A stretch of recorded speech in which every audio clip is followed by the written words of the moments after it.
Good morning, good afternoon, maybe good evening, depending on where you're watching from. We are going to be getting into day 5 of the Julio Foolio 4 trial. So we just left off, we still have Drabek on the stand with direct examination. It's Alicia Eismer that's doing the questioning for the prosecution. Yesterday, we pretty much had Ramos on the stand for most of the day. And a real quick recap, if you missed it, of things that I think are different from the Alicia Andrews trial. Of course, we pretty much had everything repeated from the Alicia Andrews trial, nothing that I think was missing from Ramos's testimony. And he's going to be back on the stand. He'll be back for a second round. But for the parts where we're talking about the license plate readers and what we looked at in the initial stages of the investigation that we've gotten through, we have all of the booking of the Airbnb stuff with Isaiah Chance's credit card, with an account using Rashad Murphy's name and Charmaine Steiger's email address. We have where everybody went with their cars afterwards, how Gathright tried to swap his cars out and ultimately swapped out to the gold-colored Ford Runner that he was in, which is kind of hilarious because the Forerunner, he ends up having these casings in it that when they go and run it through NIBIN, these casings that are in this Forerunner come back to a hit from the October 2023 attempted murder of Charles Jones, of Julio Foolio. So maybe swapping the cars backfired on Isaiah Chance. On Sean Gathright. And, we got through all of how we apprehended different individuals and so forth. Some new stuff that we got yesterday that I do not remember hearing in the Alicia Andrews trial. I could be mistaken. It seems like even though we have this bombshell testimony from Robert Howard in Alicia Andrews' trial that we didn't get a phone extraction, even though we have this claim that Rashad Murphy, after Julio Foolio was killed, sends a message telling Robert Howard that he's forgiven. The feds had his phone at the time. Ramos says, well, I got a consent form from Robert Howard because I wanted to obtain an extraction from his phone, but ultimately never got an extraction from the feds. Also, Howard never spoke with anyone else about this supposed forgiven text message until August of 2025. The defense did cross on that, asking, perhaps Howard was seeking some type of leniency with his federal case. But the defense didn't really touch on the idea that maybe that could have been a way that Howard wanted to get some get back on somebody associated with 1200 while he's also in custody. So inculpate him because you can't get your hands on him. They didn't really touch on that.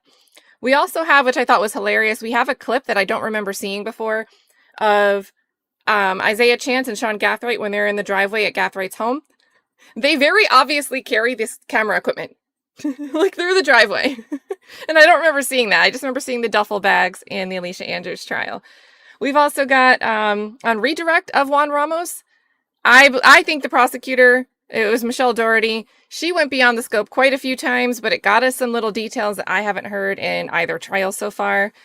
Namely, we have that the black Chrysler driving in tandem back from Tampa was registered to Noah Williams' Spin-a-Benz.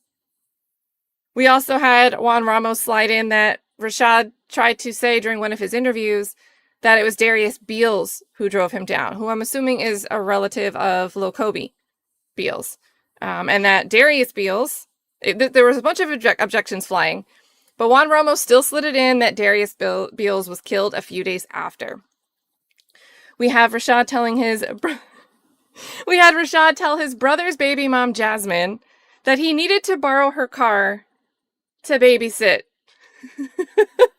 So that's apparently how they got this Chevy Cruze. They borrowed it from Jasmine to babysit. And then they showed him going and buying something electronic, which is probably a phone, at the Walmart, and then getting into the Cruze, meaning somebody else was driving it because it pulled up as he was walking out. We learned that Drabek we heard about a Quez in this trial that we did not hear about in Alicia Andrews' trial. Jaquez Taylor, who goes by the name of Mizzle, it's like Mizzle with a bunch of E's, on Instagram, they realize he's somebody that was also out in Tampa that night because he ends up reposting a Instagram story that Julio Foolio reposted. So we don't know much about him, but we know that apparently he's supposed to be friends with Isaiah Chance, and Isaiah Chance was in these spaces kind of like going back and forth with Julio Foolio. They played some of the spaces yesterday during this time. And then there was a tacky poster, I think it was tacky, in Isaiah Chance's room. It was like hand drawn. It said bully down, and it had a bunch of thumb down. And it was very inclusive. It had all different tones, all different skin tones of the thumbs down. And those are the things that stood out to me that were different details that I had not seen before from the Alicia Andrews trial. So we're going to get into this, you guys. We have Drabek on the stand still with direct.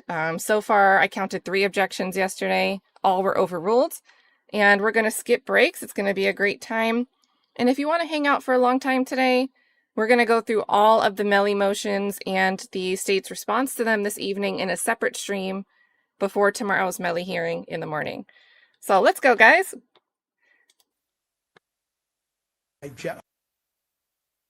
Drabek begins his testimony again. I'm renewing all of my objections as it relates to the motion to suppress statements, as well as the motions in limine involving gang opinion and gang testimony. Okay, very good. The same on behalf of Davion Murphy, Your Honor. We renew all motions and objections to the detective's testimony. Okay. All right, this is kind of quiet. Let's up this a little. Very good. Stay rolling from the court. Let's bring them in. That's good.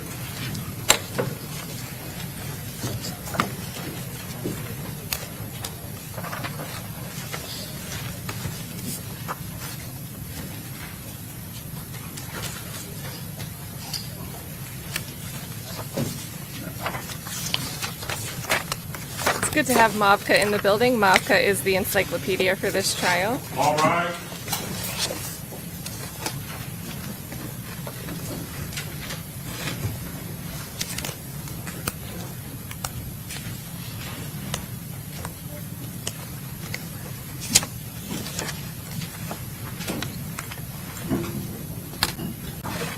Have a seat. Very good.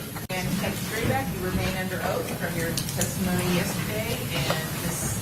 Ismer, you may proceed. Good morning, sir. Oh, it's Ismer, not Ismer. I believe when we left off yesterday, we were discussing the efforts to arrest or take Mr. Murphy into custody on the homicide warrant on July 30th. Okay. So I'd like to talk to you a little bit about what actually occurs upon Mr. Murphy exiting the apartment. Does he ultimately, around just after midnight, come out of the apartment? And I'm sorry, Ms. Ismer, just because we have 2 Mr. Murphys, just for the record, if you would make sure you state a first name so it's clear who you're talking about. Yes, Your Honor. Does Rashad Murphy on July 30th of 2024 come out of the apartment after midnight? Yes. Had at that point the efforts to remove him from the apartment been ongoing since about 5 o'clock or there before? Yes, ma'am. Upon exiting the apartment, is Rashad Murphy taken into custody by SWAT and then ultimately transferred to Jacksonville Sheriff's Detective's custody? Yes. And would that have been yourself? Detectives within the gang unit. Ultimately, is he transported to an area where he can be interviewed? Yes, ma'am. And who conducts that interview? Myself and Detective Craig Griffin. Is the interview room a location which is video and audio recorded? Yes. And did the video and audio recording capture your contacts with Rashad Murphy in the early morning hours of July 30th of 2024? Yes, it did. Did you ultimately, at the conclusion of your interview, provide that video and audio recorded interview to the detectives in Tampa? Yes. Is that regular practice or procedure to provide the interview even though it did not occur in Hillsborough County? Of course. And did that, or was that interview ultimately given to Detective Ramos, the lead detective in this case? That's who I provided it to. Have you had an opportunity to thoroughly review the contents of that interview? Yes, ma'am. And approximately how long, when you were actually in the room with Rashad Murphy, did the interview last? Between an hour and a half to 2 hours. At the beginning of that interview itself, did you have an opportunity to read Mr. Rashad Murphy's Miranda warnings to him? I did read him his constitutional rights prior to speaking with him in reference to this incident. Is there a form that you also utilize after reading Miranda to a subject you're going to interview? The Jacksonville Sheriff's Office has a form that contains the constitutional rights along with identifying information like your name and date of birth. So we'll read the constitutional rights each time from the same form. Did that same practice occur with Rashad Murphy prior to his interview? Yes, Did he sign that form? he did. Prior to you actually entering that interview room, had you had an opportunity through investigative means to observe Rashad Murphy writing on a video of some kind Yes. before that interview? Yes. When you entered the interview room, did you know which dominant hand was utilized by Rashad Murphy in the video that you had observed from that prior Left hand. video? In the prior video, which occurred sometime Objection, Your Honor. before, Can we approach? Yeah. Yeah, EJF says they read all of his constitutional rights.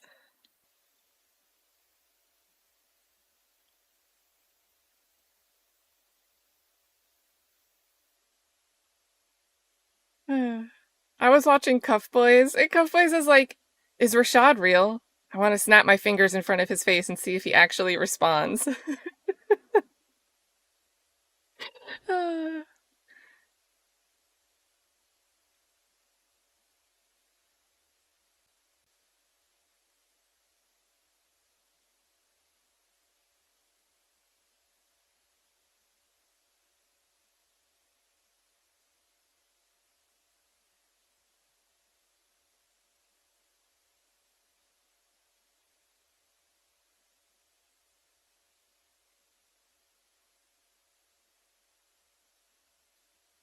I'm watching the back of their heads like I can lip read somehow at all, let alone from the back of their head.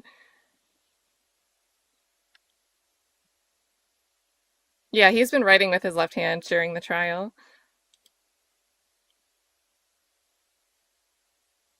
What trial were we watching? Was it Edric Faust? Where there was like a lot of back and forth about lefty and righty? I feel like it was 2 trials that's been an issue.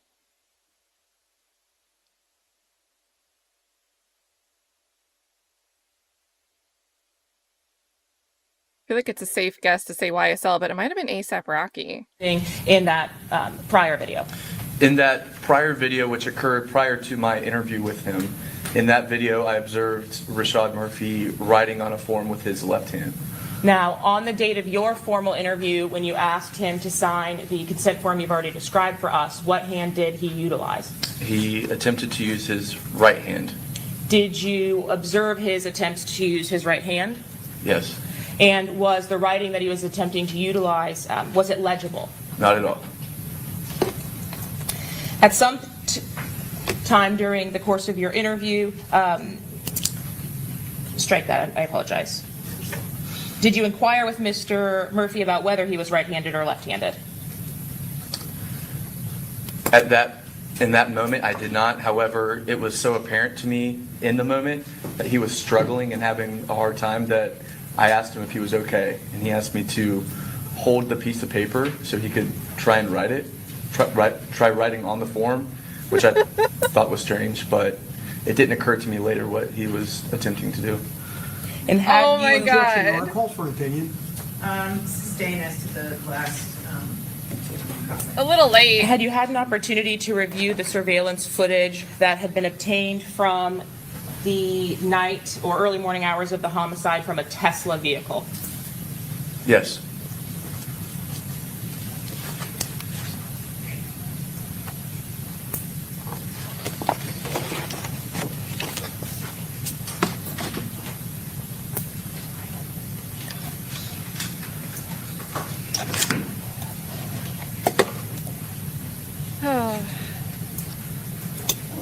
This is a funny start. And it's fresh, right? It's like right out the gate, jury focused. He's pointing with his right hand right now. At this time, Your Honor, the state seeks to publish what's been previously admitted as State's Exhibit number 59. Sir, can you see the image that's depicted here on the screen? Yes. And was this a still from the Tesla video, or one of the stills from the Tesla videos that you had an opportunity to observe? Yes. In reviewing that video, could you determine anything about the individual depicted to the right of this image? The person holding the pistol is holding it with his left hand. Is that why you made inquiries of Mr. Murphy regarding his, I guess, primary or dominant hand? Yes. Had you observed additional photographs of the defendant Rashad Murphy from the Tesla camera as well on his return to the vehicle, states 59E? Yes. And again, this the individual that possessed, at least based on your review of the evidence in the case, the 9mm firearm with an extended magazine. Yes. Lastly, 59G, as that individual again approached closer to the Tesla, is the firearm that you previously mentioned also still depicted in the same left hand? Yes. Your Honor, at this time, the state would seek the court's instruction on Mr. Rashad Murphy's interview. Okay, very good. Ladies and gentlemen of the jury, statements made by defendant Rashad Murphy after the crime was committed to law enforcement officers are admissible only against the defendant Rashad Murphy, who made the statement. The statement is not admissible evidence against any of the co-defendants and should not be considered against any of the remaining co-defendants. Thank you, Derek, for the super sticker. Sir, you previously Shout out to indicated Derek. that you read Mr. Murphy his Miranda rights. Is that correct? Yes, ma'am. And did you also have an opportunity to confirm that he understood those rights during the course of your interview? Yes. Did he indicate that he did understand those rights? He did. Did he wish to give a statement at that time? Yes. In speaking to him specifically about the Tampa investigation, did you ask him about how he acquired the silver Chevy Cruze on the weekend of June 22nd of 2024? Yes. Did he identify the individual from whom he obtained that vehicle? He did. And who did he identify as the person he got that vehicle from? He described it as the mother of the children to his brother. Her name is Jasmine Glennon. When you asked him about whether Miss Glennon was aware of his reason for obtaining that vehicle, did he indicate to you whether he told her the truth about why he was obtaining the vehicle or not?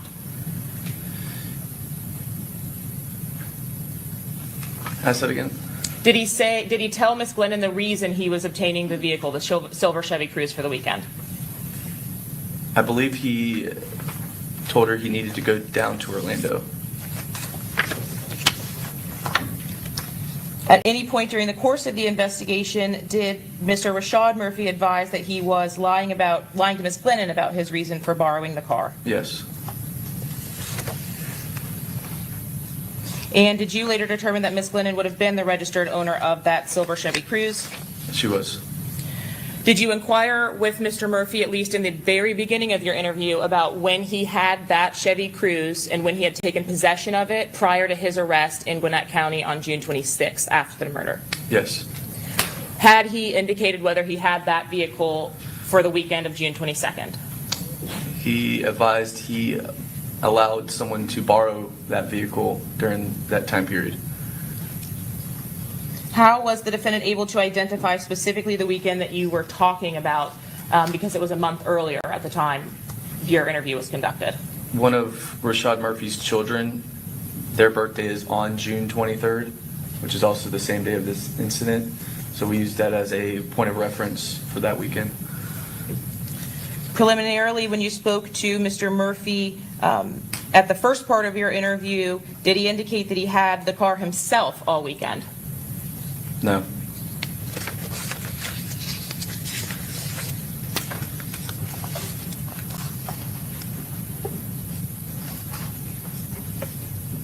Throughout the course of your interview with Mr. Murphy, did he admit to reviewing some news or media related to the case itself prior to his arrest?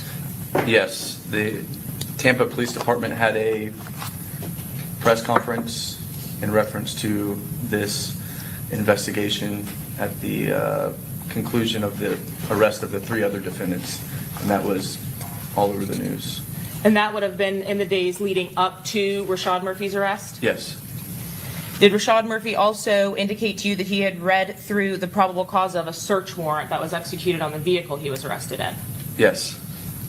Did he discuss with you that he knew some facts that surrounded the case or surrounded why he would be arrested? He insinuated he had knowledge in reference to that, yes.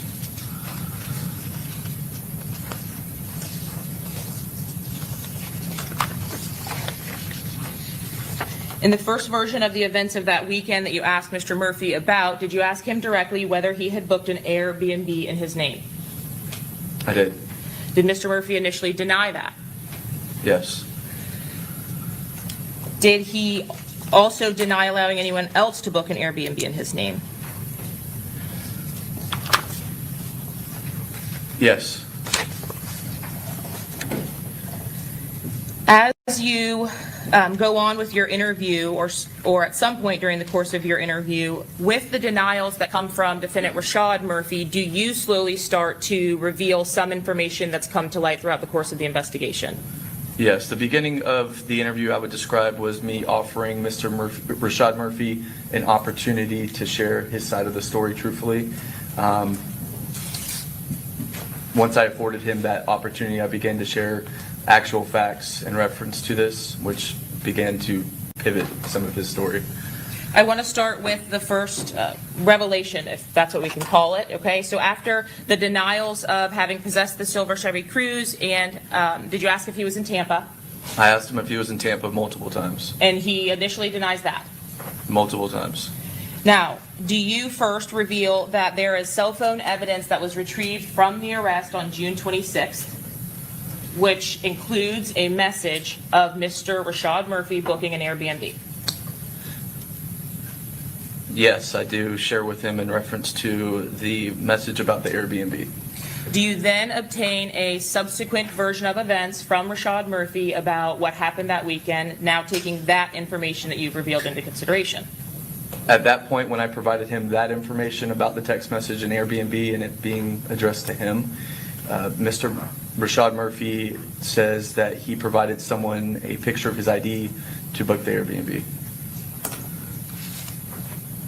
Did he also give any indication about having provided someone with a vehicle? Yes, he told me that he allowed someone to borrow the silver Chevrolet Cruze. But still, he was not, in this version, not in Tampa. Correct. Do you, throughout the course of the investigation, continue to ask whether the defendant was in Tampa? I asked him if he was in Tampa, if he had ever been to Tampa at all, ever. I asked it in a variety of ways, but he continued the to say Nathan no Wade for clip? a period of time. Have you ever been to Did you a ask the cabin? defendant whether he was physically present in Tampa ever? Yes. Did he initially give you one response to that question? His initial response to me asking if he had ever physically been in Tampa, his response to that was no. At the end of the interview, does he ultimately admit that he had, in fact, been to Tampa before? Yes. He couldn't recall when that time frame was. So after these denials, it is just that he gave the vehicle and his Airbnb information and his IDs to another individual. Is that correct? Yes.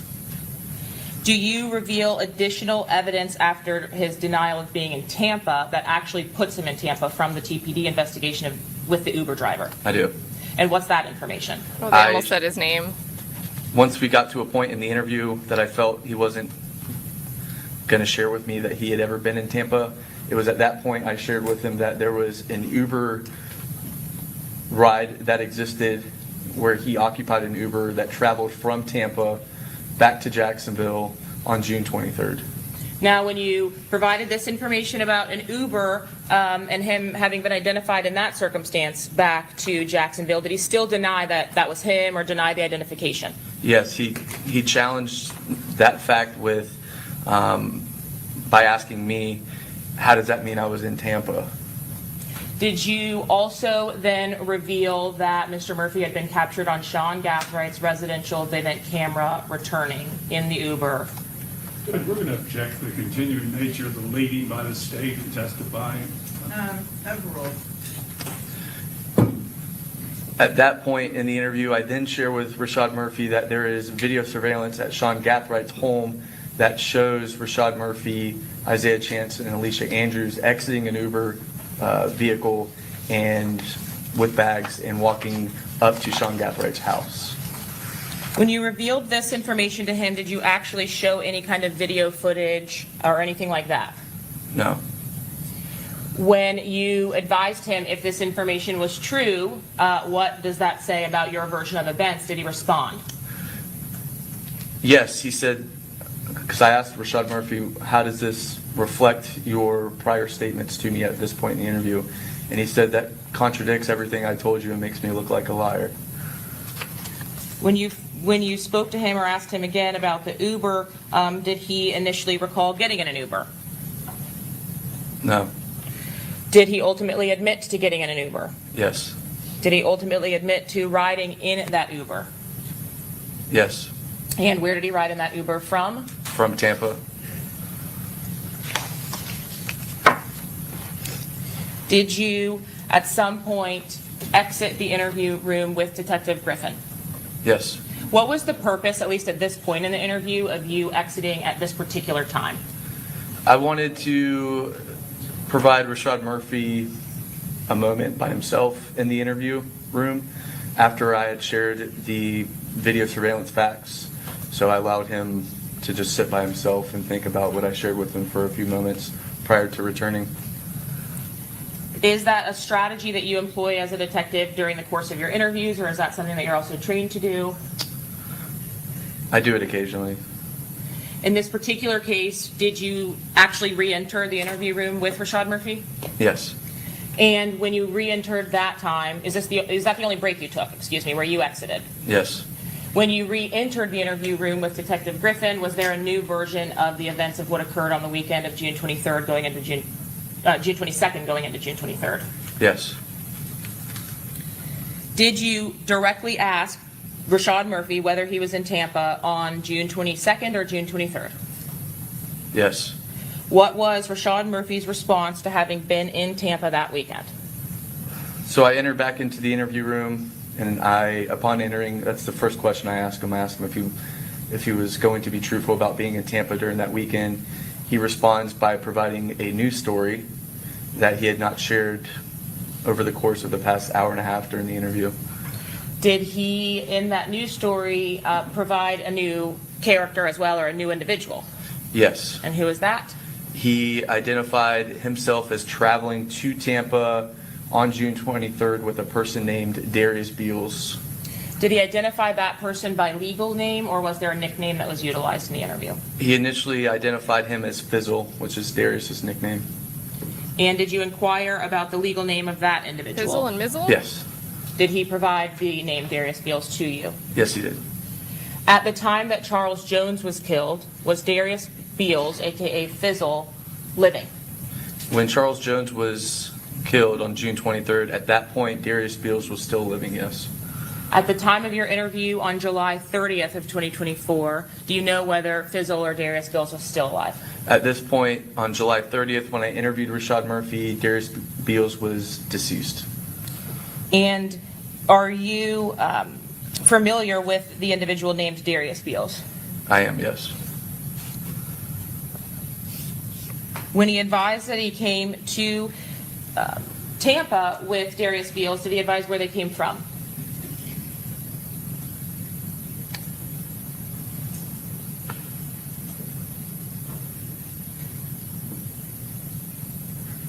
Ask that again? Did he say where they came from when he told you he came to Tampa with Fizzle? I believe he said they traveled to Tampa from Jacksonville. Did you ask him specifically for a time that they would have arrived, or a date that they would have arrived to Tampa? Yes.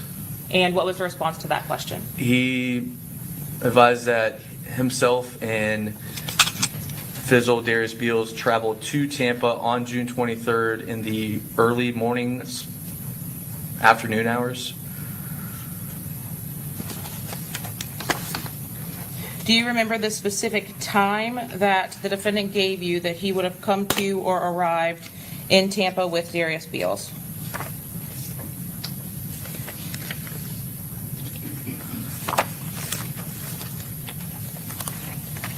Is it okay if I reference my report? Would it refresh your recollection? Yes. Yeah, that's fine. Okay. Take a look at the report. Once your memory is refreshed, then please look up and answer the question. Hey, everybody joining in. You guys missed a hilarious bit this morning about Rashad Murphy asking Drabek during this interview if you could hold the paper for me while I sign this, because he wanted to use his right hand, because he's apparently left-handed. Just brilliant, brilliant stuff. Well, we can zoom this.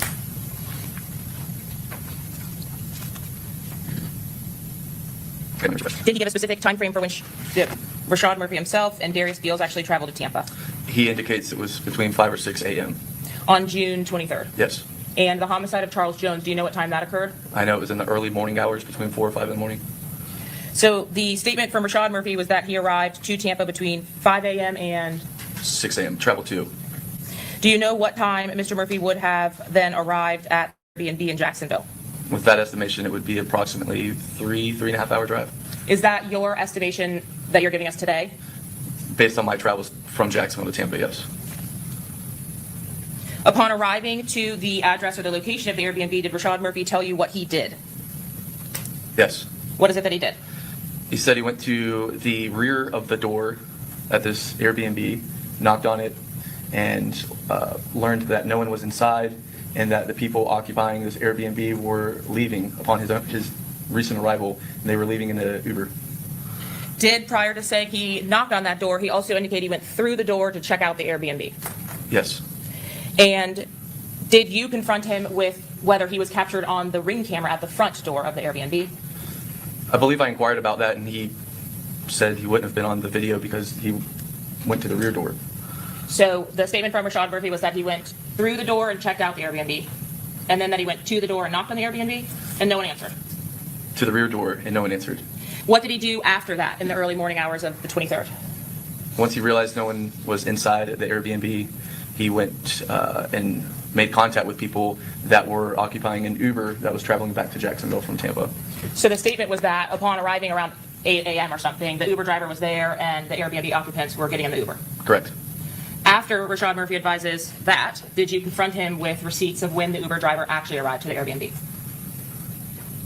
Not physical receipts, but did you tell him when the Uber driver arrived to the Airbnb? No, I don't believe I shared that with him.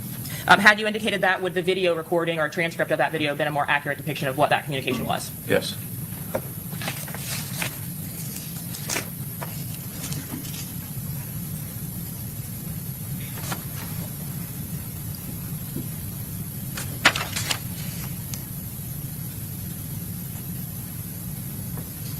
So this version of events that was provided was that after the defendant's arrival to the Airbnb, the occupants of the Airbnb were already Rashad outside. looks like he's holding Yes. his left hand back. When you were so he discussing doesn't the use Uber it. vehicle itself, did Rashad Murphy describe that vehicle to you?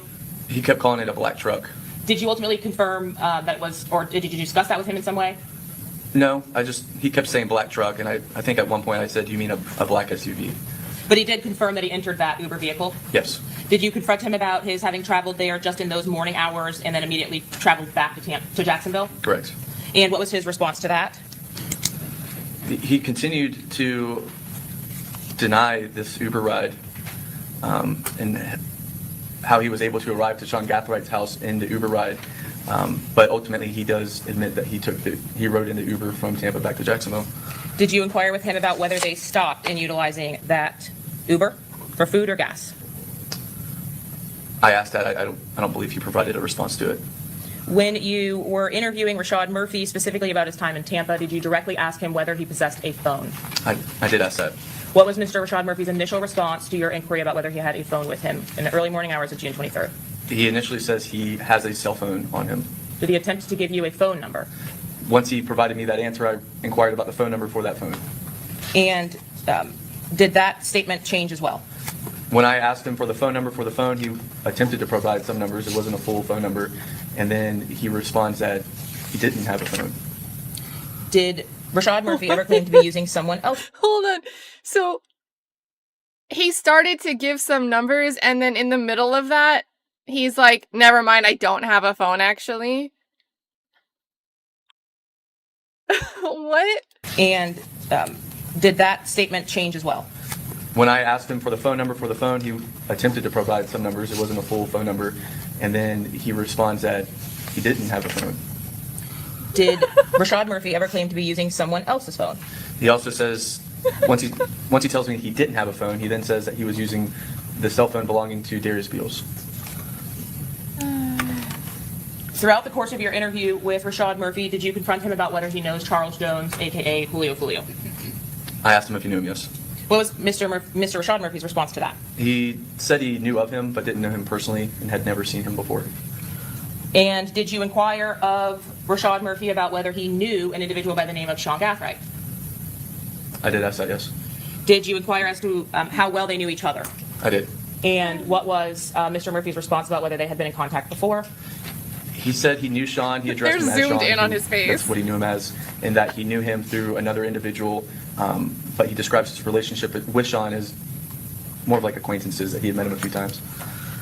Other than the return from Tampa on the Vivint camera, did you discuss with Rashad Murphy about whether he had been on that camera or to that residence before? Yes. Rashad Murphy tells me that he had been to Sean Gathright's home several times. How about Isaiah Chance? Did he admit to knowing an individual by the name of Isaiah Chance? He did confirm he knew who Isaiah Chance was. And did he admit to the nature of that relationship? Yes, he said he had hung around Isaiah a few times. He described him as good people. How about Davion Murphy? Described Davion Murphy as family, his cousin. At some point during the interview, when speaking with Rashad Murphy about the death of Charles Jones or Julio Foolio, does he also mention an individual by the name of Joe Rod or Gerard? Yes. And who is that individual to Rashad Murphy? Gerard Adams is a cousin to Rashad Murphy, went by the nickname Spaz. Did Rashad Murphy also mention Spin Up Benz during the course of his interview? Yes. What was the nature or the context of him referencing Spin Up Benz?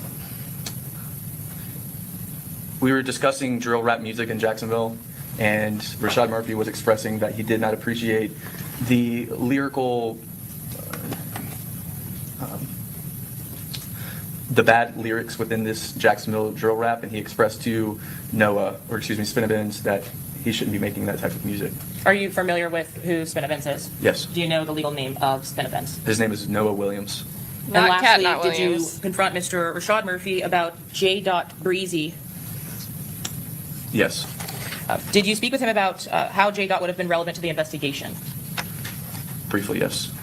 And what was his response, if anything, to the link to J. Breezy?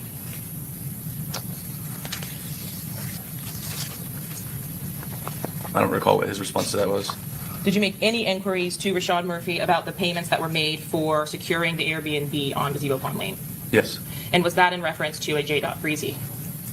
I was made aware at some point that it was, yes. Do you know the identity of J. Breezy? I do, yes. What's his legal name? Jacory Rivers. May I have one moment? Yes.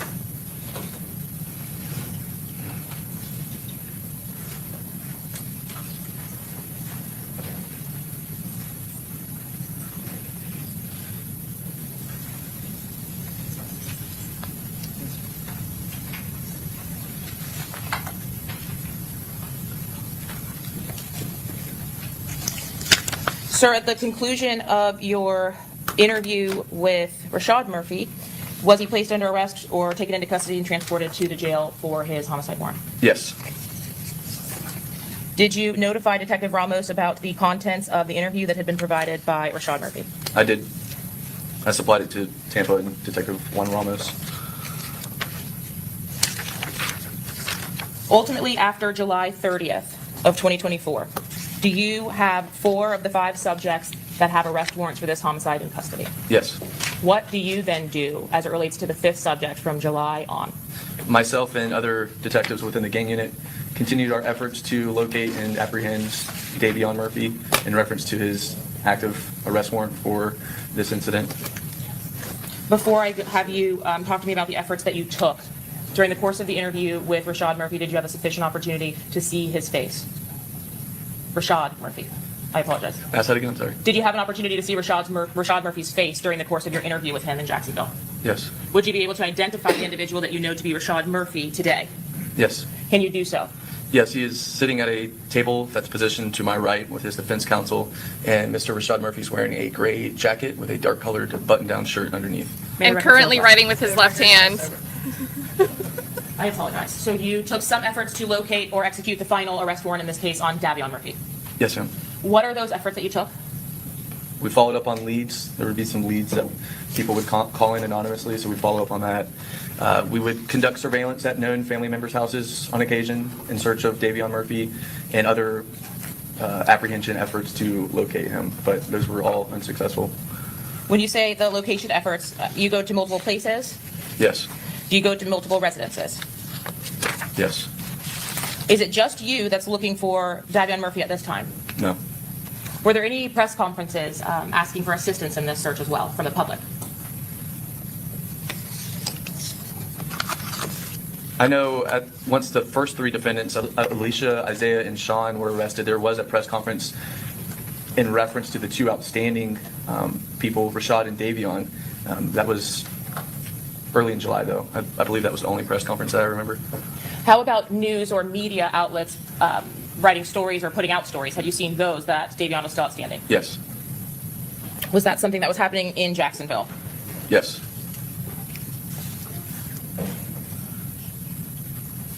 Ultimately, was Davion Murphy arrested? Yes, he was. Do you recall the date of that arrest? I believe it was January 6th of 2025. What were the circumstances of that arrest? Davion Murphy was located inside of an apartment inside of Jacksonville. Our SWAT team responded to that apartment complex and ultimately took Davion Murphy into custody at that location. Where would he have been transported after he was taken into custody? He was transported to downtown to our interview room. Is that interview room, also video and audio recorded? Yes, it is. And do you recall how long the interview that you conducted with Davion Murphy took? I would estimate it was approximately 2 hours. Just as we discussed with the earlier interview, did you provide that interview at its conclusion to detectives here in Tampa? Yes, ma'am. Did you have an opportunity to actually sit in on the interview of Davion Murphy? I did. And did you read him any warnings in advance of that interview? Prior to Are they beginning the both interview, left-handed? which is common practice, I read Davion Murphy his constitutional rights prior to asking him questions about this incident. Who was present with you during the course of his interview? During the interview with Davion Murphy, Detective Richard Nieder sat in on the interview with me. Now, when you have another detective sitting on the interviews, I think you said Griffin sat in on the last one and Nieder sat in. Are there rules to who gets to talk, or explain to us why there would be one leading detective? There's not rules necessarily. However, there usually is an appointed lead person asking questions, so the two detectives aren't speaking over each other. It just happens to be you for Rashad Murphy's interview and now Davion Murphy's interview. Yes, And did Davion Murphy elect to give a statement to yourself and Detective Nieder? he did. Is that interview conducted in a different location than the interview of Rashad Murphy? No, that was conducted at the same building. During the course of the interview with Davion Murphy, is when you exit the interview room, is there something that you do or is regular practice in Jacksonville with the audio in the rooms? There is equipment for us to turn on music into these interview rooms. We're gonna get the so clip. the persons that are inside the interview rooms can't hear between the thin walls what's Look at going his on face. outside. Okay, so there's something about Look at his face right now. As soon as he knows this interview where he's making like the finger gun emotes, the camera guy is doing work here. rooms. There is equipment for us to turn on music into these interview rooms, so the persons that are inside the interview rooms can't hear between the thin walls what's going on outside. Okay, so there's something about the building itself that you turn the music on? Yes. Are you and the other detectives outside of that interview room discussing the case, or what are you doing? That's what we usually do, yes. And when you have a subject that's in an interview room and you are outside of that interview room, is it regular practice that you want them to hear what you're saying or do not want them to hear what you're saying? You would prefer them not to hear what you're saying? Throughout the course of the interview with Davion Murphy, did you play the audio or whatever it Here was we that you were go. mentioning after you would exit the room? Yes. So will we hear or see that on an interview with Mr. Davion Murphy audio when you leave the room? Correct. Is there any specific preference or choice or rhyme or reason to what you play? No, it's preset to some radio station. It's just, it usually just plays like old hits music. And when you re-enter the interview room, do you turn that music off, radio station off? Yeah, so then upon entering back into the interview room, the music would be turned off. Do you have an opportunity to see into the interview room or observe what's happening inside of that room from a video feed of some kind? We have a remote viewing spot in this same building where we can watch what's occurring in the interview room, despite us not physically being in there. And was that the same when Davion Murphy was interviewed by your agency on January 6th of 2026? Yes. What was the version, well, before the interview actually even formally starts, are you able to observe Davion Murphy inside of the interview room? Yes. What, if anything, is he doing? Singing. Okay. Are you able to understand or hear him singing? I can hear him, yes. Are there times where he's not singing, he's just talking? Yes. Is there anyone else present in the interview room with him? No. Is there anyone making an inquiry of him at that time? No. Who is he talking to? Himself. Are you able to see these events occurring before the formal interview even starts? Yes. As, throughout the course of your interview with Davion Murphy, you exit the interview room, are you still able to see what's happening inside? Correct. And are there also additional times where he's talking to himself? Yes. What is the, I guess, version of events that you received from Davion Murphy? Judge, we're going to object and renew our previous objections to this testimony. Very good. Same one, may proceed. Prior to responding to that question, Your Honor, may I seek the instruction for Davion Murphy? Yes. Miss Adventure Erin in here. She is like up in arms, rightfully so, that you have co-defendants on trial, and this interview is extremely prejudicial for the other co-defendants too. All right. Ladies and gentlemen of the jury, again, statements made by defendant Davion Murphy after the offense occurred. Statements made to law enforcement are admissible only against defendant Davion Murphy. That statement is not admissible evidence against any of the co-defendants. It should not be considered against any of the remaining co-defendants. Adventure Erin just arrived. Sir, before briefly discussing the contents, have you had an opportunity to observe Davion Murphy in a position where you could identify him today? I can, yes. Do you see him here in this courtroom? I do. Would you have an opportunity to please identify him and name and article of clothing he's wearing? Thank you. He's sitting positioned to my right at a table with his defense counsel, and Mr. Davion Murphy's wearing a black jacket with a white button-down shirt that has stripes under it. Is that the standing individual at this time? Yes, ma'am. Your Honor, if the record shall so reflect. Shall reflect. And had you also, especially in your search for Mr. Murphy, had an opportunity to review the driver's license photo of Davion Murphy as well as the footage from the McDonald's? Yes. Your Honor, at this time, the state would seek to introduce State's Exhibit 117, Okay. 38, A, and B, completing that exhibit. Okay. What? Mr. Sinardi. 118.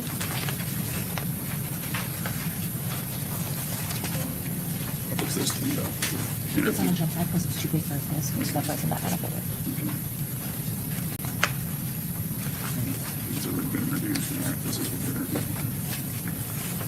No, these have not been admitted. I thought that one of the McDonald's. Yes, the video.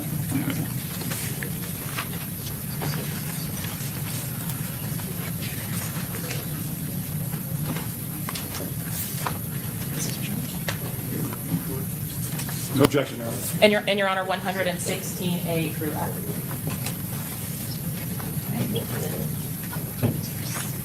No objection, Your Honor. And the objection. Admitted. Sir, have you had an opportunity to review the entirety of that video and audio recorded interview? Yes, ma'am.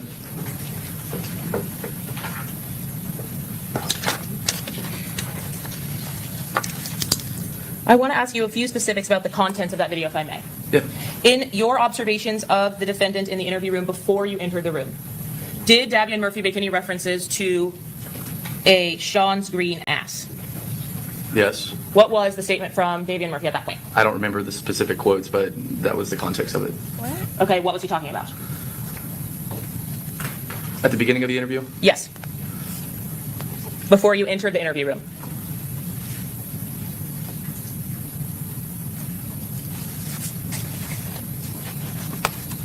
I remember a portion during the interview. I don't recall specifically prior to me entering. Okay. Before your formal interview of Davion Murphy, before he's captured, was there media or news coverage about the interview of Sean Gathright? Yes. Was there any reference to Mr. Gathright's presence and attempt to leave the interview? Yes, there was a... Uh-oh. Yep. Want to approach? Yes. All right, so since they're approaching anyway, I'm going to pause real quick. This is especially hilarious because kind of what I've been thinking after Mavka shared an article with us about Sean Gathright has some like aggravated assault charges out of Mississippi somewhere after firing and striking 3 individuals who they weren't in any sort of serious or critical condition from it, thank goodness. But he was trying to shoot at whoever these people were and fails at the job. So my idea is, if Sean Gathright wanted to go to Tampa to carry out the shooting on Julio Foolio, what if the Murphy cousins were like, you can't handle that on your own?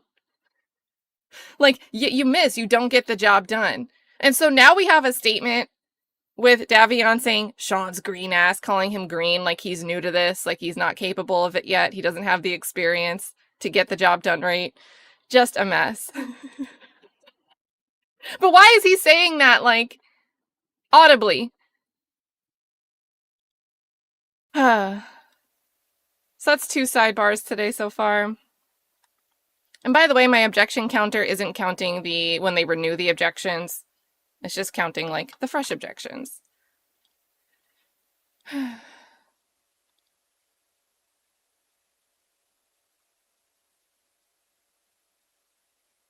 I think they mean green, not that he hasn't tried before, but green that he's just, like,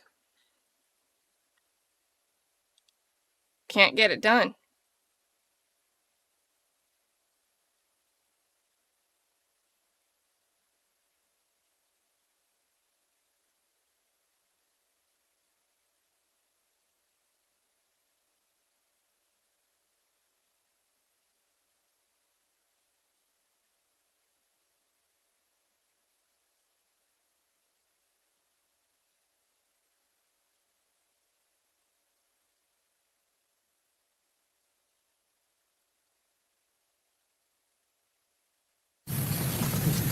So prior to the start of your formal interview with Davion Murphy, is there a time where, in speaking to himself, he indicates that Sean did something during the course of his interview while looking at the ceiling? Without Yes. telling me what that was. Yes. During the course of your interview, actually, the content of your interview, when you enter the room, you start talking to Davion Murphy, does he deny knowing Sean Gathright? At one point, yes. Ultimately, at the conclusion, though, of your interview, does he admit knowing Sean Gathright? Yes. Does the defendant, Davion Murphy, indicate to you that he was present in Tampa on the evening of June 22nd? Judge, we're going to object again to the leading nature of the questions. Has been some leading, but that's not one of them. So just keep in mind, Mrs. Murphy, don't leave, okay? Yes, Your Honor. Answer. What was Mr. Davion Murphy's statement about his location on June 23rd? Or June 22nd, excuse me. Says in Orlando, Florida. Did you make any inquiry about his presence in Tampa? I did. And what was his statement about his presence in Tampa? I began the interview by showing Davion Murphy a video from the Airbnb Ring doorbell camera. It's a video of himself. I asked him if he recognized that person. He initially says he doesn't recognize that person, and then ultimately, when I show him the video the second time, he says, yes, that's me. So he's identifying himself at the Airbnb in Tampa via the Ring doorbell camera. Ultimately, we get to a point where I'm asking him how he got down there, what was his business down there. He shares with me that on June 23rd, he obtained a ride from a person he knows as Brandon, and traveled from Orlando to Tampa on that day on June 23rd in the afternoon hours. Did he specify on the afternoon of June 23rd around what time he got to Tampa? I believe he says he leaves Orlando around 11 or noon and then arrived to Tampa around 2 p.m. Did you inquire of him what his purpose of being in Tampa was for? Yes. Was he meeting an individual in Tampa? He explained that he was going down to Tampa to meet a person he knew as Fizzle and other people. And is Fizzle able to be identified through the course of your interview? Yes. Is that the same Fizzle that was referenced in your earlier interviews? Yes, it's Darious Beals. Is that the same individual who was no longer alive on July 30th of 2024? Correct. He indicated that he was traveling to Tampa to meet Fizzle and other people? Yes. At the time that Fizzle died, were you able to review some records associated to that individual, Darious Beals? Eventually, yes. By the time you actually conduct the interview of Davion Murphy, had you had an opportunity to review the cell phone records of Darious Beals? Yes. Had you obtained those cell phone records from another law enforcement agency? Yes. What agency was that? I obtained cell phone downloads belonging to Darious Beals from an agency in Florida, in Clay County. It was the Clay County Sheriff's Office. Do we object that's hearsay as to what those records may or may not have reflected? Overruled. Did you, once you received the cell phone extraction there, have an opportunity to review the contents of that cell phone extraction? Yes. Had you obtained that cell phone extraction after your initial interview with Rashad Murphy? I obtained that extraction after Rashad Murphy, but before Davion Murphy's interview. As an investigator with the Sheriff's Office, is your role to not only interview subjects, but also evaluate their statements? Yes. And what was the purpose of you actually obtaining the Beals cell phone extraction, Fizzle cell phone extraction? I didn't After know that. communicating the summary of Rashad Murphy's interview with the Tampa Police Department, I shared with him that the person he indicates that he traveled to Tampa with from Jacksonville was Darious Beals, who had been was deceased on June 28th of 2024. And I was aware that the Clay County Sheriff's Office obtained 2 cell phone downloads from Darious Beals during their investigation. And so I traveled down there and obtained those downloads to further analyze his pattern of life through his cell phone to confirm what Rashad Murphy provided during his interview. Had you had an opportunity to review the files that were provided to you? Yes. Was there data in those files to reflect Darious Beals' device location? Judge, same objection. The best evidence are the extractions themselves, not the detective's testimony. At this point, she's asked if the data reflected it, so I'm going as to that specific question. Did the data reflect the cell phone location of Darious Beals' device on the weekend of Charles Jones' murder? Yes. Were you also able to review the contents of that device and make an extraction report from that device for the media content? Yes.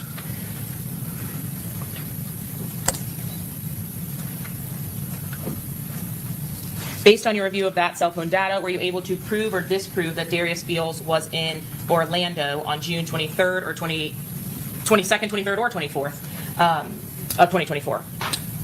Based on my review of those downloads, he was not in Orlando or Tampa on those dates. Did you have an opportunity to review that extraction to confirm whether Darious Beals had traveled at any point from the 22nd, 23rd, or 24th from Jacksonville to Tampa? I reviewed that. That did not occur. Did you provide the actual device extractions as well as a part of this investigation to Tampa Police Department Detective Ramos? I did provide those downloads to Detective Ramos. And did you personally have an opportunity to review the photos contained on that device from that extraction during the time frames mentioned, the 22nd through the 23rd? I reviewed a lot of the media files contained on those devices specifically during that time frame. Now, Davion Murphy's version of events are that Fizzle is actually in Tampa, is that what you said? Yes. And that he's coming here for what purpose? To meet him? To meet him and other people. And on that afternoon that he indicated that he was present, did he provide what he did the night before? Was he in Tampa or not? Davion Murphy was Correct. he was not in Tampa the night prior. Did you inquire of him when he got to Tampa and whether that was exclusively the only time he'd been here? I did ask that, and he said that he traveled from Orlando to Tampa on the 23rd during the afternoon hours. Did you have an opportunity to speak with him about subsequent evidence that was obtained in this case from a McDonald's? Yes, I shared with him that there was a video of him at a drive-thru at a McDonald's. Did you actually show him the footage from the McDonald's? I was unable to at that point in the interview. I didn't have access to the video. Had you already seen it, though? I had previously seen it. Did you attempt to speak to him about where he was from? Yes, Did you specifically inquire from Davion Murphy whether he was from out east? I did. What was his response to that inquiry? He said he didn't know where that was.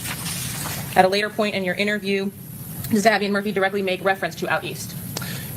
Yeah, he references an annual event that occurs in the Out East neighborhood. It's called the Out East Reunion. And I believe he was using that as a point of reference of when he returned to Jacksonville ultimately after Orlando and Tampa. Did you inquire specifically of Davion Murphy whether he knew anybody by the name of Robert Howard? Yes, Had you at that time been aware of Robert Howard's involvement in Davion Murphy's cousin's death? I was aware of that, yes. What was Davion Murphy's response to your inquiry about Robert Howard? He claimed he did not know him. Had you at that time made inquiry from Davion Murphy about whether he knew Mr. Gathright? I did. What was his response to that question? He acknowledged he was aware of him and described him as the light-skinned fellow. And throughout the course of your Green ass. interview, did Davion Murphy discuss with you a little bit about the 6 block issues and the death of his cousin, Spaz? Yes. Toward the conclusion of the interview itself, did you and Detective Nieder confront Davion Murphy about the footage from the Tesla and the home to suites of the murder of Charles Jones? Yes. What was the tenor of that conversation? What was the vibe? Detective Nieder and I were describing what's observed on the Tesla, specifically the larger male shooter, and just basically what he was doing in the video. Can you describe the nature of what your comments to Davion Murphy about that shooter were? Sure, we called him goofy. He almost killed the light-skinned shooter because he didn't have the awareness to, or the courage, I guess, suppose, lack of a better, but excuse me, he didn't have the courage to run up on the victim like the other 2 shooters, and he hung out in the background. Oh, Were you making sarcastic remarks to Davion Murphy about that shooter? That point of the interview was partially sarcasm, yes. And are you familiar with what occurred after you left that interview room? Did you continue watching Davion Murphy? So during that point where Detective Nieder and I are describing what the larger male shooter is doing, that's captured on the Tesla video, Detective Nieder and I leave the interview room, and it's at that point when Davion Murphy begins reenacting the shooting. I'm going to object, Judge, the best evidence is what's on the video, not the Oh, detective's man. interpretation. What was Davion Murphy doing with his hands after you left? He was demonstrating a shooting. He stuck his hands out, his left hand like he was holding a rifle, and his right hand like he was as if it was a trigger finger, and he's holding it in front of him, and he's making a lot of audible rifle noises. He's demonstrating the shooting inside of the interview room. Do you continue to watch him from that point of the interview on? Yes. At some point, does he actually sit back down at the interview table? Yes. Are you at least familiar with your general knowledge of Jacksonville gangs with the sign related to 1200? I am aware of that sign. And did you see any indications of Davion Murphy utilizing that sign throughout the course of your observations of him? After he completes his demonstration of the shooting, he sits back down in the chair inside of the interview room, and he looks at the camera inside of the interview room and starts throwing up the 1200 gang sign, which is where you take your middle finger and connect it to your thumb, and he starts throwing it up inside of the interview room to the camera. the camera. Look at him. He's like, yeah, I did.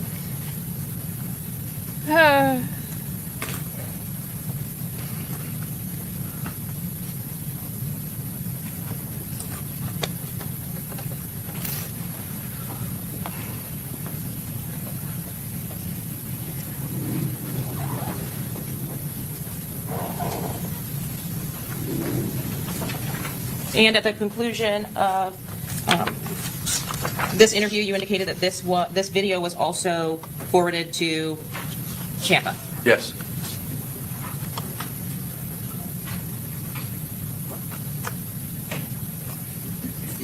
Deputy Martinez, may I have some assistance? We'll go back to CEO section. Shout out to Deputy Martinez, running the IT department.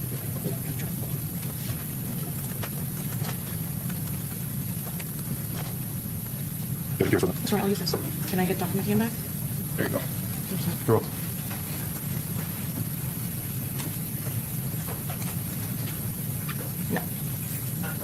No. Okay. I do have the physical item, but I can't publish it. Your Honor. Okay, so let's just take our morning recess while we get the Oh. fixed. We'll be back in 10 minutes. All rise. All right, so they're having tech issues. We'll skip it. See if they say anything. No, they're just taking a recess. Do-do-do. Do you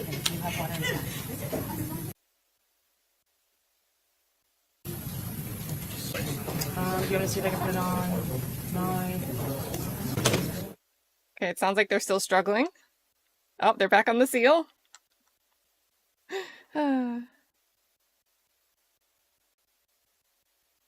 Jeez.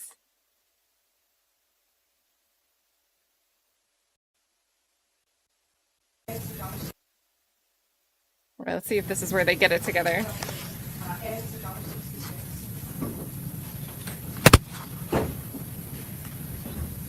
All yours are good. Okay, very good. Welcome back. Everyone have a seat. All right, and you may proceed. And Detective, I think we left off on some of the observations that you were making after you exited the interview room. At the end of your interview with Davion Murphy, could you still see him on the camera? Yes. I'm publishing State's Exhibit 118B. What is There we this photo go. of, sir? This is Mr. Davion Murphy inside of the interview room. He's cheesing. 118E and F. You previously described for us some type of behavior and audible noises that Mr. Murphy was making. Is that what's reflected in these still images from the interview? Yes, this is when he's demonstrating a shooting. Lastly, in 118D, is this the hand signs that you had previously described for us as well? Yes. During the course of your interview with Davion Murphy, did he bring up individuals called crash dummies or created players? Yes. What are those, if you could describe those to the jury? And are you done with this exhibit? Oh, yes, Your Honor. Apologize. Can you ask that again? I'm sorry. What are crash dummies or created players, if you could describe that to the jury?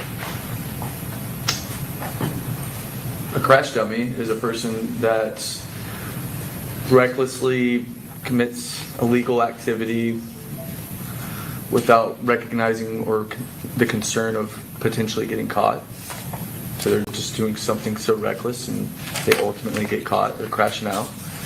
A created player is a person that may not have grown up in a specific area and would be the subject of the gang world as it relates to growing up in a very tough neighborhood potentially, and they ultimately include themselves in this historical violent crime, and they reference those type of people as created players. All right, so if I, maybe in more layman's terms, created players, are those individuals who did in fact grow up in the neighborhoods that are traditionally associated with the gangs that you see? No. Are those individuals who joined those groups later in time? To my understanding, as it references creative players, that's usually what they're referenced as, yes. And then did you also have an opportunity to interview an individual by the name of Diamond Greer? Oh, they interviewed Diamond? Diamond's the one that was set up. I thought we weren't allowed to say her name in this trial, but I guess I was wrong. Unless it's a different Diamond. I did not conduct that interview. I know a separate detective did. Did you make contact with a Diamond Greer for a photo show? I apologize. I was thinking of a separate person. I did speak with Diamond Greer. Sorry. And did you have an opportunity during the course of that interview to show her anything? I did, yes. What is it that you showed her? I showed her a still image of Davion Murphy that was captured on video surveillance. And which video surveillance was that image from? It was from the Ring doorbell at the Airbnb in Tampa, Florida. I'm showing you what's been previously admitted as States 38C. Is this the image that you showed to an individual by the name of Diamond Greer? Yes, this image was supplied to me by the Tampa Police Department, and I used it when I was interviewing Diamond Greer and asked her who this person was. Without telling me that conclusion, did she ultimately make an identification one way or another from this image? Yes. At this time, I will pass the witness, Your Honor. Okay. Here we go. Gonzalez?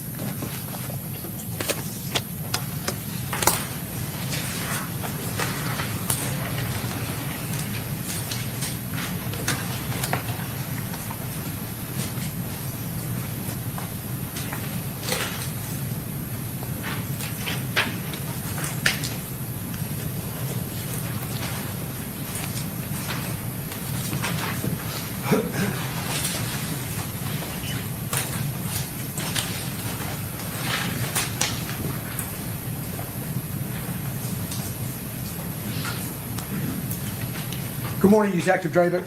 Good morning. He's got a sticky note for his other attorneys. Detective, you were assigned to the gang unit at the Jacksonville Sheriff's Department in May of 2024, approximately a month prior to this homicide, correct? Yes. And you talked about your previous homicide experience and experience with the office, right? Yes, sir. And you discussed briefly your day-to-day intelligence gathering, primarily consisting of monitoring social media for many, many accounts.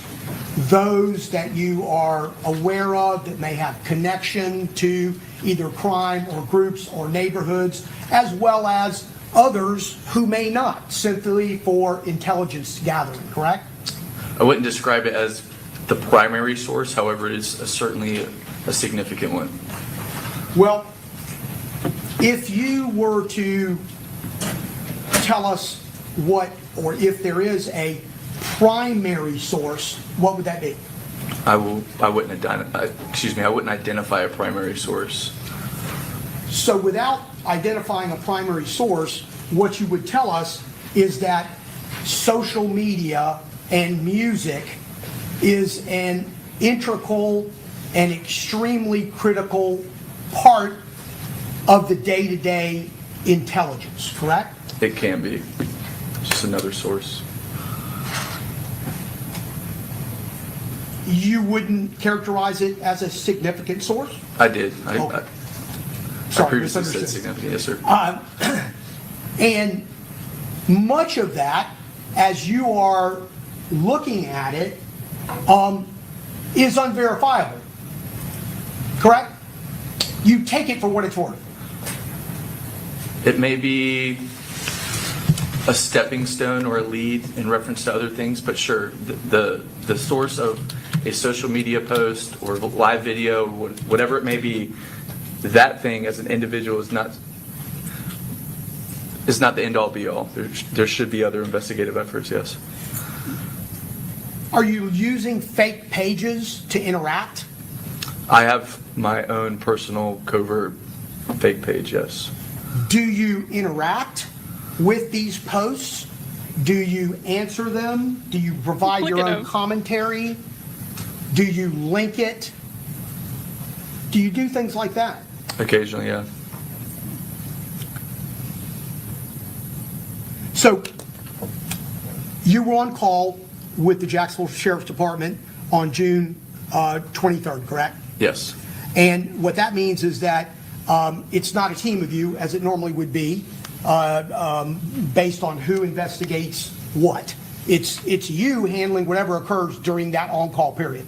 Is that a fair statement? Yeah. Now, not precluding that you couldn't call someone else if you needed it, but that's primarily why someone's on call, to give other people whatever, work on other cases or downtime or just maybe absenting themselves from what normally has to be done every day, correct? That's a fair description, yes. And as I understand it, on the 23rd, this began with your sergeant, Sergeant Cook, telling you that he had been contacted by Tampa with regard to Charles Jones, Julio Foolio being shot, correct? Sergeant Cook did reach out to me in the early morning hours of the 23rd and provided me information of a Tampa Police Department detective to reach out to in reference to this shooting. Were you, when you say you're on call, that doesn't necessarily mean you're in the office or you're sitting at your desk or you're working. You're just the person available if something is needed, correct? Yes, sir. Were you home? Yes, Were you sleeping? I was. What was this in the morning hours when this communication started? Yes, sir. Morning hours as in 7, 8, 9, when you're getting this information rolling through? Around there, yes, sir. And so you then look at social media, correct? When you're apprised of this. Yes. Because you wouldn't have been looking at social media prior to that. You would have done it in conjunction with finding out about it. Correct. And that's one of the things you would normally do. Start looking at this person, that person, these people, this group, that neighborhood, whatever it is you could put your hands on that might give you the ability to interpret something, correct? That would be one of the things that we would start doing, yes. But that's what you did in this particular situation, Right in the beginning, yes. okay? And when you did that, you determined that amongst the other things you were seeing, Ghost 187 was posting and Godaze was posting during those morning hours and into the afternoon, correct? Yes. And they were posting about the death of Charles Jones, Julio Foolio, as you interpreted it, correct? If you're looking at the post alone, you certainly wouldn't make that interpretation. So it was your interpretation when you looked at it to make a presumption or to at least suggest, well, I'm going to tell them about it. Tampa. Sure. Agreed? Yes. And I can presume that if you were looking and casting a net here, there were other people posting, correct? There is a tremendous amount of people posting that day in reference to this. And some of them were celebratory posts, correct? Yes, they were celebrating his death. Some were sad, some were angry, some were just spewing out information, good, bad, or indifferent, correct? A combination of sad and celebratory, yeah. All of those things, correct? Yes. And that didn't even cover all of the platform that were out there, right? You didn't look at Reddit. I look at a variety of different pages and websites. On that morning, it was Instagram that was providing you these things, correct? Yes. Okay. But you would agree with me that Twitter, Spaces, Facebook, Reddit, your search during that time period wouldn't have been inclusive of even everything that was being said about Charles Jones, correct? Sure.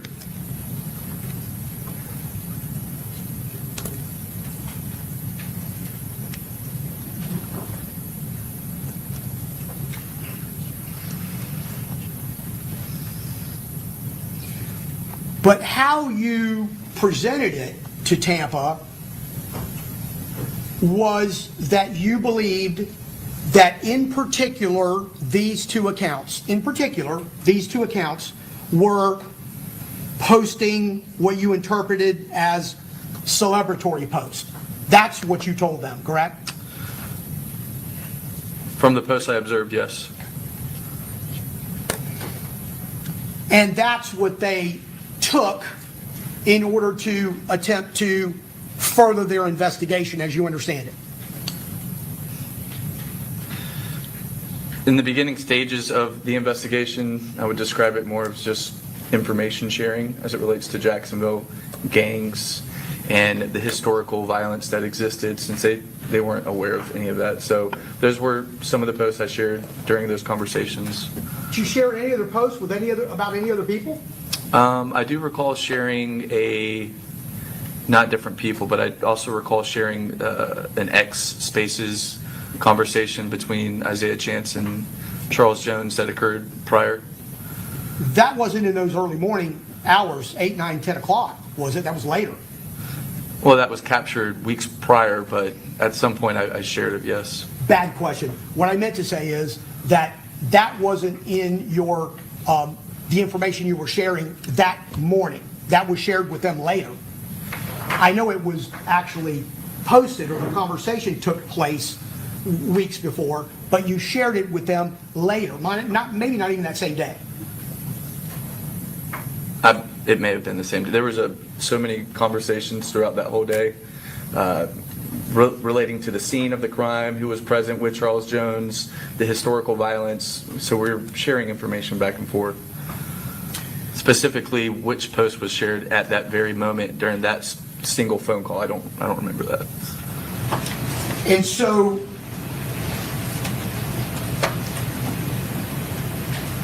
you do not have any independent knowledge or any evidence that Ghost 187 is associated with Rashad Murphy, do you? I did not know. And you never saw anything when you monitored that account that indicated to you and told you this is Rashad Murphy's account, correct? Aside from my own observations, no. Okay. Well, your own observations, in fact, Detective, is that there's not a single instance where a post or a picture or a video that you found on that account would tell you that it belongs to Rashad Murphy, right? No picture of him on the profile, correct? Correct. No pictures of his kids or his fiance, correct? Correct. No posts that would have directly related to anything in his particular life, correct? That's accurate. And the way that you made this association would have been things told to you by other detectives, Yes, correct? sir.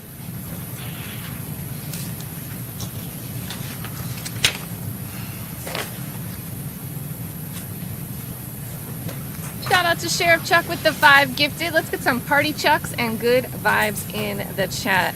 Those Turning the chat green. posts Thank you, Sheriff Chuck. that you saw on that morning, as it relates to Ghost 187, they were illustrated in State's Exhibit 108.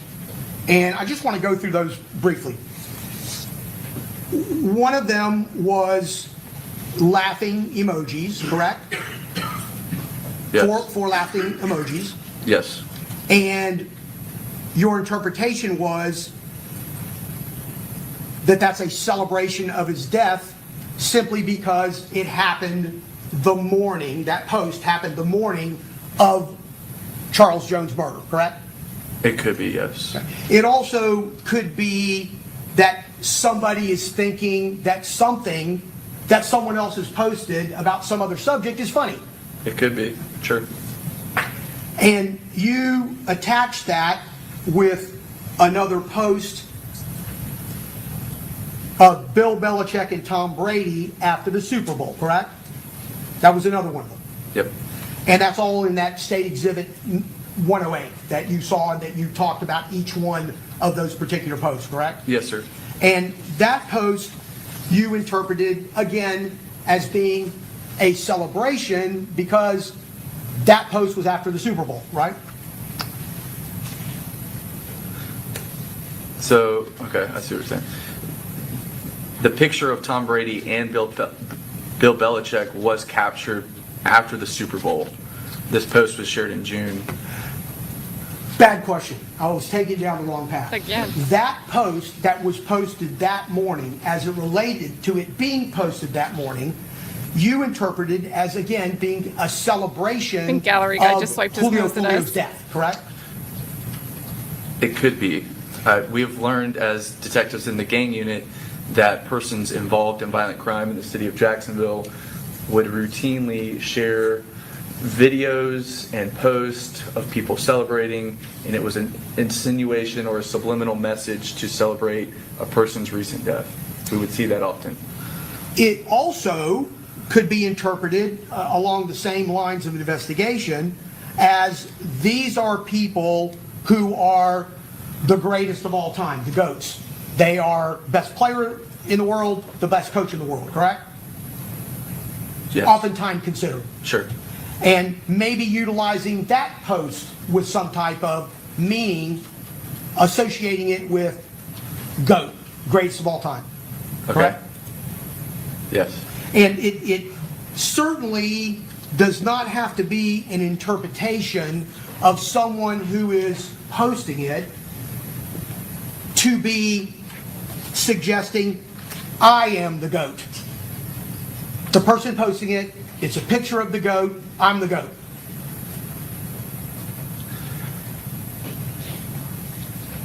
I usually see people posting sports-related posts at the conclusion of a sporting event.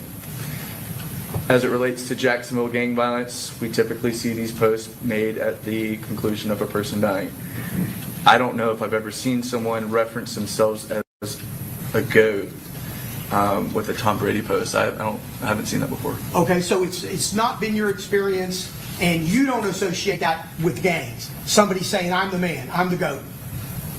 I've heard that reference, but I'm sure they would be calling themselves that, not utilizing Tom Brady and Bill for that. There's also a post during that day, during that morning, of Corbin shooting birds.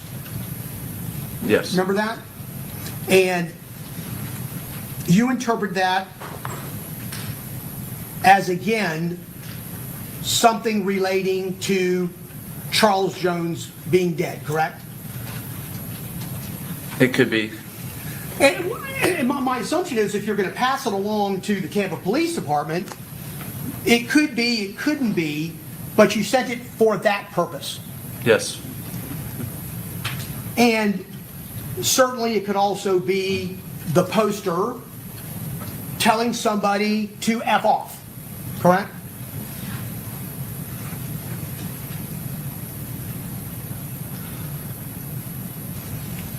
Yes.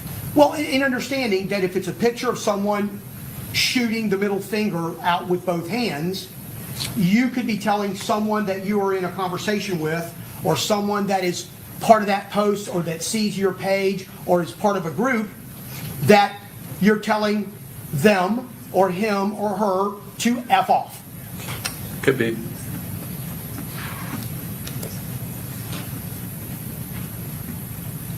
Or equally as possible, I don't care. I don't care what you say. I don't care about you. Could be. So Hate Me Kindly was also a post that you saw that morning. And that obviously could be disrespect to someone, a group, a person, another person who there's been a conversation with back and forth, as a diss. If you're going to hate me kindly. You would agree that it could be easily interpreted that way. Could be. And you, though, interpreted it again as being connected directly to Charles Jones' death, correct? Or else you wouldn't have given it to the Tampa Police Department. I provided that post in a series of the posts he made. That was just one of them. Yep. Okay. Of some relative significance to you, correct? What stood out to me the most was the Tom Brady, Bill Belichick one. Obviously, the same stories posted within that 24-hour period existed, so those were included in what I shared because they were there. I'm sorry, who was there? The posts were included within that sample of posts that was still attached to his story. Okay. When you say they were there, you mean the posts were there? The posts, yes sir, that's what we're discussing. And all of these posts, either singularly or in conjunction with each other, could very well be someone, Ghost 187, celebrating the death of Charles Jones, as many, many people were on social media at that same time, correct? A lot of people were celebrating his death, yes.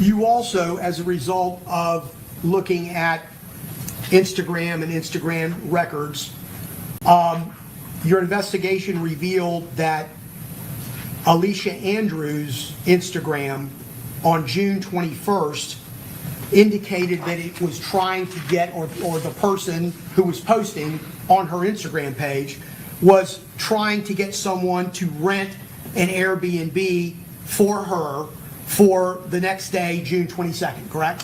My knowledge of the Instagram records is very limited. I did not obtain them. I was not the affiant of those warrants.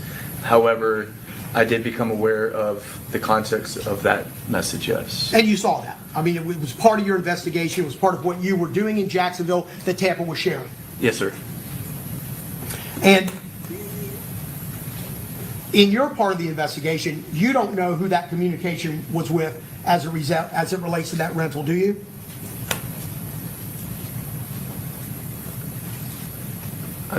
I do not know the identity of the woman she was speaking with, no.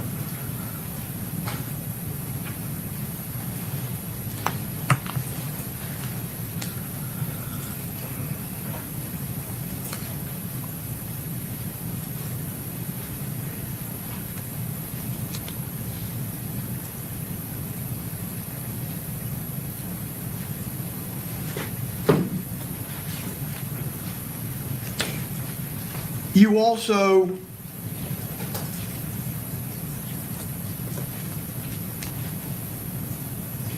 were the affiant or the author of a search warrant for the phone that was jointly possessed by Charmaine Steiger and Rashad Murphy, 904-386-0925, correct? Not for the device, but I believe for historical cell site. Right. So historical cell site records. And as a result of that, you were able to determine at certain periods of time during that weekend where that phone was located, correct? Yes. And that's what got you to the point where you located the phone on Friday, the 21st at 10:20 p.m. at the Walmart, correct? Yes. And it was you that went to the Walmart, got video that showed Mr. Murphy, Rashad Murphy, in the Walmart at that time, 10:30-ish, buying items, correct? Yes, sir.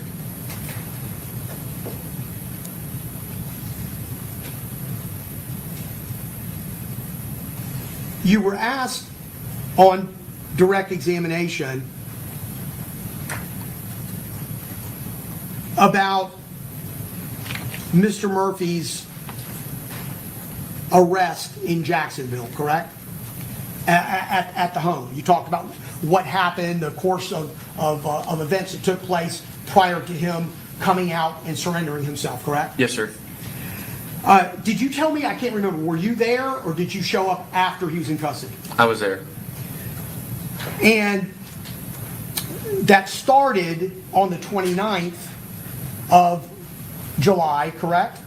And you ultimately interviewed him on the 30th, which would have been after midnight. That's correct. You detailed that scenario surrounding his arrest on your direct examination, right? Yes.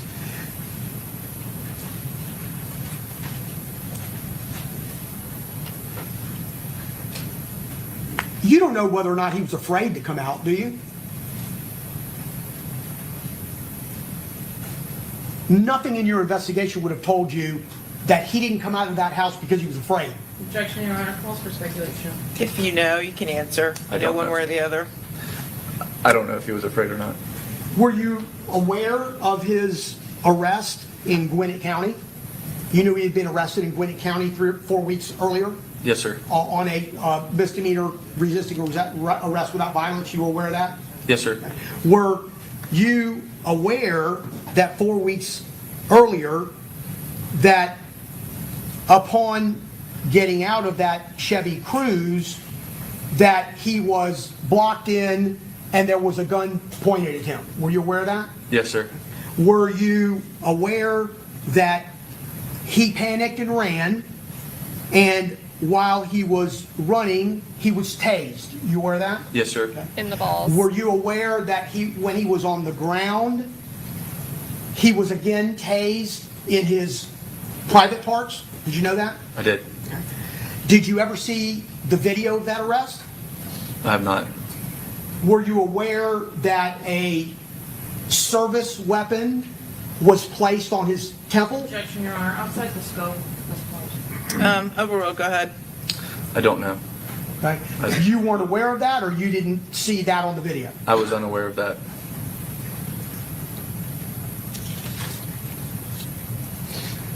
Were you aware that his shoulder was separated and he needed to go to the hospital to get treatment for it? No.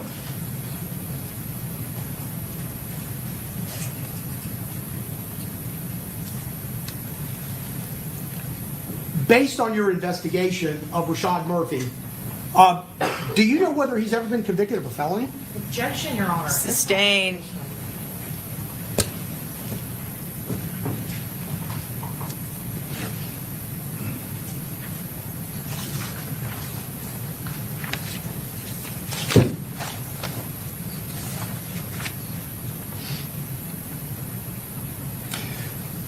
You talked briefly just a little bit back about the State's Exhibit 121, which was the Twitter Spaces conversation between Gutazay and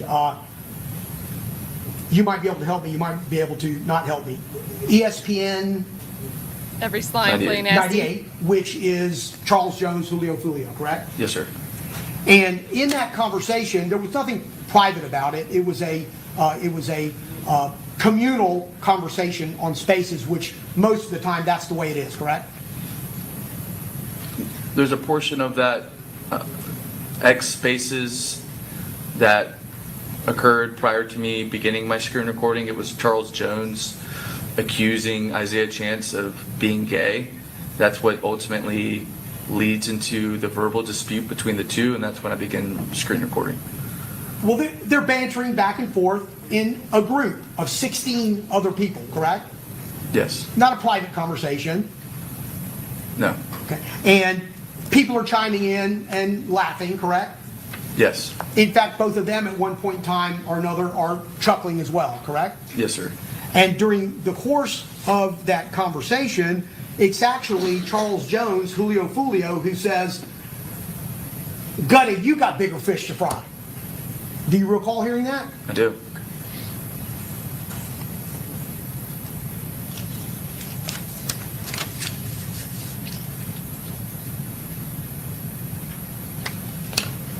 Going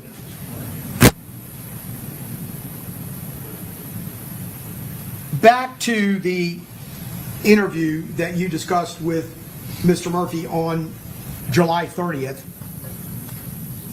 it began at about 3 o'clock in the morning, correct?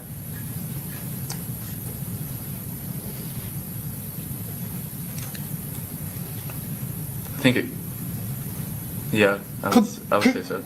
Concluded about 4:30 in the morning, and you said it was about an hour and a half long, give or take. Yes, sir. And this was not your case per se.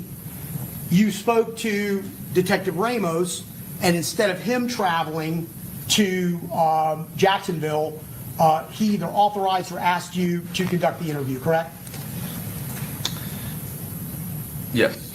Detective Ramos requested that I go ahead and interview him because he was unable to travel on that day. And what's going on with the court Detective sound? Ramos obviously knew a lot more about what was going on in his investigation at that point than you did. You would agree? Yes, Detective Ramos is the lead detective. He's responsible to know everything as it relates to the case. And He you would deferred a agree lot. with me that you really didn't have a full and entire view of the shooting, the murder, and the intricacies of what occurred in Tampa, correct? That's fair. You even told Mr. Murphy that it wasn't your case. Correct.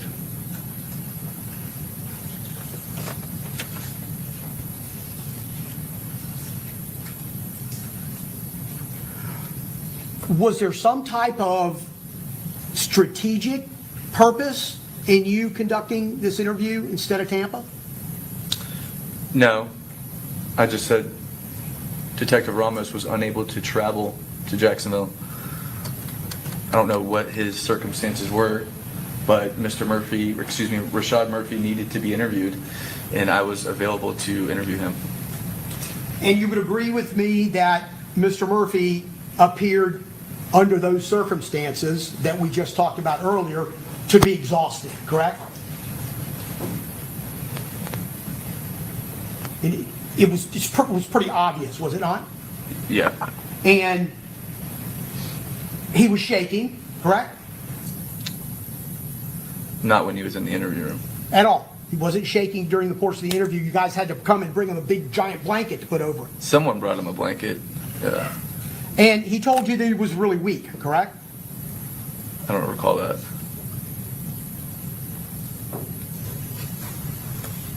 You even offered him a Red Bull, did you? I was drinking an energy drink, and I shared with him why I like him. I may have offered him one. I don't remember. But in any sense, you believed it was appropriate to continue the interview based on what you observed his condition to be, correct? I observed his condition to be totally fine for an interview. Initially, he talks about his 4 kids, and you ask him about the weekend, and he tells you about his son Prosper having a birthday on June 23rd, correct? I think you testified about that on direct. Yes, sir. And he tells you that his cousin Davion, which again you talked about in direct, was supposed to be going to Orlando for him on behalf of his brother, correct? Objection, Your Honor. May we approach? Yep.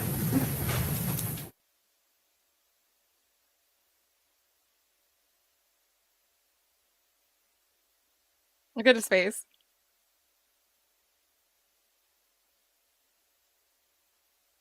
Yeah, I don't know why I like the lighting in this whole trial, this courtroom really, not this specific trial.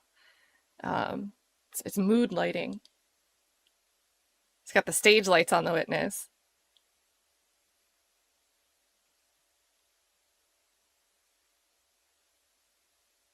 Rephrase.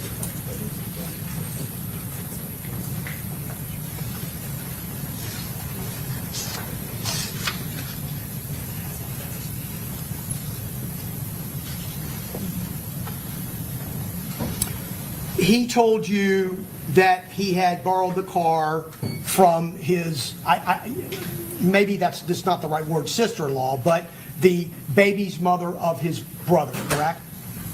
Yes. And I think you indicated to us that he originally denied being in Tampa on June 23rd, correct? Yes, sir. But that he had been in Tampa previously for a concert a long time ago. To represent that more accurately, I asked him multiple times if he had been to Tampa, if he had ever physically been to Tampa. He answered those initially, no, he has never physically been to Tampa. Ultimately, he does at one point say he had been to a show at an unknown time in Tampa.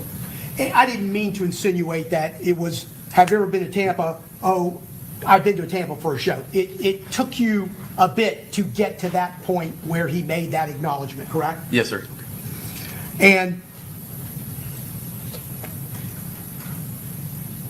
he told you that the car was borrowed and it was brought back to him on Sunday, correct? If Sunday was the 23rd, yes. Yes. Sunday was the 23rd, so that's correct, right? Yes, sir. And he also starts to talk to you because you mention and you provide him information about the Airbnb, correct? You start a conversation with him about that portion of the investigation. Hey, look, there's an Airbnb in your name. He actually brings up the Airbnb first, but I do start to question him about it.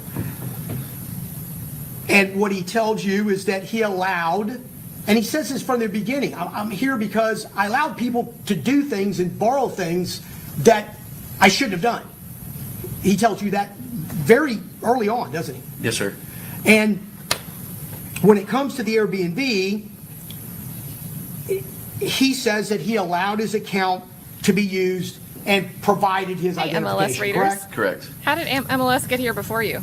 He also tells you that he wouldn't have booked an Airbnb in his name in Tampa, didn't he?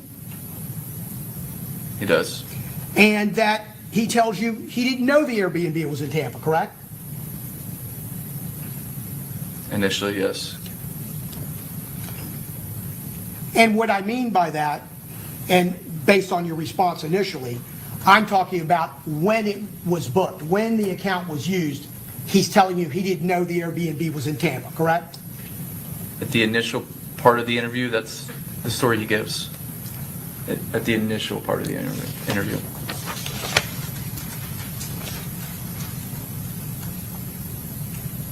And you have seen the confirmation of the Airbnb. It was shown to you on yesterday sometime during the course of your testimony, correct? No? I don't recall reviewing that as an exhibit, but I have seen that before. Okay. And you would Probably agree with Ramos. me that the confirmation on the Airbnb is to an account that is in Rashad Murphy's name, correct? Yes, sir. And that confirmation does not include an address or location in city of where that property is, correct? Yes, sir. Correct. And one thing that remains constant throughout your investigation is that he continues to insist that someone else utilized his account and he himself did not make that reservation, correct? At the initial part of the interview, that's what he continues to insist. Well, then maybe we need to get to a point where I think you may be going to.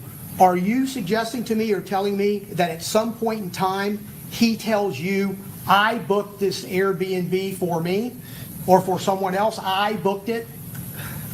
At the later portions of the interview, he does confirm that he goes to the Airbnb and that is actually trying to make contact with people at the rear door because he's trying to check in on his Airbnb. Those are his words. What he's telling you, and I agree with you, and we're going to get to that, is that he ultimately goes to the Airbnb on the 23rd of June, correct? That's what he tells you. Yes. Okay. And he says he's going to check on the Airbnb, correct? Yes. He doesn't tell you why he needs to check on the Airbnb on June 23rd, which is Sunday, in the morning, does he? He didn't tell you that. Say that again? He doesn't tell you why he needed to go and check on the Airbnb on June 23rd in the morning. Right. Okay.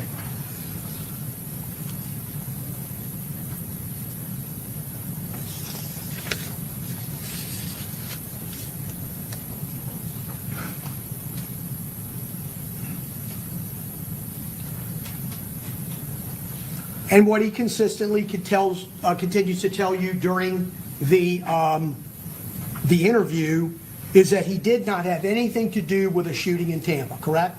Yes, sir. Doesn't ultimately make any type of admission to being present in Tampa at the time of the shooting, correct? Correct.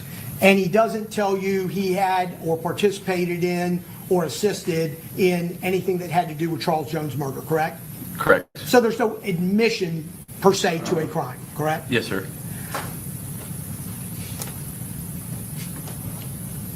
He tells you, does he not, that he thought that the vehicle was going to Orlando to help take things to his brother, correct?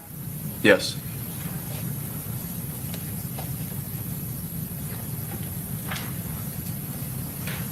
And he also says that what was happening was supposed to be happening in Orlando, not in Tampa, correct? Yes.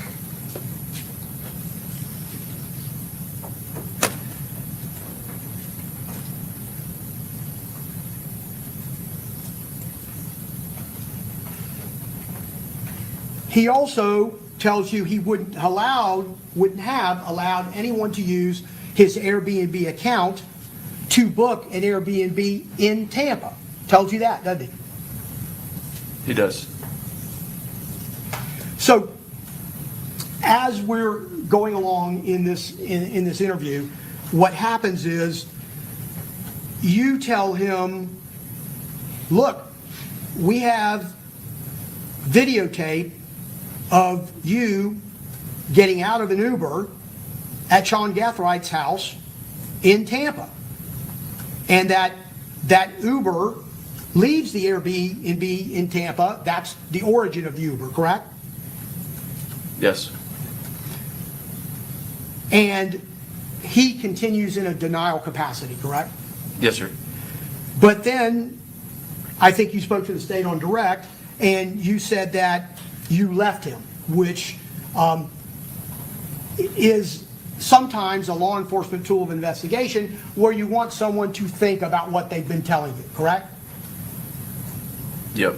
You want to give them the opportunity on their own, by themselves, to consider why they should continue to maintain a certain line of answers to your questions. That could be the case.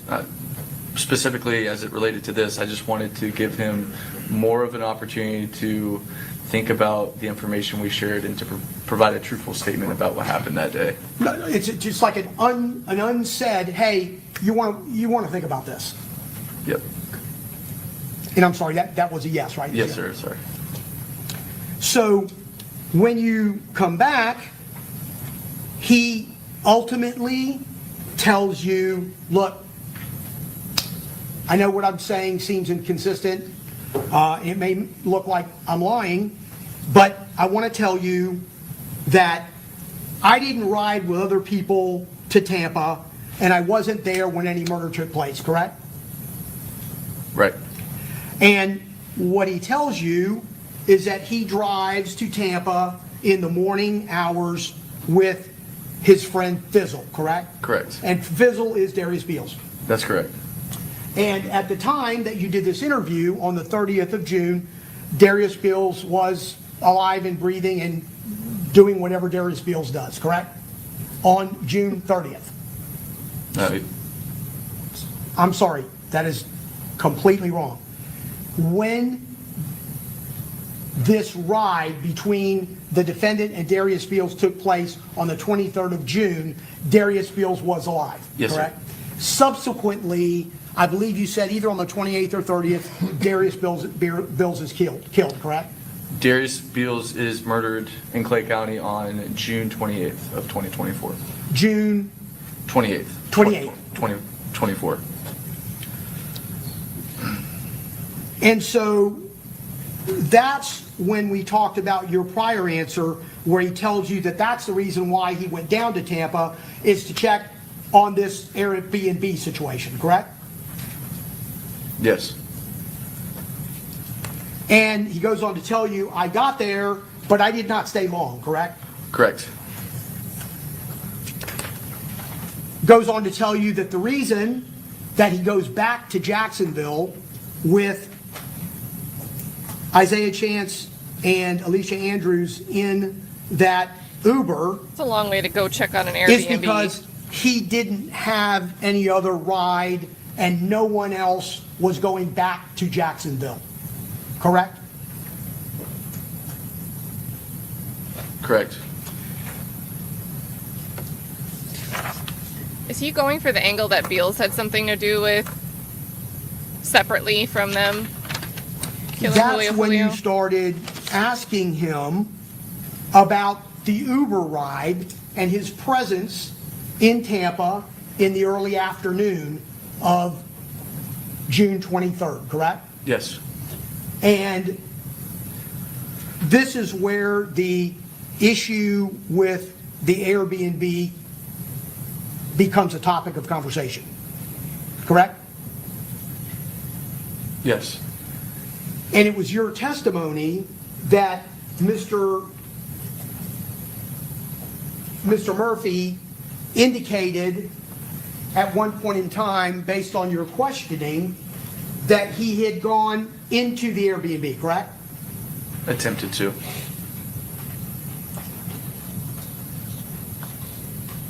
So your testimony is what Mr. Murphy told you, is that he had attempted to go into the Airbnb, correct? Yes. And what he tells you, first of all, strike that. You're talking about the back, not the front, correct? Back door of the Airbnb. Yes, sir. And when he says that he attempted or he went to the back of the Airbnb, this is after you tell him that you don't see him on the camera, correct? Right. Which is a fact. Rashad Murphy is not on any camera relating to that Airbnb that you have seen or that you're aware of from June 22nd through June 23rd, and at any point in time before or after Charles Jones is murdered, correct? Right. And what he tells you is that when he got there and he went to the back, he knocked on the door, no one answered, correct? Yes, sir. And then he came back, and as he's sitting with Fizzle, there's an Uber driver there, and they come out the front door, and that's when they get into the Uber, correct? Right. In the meantime, he said he was sitting in the car waiting, correct? I don't recall where he suggested he was standing, but at some point he meets them out front, yeah. Okay. Well, he's standing or he's somewhere where the activation of the cameras for the Airbnb Ring video do not show him in that frame, in that part of the parking lot, correct? Right. But what you can see is you can see the Uber driver, correct? I don't know. Have you looked at it? I've looked at a few of the clips. Okay. Have you looked at the clip where the Airbnb gets there? Did you show it to him? Didn't you show him the clip of the Uber driver? No. Okay. Have you seen it once or enough times to talk to me about it or no? I've seen a few of the clips. Did you see the one specifically where the parking lot is shown and the Uber driver and the individuals going to the Uber driver, to the Uber? I believe so, yes. Right. You don't see Rashad Murphy, correct? Correct. Okay. And you see people leaving the Airbnb, and you see somebody coming across the parking lot toward the Airbnb, correct? Toward the Uber driver location, correct? Yes.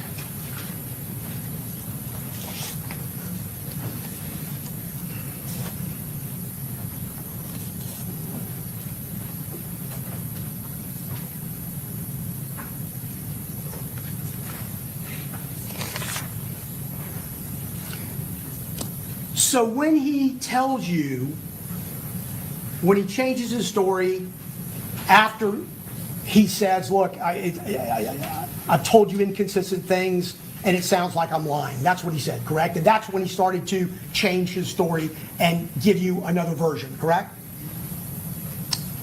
I provide him with information about Sean Gathright's video surveillance. It's at that point he realizes, yes, I look like a liar, and then he gives me another story. Correct. Yes. So he didn't maintain the story with or without footage, and I'm not suggesting to you that he did that on his own. What I'm suggesting to you is after you told him, hey, look, dude, you know, why don't you just tell me about it? He then tells you, look, I know this sounds inconsistent, and, you know, I know it sounds like I'm lying. And that's when we get on the path to the story that ends the interview, correct? Yes, sir. And because you now have that information, as a good detective, you're going to try to follow up to see what you can corroborate, correct?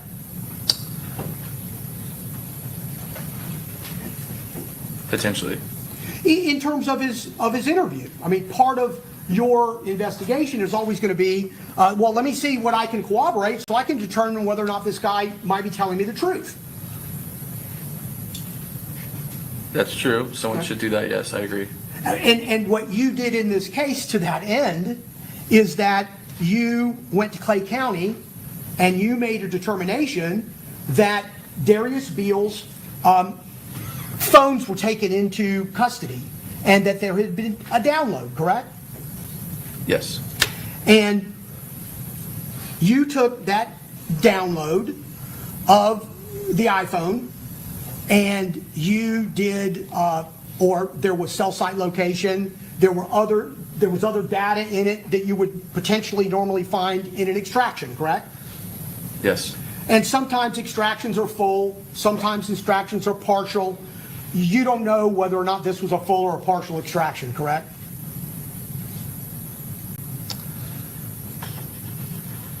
I don't remember. And what that extraction or partial extraction showed you was that you thought Darious Beals was not in Tampa because there was cell site locations of that phone in Clay County and Jacksonville area during June 23rd day, correct? I never obtained or reviewed any historical cell site. There was GPS location data contained within the phone, which is separate, but I believe someone within Tampa did follow up and did some historical cell site, which is separate from the GPS location data on the phone, but yeah. So in any event, your determination was, and you provided Tampa information that said Darious Beals couldn't have been in Tampa, correct? Correct. You did that review of that report. I obtained the cell phone downloads. The cell phone downloads are contained on a hard drive. It's not something I can remotely share.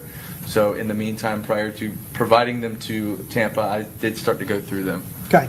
And in going through them, you felt comfortable because of the location information and the data that was in the phone, it was traveling in Jacksonville to various locations during that day, correct? There's more to it than just location data, but yes. Okay. How about for my client? What else is there? There's media files, financial records, social media accounts, communication logs. During that day? Yes. Okay. And again, your conclusion was that Darious Beals was not in Tampa. Correct. Okay. But there's a second phone, correct? Yep. And Darious Beals has two phones, correct? Yes. And there was actually a download done on that phone too, correct? Yes, sir. And the results of that download of that phone couldn't tell us where that phone was, correct? That's correct. And so you can put one of Darious Beals' phones in Jacksonville on June 23rd, correct? Yes. But you can't put the other one, can you? I can't, but I can say that that phone was never powered on June 23rd. But he could have had it with him, correct? He could have taken that phone in the event that he needed to use it. He could have, yes. You don't know where that phone was on June 23rd, correct? It was never powered on. You would never be able to determine that. You don't know where it was on that particular date, correct? That's true. So it doesn't necessarily follow that Darious Beals was with one phone and not another. We don't know that. You can't testify to that, can you? He could have a phone on him that is not powered on, sure, but I don't see what the use of that would be. Unless you wanted to power it on and use it. But that never occurred. Correct. It didn't occur. Could have occurred. It was capable of occurring. It was an operational phone, correct? True. It was. There would have been monthly bills on it. There was data on it showing that it had been used, correct? It had been, yes. Okay. And you don't know whether Darious Beals had that phone in his possession on June 23rd, do you? I don't.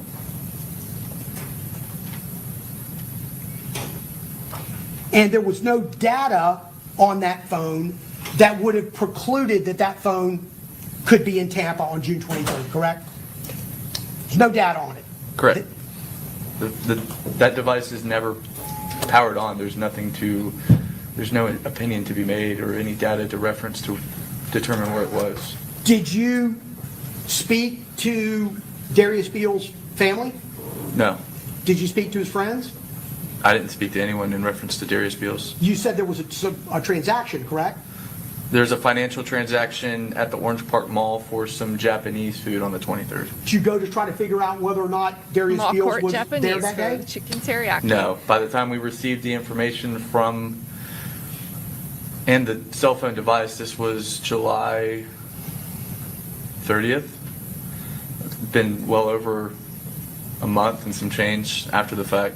So you're going to presume that there probably wouldn't be camera information at that time, correct? Is that what you're saying? As a homicide detective in the city of Jacksonville and surrounding areas that has pulled so much video from DVRs, it's become my experience that video, more oftentimes than not, doesn't exist beyond a week.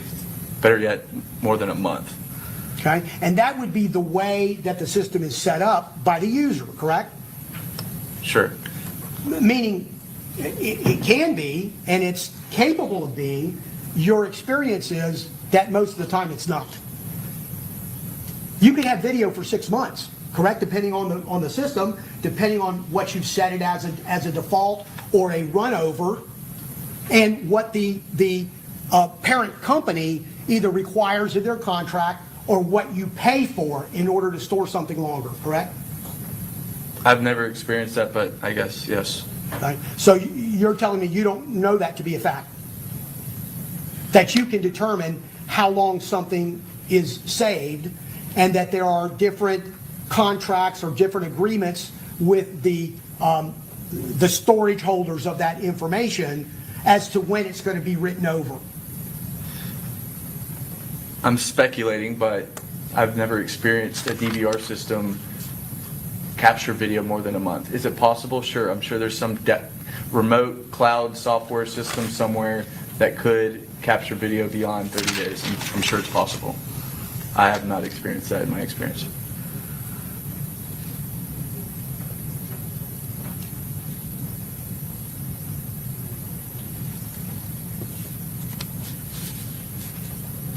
You would also agree with me that if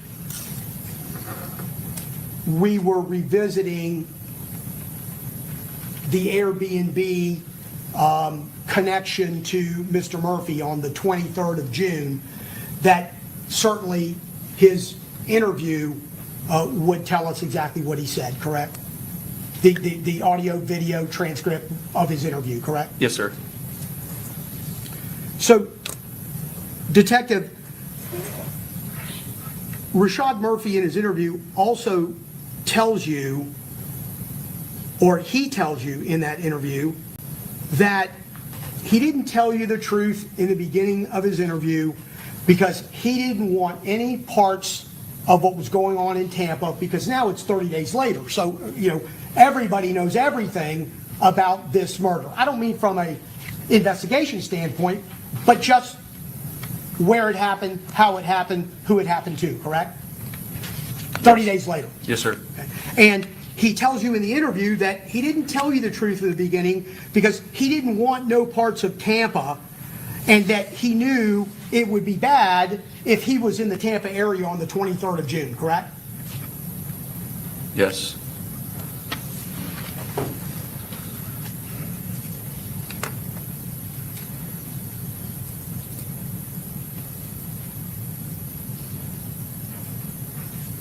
I don't have any further questions. Thank you, Detective. Thank you.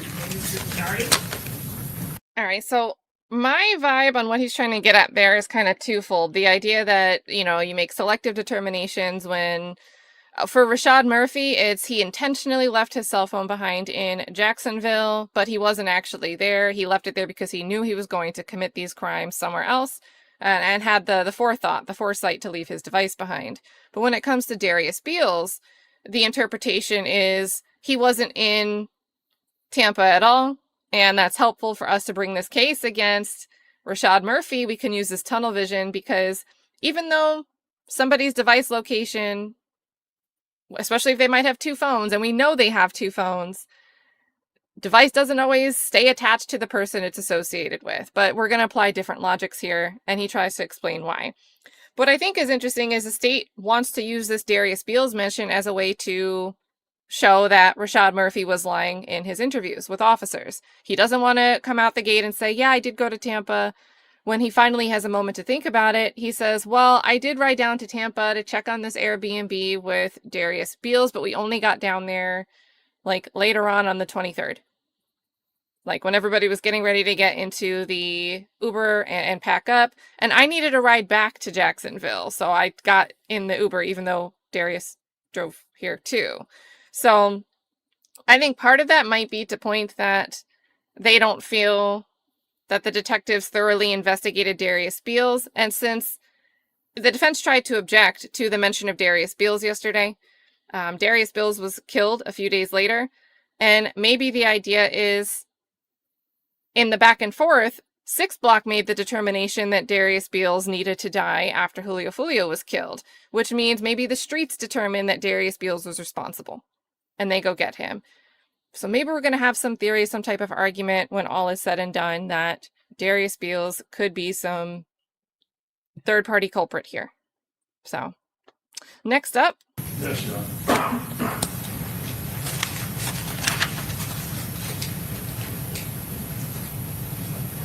Also, shout out K-Tally Pitt is like, is he going to move it along? He said, may this lawyer get to his point soon. I Good feel morning, like Jack. I'm aging Good afternoon. 10 years with every question. It was drawn out. He was messing up a lot. I think it was difficult to follow, but I've liked him in other crosses. Thank you for the super. Also, Allie, thank you for becoming green. This up now. I see we have some people that are tuning in. Like this is the first day watching the trial. That was Brian Gonzalez, who's representing one of the 4 co-defendants in this trial, Rashad Murphy. Alicia Andrews is a 5th co-defendant, but she was tried separately. Convicted on a lesser of second-degree manslaughter and is looking for some post-conviction relief before she's actually sentenced, after she had this judge disqualified from her case. So next hearing for her is May 11th. Up now is attorney Nick Sinardi, who is representing Davion Murphy, but he's probably going to call him Damian Smith. He's been switching a lot of names. Still morning. Still. And he's getting the Still day morning. wrong. As I entered, how long have you been with the Jacksonville Sheriff's Office? Going on 9 years. 9 years? May will be 9 years. All right. And prior to January of 2025, you had no contact with Davion Murphy, correct? Correct. Didn't know who he was until that point, correct? I did not know who he was prior to this incident. Correct, that's what I'm asking. All right. Yes, sir. And you said 9 years, going on 10 years at this time? I'm 8 years going on 9 years. 8 years, going on 9 years, all right. And at some point in time, obviously, you've testified that there were arrest warrants issued for a number of individuals, one of which was Davion Murphy, correct? Yes, sir. And is it fair to say that as a result of those arrest warrants, officers, detectives, et cetera, with the Jacksonville Sheriff's Office was looking for these 5 individuals, I believe it was, correct? Yes, sir. All right, and Davion Murphy was one of those individuals. Correct.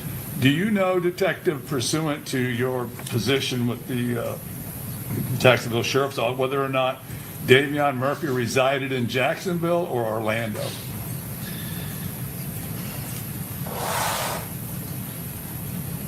I know at one point he had historical addresses in Orlando. Correct. Where he established a permanent residency around this time, I don't know. Yeah, but he did have a Orlando address, correct? Yes, sir. All right. Now, based on the arrest warrants that were issued, I'm obviously assuming that efforts were made to locate Davion Murphy, correct? Yes, sir. And do you recall when it was that the arrest warrants were issued? Approximately. July, Sometime in July. late July, 2024. And is it fair to say that Mr. Davion Murphy was not located until January of 25? Correct. All right. And you don't know specifically his whereabouts through that period of time. Is that accurate? Not until he's interviewed. Till his interview, correct? Yes, sir. All right. So you did not know his whereabouts between July of 2024 and January of 2025 until his interview. Is that accurate? Yes, sir. All right. Is it fair to say that majority of that time he was in fact in Jacksonville, Florida? Per his own admission, yes. I'm sorry? Per his own admission, yes. Okay. And you just weren't able to locate him? Correct. All right. You and however many deputies, et cetera, are with the the Jacksonville Sheriff's Office, correct? Yes, sir. All right. But there did come a time when, at some point in time, that you or other individuals with the Jacksonville Sheriff's Office believed they had located Davion Murphy at an apartment complex in Jacksonville. Is that accurate? Yes, sir. Did you participate in taking Davion Murphy into custody? I was present in the area. Our SWAT team did the apprehension of Davion Murphy. Did you actually see the apprehension of Davion Murphy from your location? They keep a safety perimeter just because they're using breaching equipment and other SWAT techniques and equipment. So they have to keep a safety perimeter, but I was very close by. All right. And is it fair to say, based on your observations and your knowledge of what transpired in taking Davion Murphy into custody, he voluntarily presented himself to the Jacksonville Sheriff's Office deputies there, correct? No. No. Did he attempt to run? He didn't have an opportunity to. Was the door of the apartment complex breached in order to remove Davion Murphy? They blew the door off of the apartment he was in, yes. I'm saying it again? They breached the front door, yes. And was Mr. Murphy there present at the front door when it was breached, and he was actually injured as a result of that breach? I'm unaware of any injuries, but he does say the door hit him upon it being breached. All right, so he was at the door when the door was being breached. Is that accurate? That's what he shared with me, yes. All right.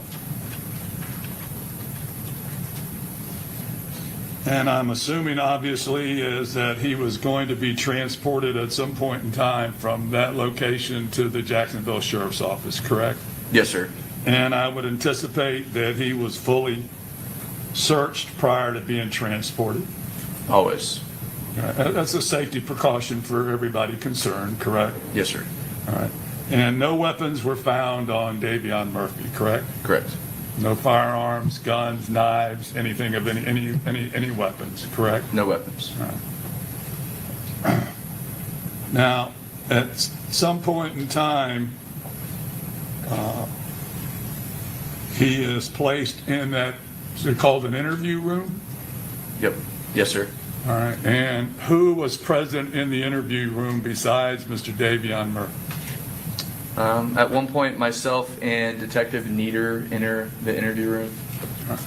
Who was primarily responsible for the interviewing of Davion Murphy in that interview room? Myself. Okay.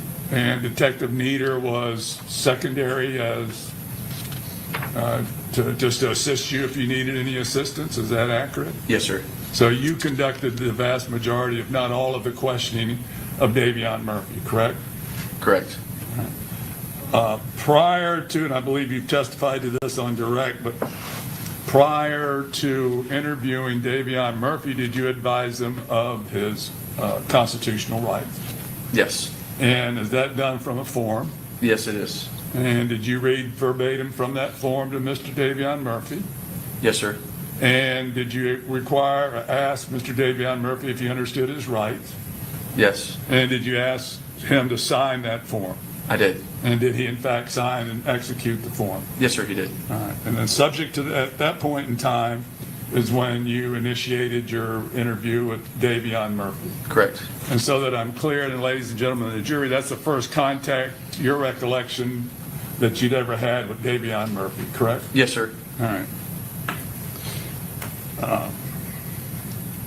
Now, you've gone through, and I'm not going to reiterate what your statements concerning the comments made by Mr. Murphy during that interview. So we'll go with that. I believe, is it fair to say that the time you came in contact with Mr. Murphy, Davion Murphy, so that we can keep it straight, he was intoxicated, was he not? It did not appear to me that he was, but he did. Did he not give signs of intoxication? No. You don't believe he did? Not when he was speaking with me, no. You don't. Did he appear to be impaired in any manner?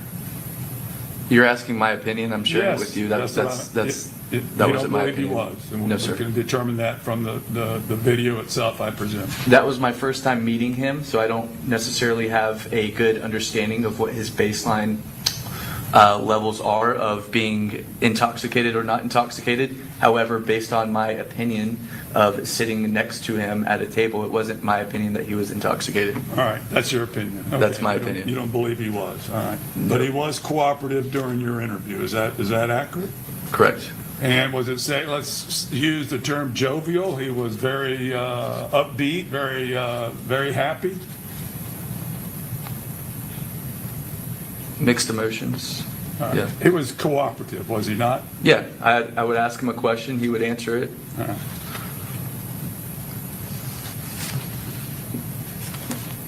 Now, there were points in time where both you and Detective Meter exited the interview room, correct?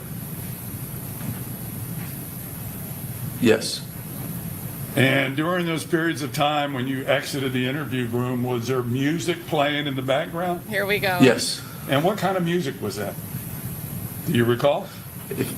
I don't know what the local radio stations here are, but if you were to put on today's top hits, that's what they were playing. How about rap music? No, You don't recall? I don't recall there being rap music. All right. You don't recall what music was playing? But there was, when you and Detective Nieder exited the interview room, there was piped in music that was going into the interview room, correct? Right. And was there not points in time where Mr. Davion Murphy was dancing to that music?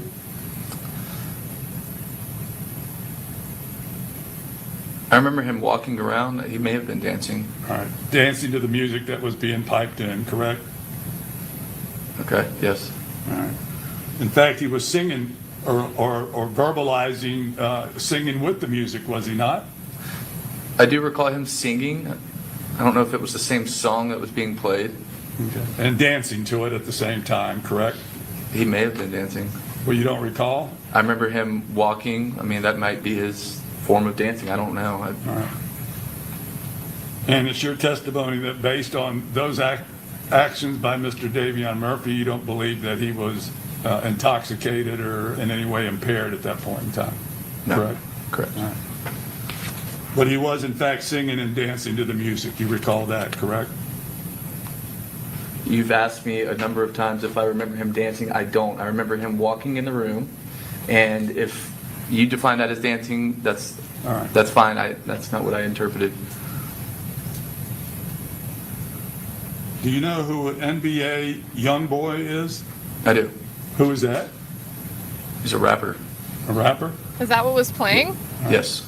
All right. Did I understand you to indicate to the state on direct that you believed you observed Davion Murphy make a gun sign? Was that you? That's what he physically demonstrated, yes. All right. That you recall that in the video, correct? You can't miss that. Okay. And if you would demonstrate for the ladies and gentlemen of Do the it jury again. what your recollection is, the manner in which Davion Murphy mimicked whatever it was that you believe he was mimicking. Okay. Do you want me to physically demonstrate it? Yes. You did it earlier. So, would you like me to stand up? too? Yes, I feel like it would be easier for the Your ladies and Honor, gentlemen. do you mind if I stand up? Go ahead. So Davion Murphy, when Detective Nieder and I leave the interview room, Davion Murphy starts to walk around in the interview room with extended, his left hand, and his right hand as he's brandishing a trigger finger. And he starts to walk around the interview room just like this, and he points up at the camera and he starts going, "Bop, bop, bop, bop, bop. Bop, bop, bop, bop, bop." And he does Flip it! a number of times. And that's what we're observing remotely from a separate room on the camera. All right, got to throw it back to when we watched the Spivey hearings. He says at the end of the day, I don't know who shot first. And they're going to say, well, he said he heard, all of a sudden all hell broke loose, bap, bap, bap, bap, bap, bap, bap, bap, to indicate somehow that means that Mr. Spivey did not shoot first. It don't mean that at all. Thank you, Detective. You're welcome. Now, let's return back to NBA YoungBoy. Who is he? He's a rapper. And have you observed any of his rap videos? I've actually worked NBA YoungBoy's concert. I've seen him You live. have? Yes. And have you seen NBA YoungBoy do that same action that you just shown the ladies and gentlemen of the jury on numerous occasions? I have. What's the relevance? Wow. It is relevant, Judge. Well, okay, he's answered the question, so what's your next question? Overrule the objection as far as the question that's on the table. Did you have any involvement, Detective, in checking the social media of Davion Murphy? No. You did not have any. Well, let's do it this way. As one of the as one of the detectives, are you aware of any social media that's been recovered pertaining to Davion Murphy? I'm not. Okay.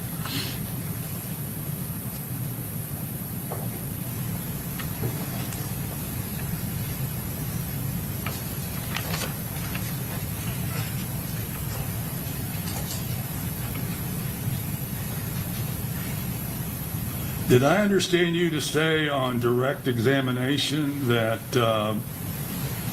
your recollection is that Davion Murphy knew Sean Gathright? He references a press conference that was broadcasted by the Tampa Police Department that displayed Sean Gathright.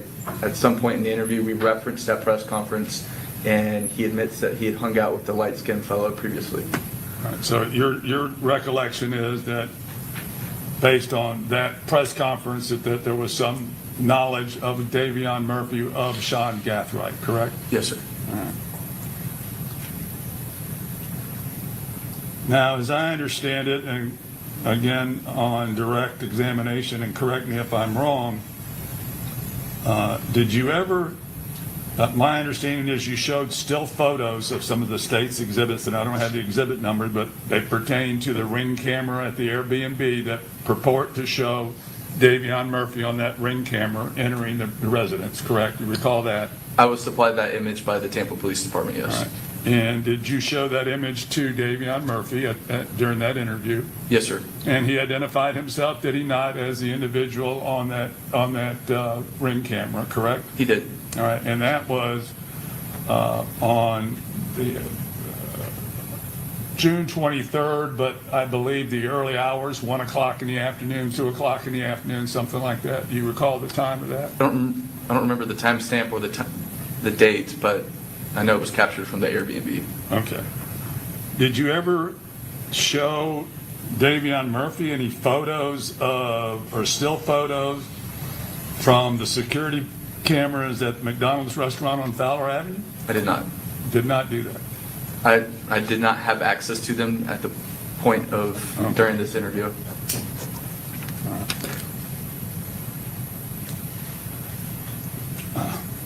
So that the record is clear, Detective, you were able to obtain the extraction data on 2 cell phones that were the property of Darious Beals, also known as Fizzle, correct? Yes. All right. And one was an Apple iPhone, correct? Yes. And based on your testimony is that during June 23rd of 2024, you believe Darious Beals was present in the Duval, Clay County areas, based on the cell phone data, correct? Yes. All right. You were able to able to double check the location of Darious Beals with that phone data to confirm whether or not he in fact was the one possessing the phone, correct? Double check the, Well, I don't understand. You have phone data that shows he was in a certain area in Duval and Clay counties, correct? Yes. And we've gone through this, and you also were able to determine that he made a purchase at I believe it was a Japanese restaurant, but you weren't able to confirm whether or not Darious Beals was in fact the one possessing that phone. Is that accurate?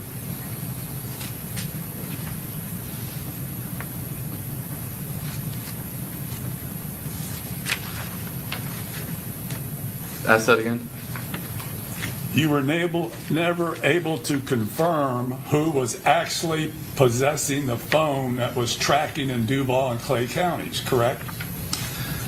The device, the review of this cell phone extraction, the phone belongs to Darious Beals. The account information belongs to Darious Beals.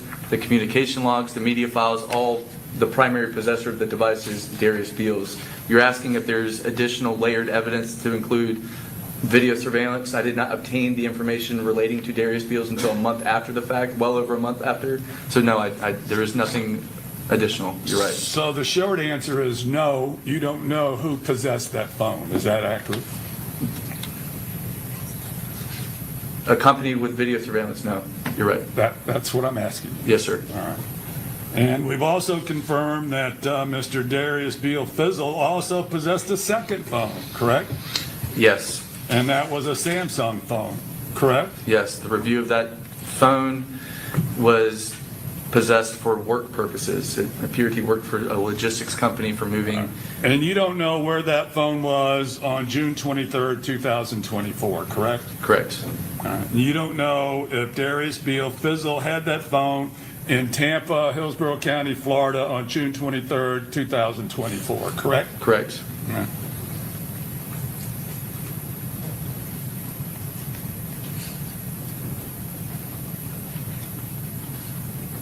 Now, Charles Jones, who went by the stage name of Julio Foolio, correct? Yes, sir. He had a great deal of social media posts, correct? Yes, sir. And a lot of them included his traveling to Tampa to celebrate his birthday and where he was going to party, et cetera, et cetera. Is that accurate? Yes, sir. And did you also learn that at one point in time that Mr.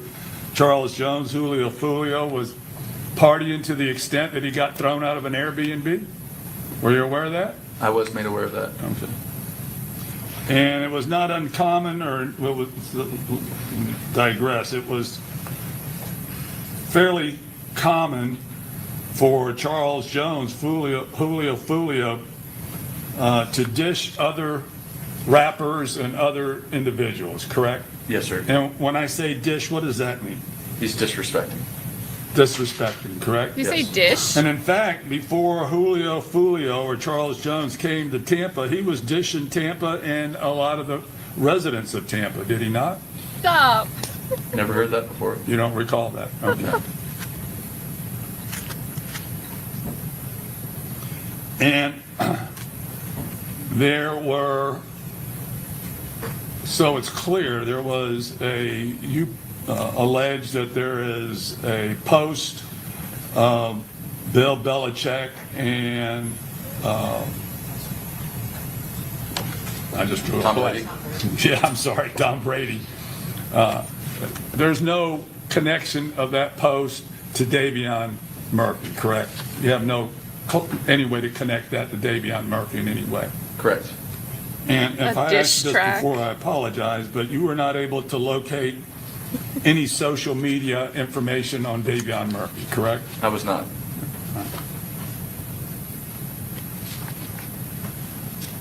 And on the post that you did identify, a lot of people, in fact, were celebrating the death of Charles Jones, Julio Foolio, were they not? Yes. And a rough number, I know you didn't count them, but a rough number of posts that you saw. Hundreds. Hundreds? Yes. Maybe thousands? My answer was hundreds.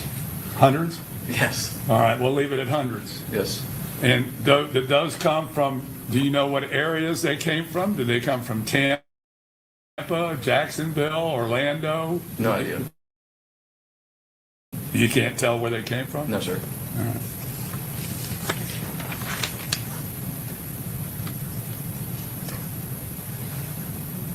So that the record is clear that obviously you've testified that Darious Beal Fizzle was murdered shortly after the death of Charles Jones, correct? 5 days after. Right. June 28th, and the state allegations are that Julio Foolio or Charles Jones died on June 23rd, correct? 2024. Yes. So the ladies and gentlemen of the jury are clear. Davion Murphy has no involvement whatsoever with the death of Darious Beals, correct? It's an ongoing investigation. I don't know the answer to that. All right.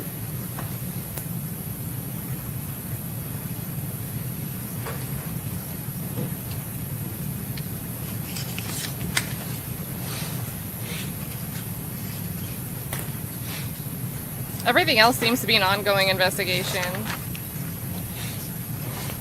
And maybe we'll get Another moment, some Yep. charges eventually for some of them, but it just kind of makes you think that when it's bigger news, maybe there's more resources devoted to it.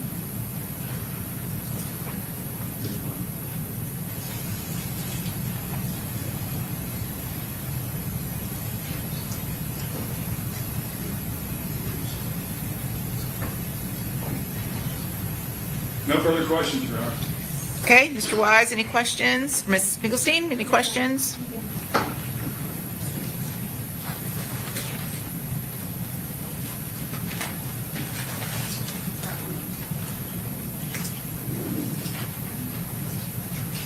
All right, this is Jenna Syra Finkelstein for Gathright, Sean Gathright. Good morning, Detective. Good morning. Just got a few questions for you, mostly in relation to Sean Gathright. Okay. I know there's a lot of us, and hard to keep track probably. Is he Let me green? ask you, I know you said you were in homicide, moved to gang, and I believe it was yesterday you talked about your main assignment at this time is the 21st Street gang Yes, and rack chasing family? correct. Which I wrote down as rat chasing, but I guess you said R-A-C-K? Yes, ma'am. Okay. But part of your work in the gang unit and with the 12 of you that are assigned, right, is to have a general knowledge of all the gangs. For the most part, yeah. Okay. So what we heard yesterday was that you knew information regarding 1200. Yes, Is that correct? ATK correct. and 6 block. Yes. And those are kind of the main focus of this case, right? Yes, ma'am. We also saw that at the time of the homicide or predating or the day of, you were monitoring social media as it related to those 3 gangs that I just mentioned, 1200, ATK, and 6 block. Along with others, yes. But the screenshot or the screen recording we saw was dealing with those 3, right? As Yes. it relates to this case. Yes, ma'am. What's relevant here, okay. From the knowledge that you have of your gangs that you're assigned to, the other gangs in Jacksonville that you have general knowledge, and then more specifically 1200, ATK, and 6 block, you'd never heard the name of Sean Gathright before, correct? That's correct. Okay. And you weren't monitoring his social media? I was unaware of it. Don't know his screen name, Correct. anything like that on X or Twitter or whatever we saw yesterday? Right.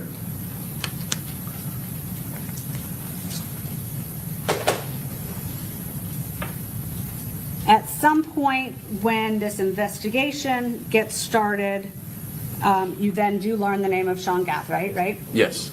And I think we had heard a little bit yesterday and today, at some point, he's arrested. Yes. You were not directly involved in his arrest, correct? Correct. Physically arrested. Right. You also personally did not stop his vehicle or were involved in the stop or search of his vehicle at any point in time. I was not part of that. And we heard about him being brought into the station. You didn't personally take any statements or interview him, correct? Correct.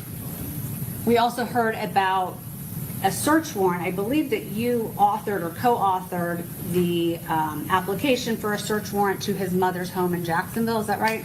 Detective Parker did. He was the affiant of it. Okay. I was present at the very beginning portion of it being executed, but I left shortly after. And for the jury's knowledge, the affiant is the person who signs or kind of swears under oath to why they want that warrant. The affiant is just another word to say the person that authored or wrote the search warrant.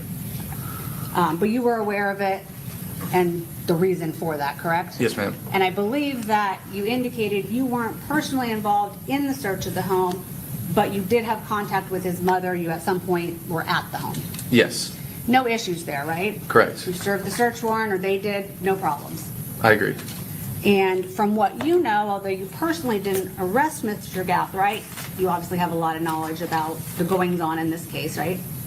For the most part. You were kept up to speed on a lot of stuff. You weren't aware of any issues arresting him?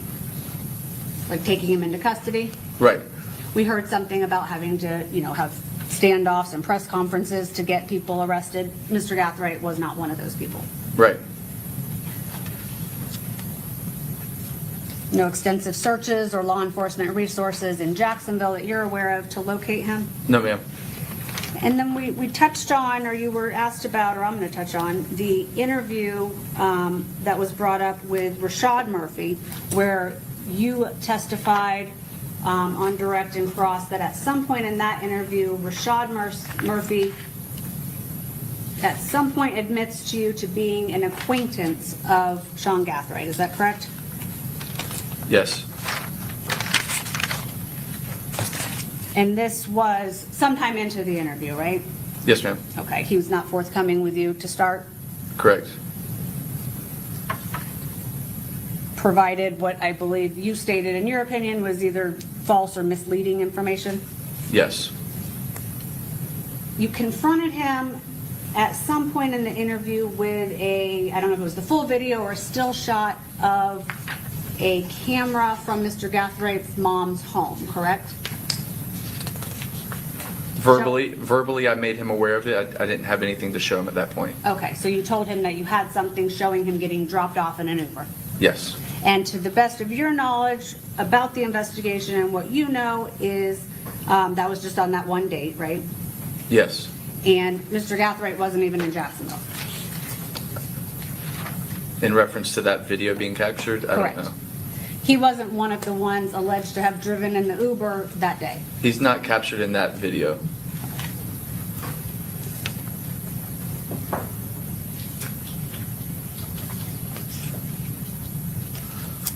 Later, we just heard about the arrest and interview of Davion Murphy, correct? Yes. And would you again, I believe you kind of categorized that he was cooperative, maybe not as forthcoming with you, Yes. correct? You stated just now on cross with Mr. Davion Murphy's attorney that there was, when Mr. Gathright's name was brought up, it was in reference to press conference, because this is 6 months later, right? Yes. This interview's 6 months and change after this homicide. Right. So there had been press conferences. Mr. Gathright had been in custody for quite some time. Yes. That's brought up in your interview with Davion Murphy, correct? Yes. And he was aware of those press conferences or had seen coverage of some point? Yes. You indicated on cross just now that he tells you during that interview that he had hung out with Mr. Gathright. He doesn't identify him as Gathright, but yes. Okay, how does that come about in that interview? We're referencing the publicized press conferences. He acknowledges that he had seen them. During those press conferences, it's the images of Sean Gathright, Isaiah Chance, and Alicia Andrews having been taken into custody. And it's during that conversation referencing those 3 people that Davion acknowledges he knew the light-skinned person, which was Isaiah. Okay, do you recall? Or excuse me, correction, Sean Gathright. And do you recall? He's getting them mixed up. His exact word. I mean, do you have a transcript or have you reviewed that interview before coming today? I watched it yesterday. References him as the light-skinned fellow. Okay, and what does he do? Does he say, yeah, do you show him something and he points him out, or how does that come about? No, there was no images provided. It was just what we were discussing. So let me ask you this. In that context, does he only admit to knowing the light-skinned person? Yeah. Okay. Yes. So do we take that to mean he denied or did not claim to know Mr. Chance? Is that how you took it at the time? No, I'm trying to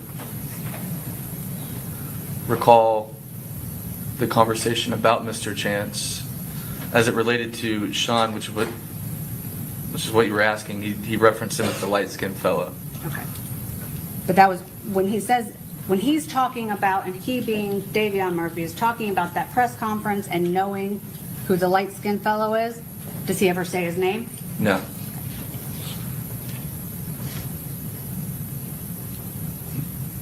And he's not on, he being Davion Murphy, sorry, is not on that video that you're aware of from the Uber at Mr. Gathright's house, correct? Correct.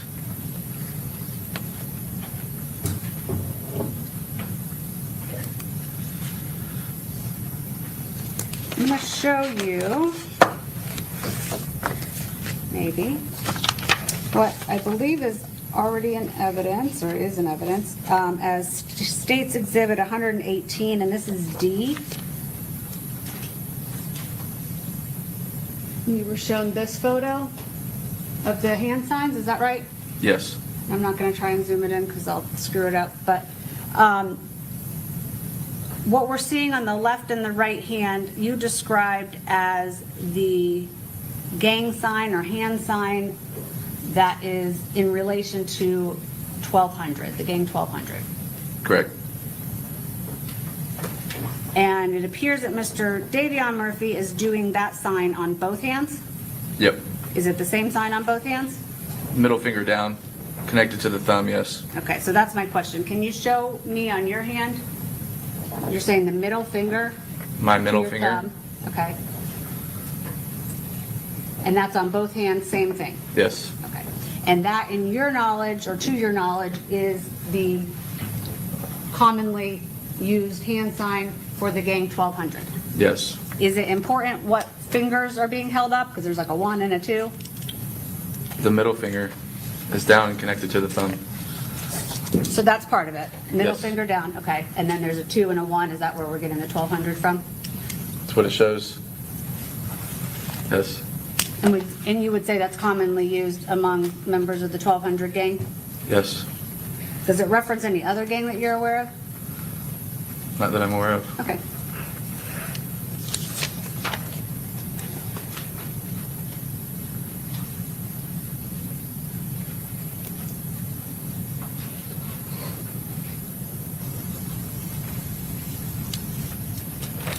May I have a moment?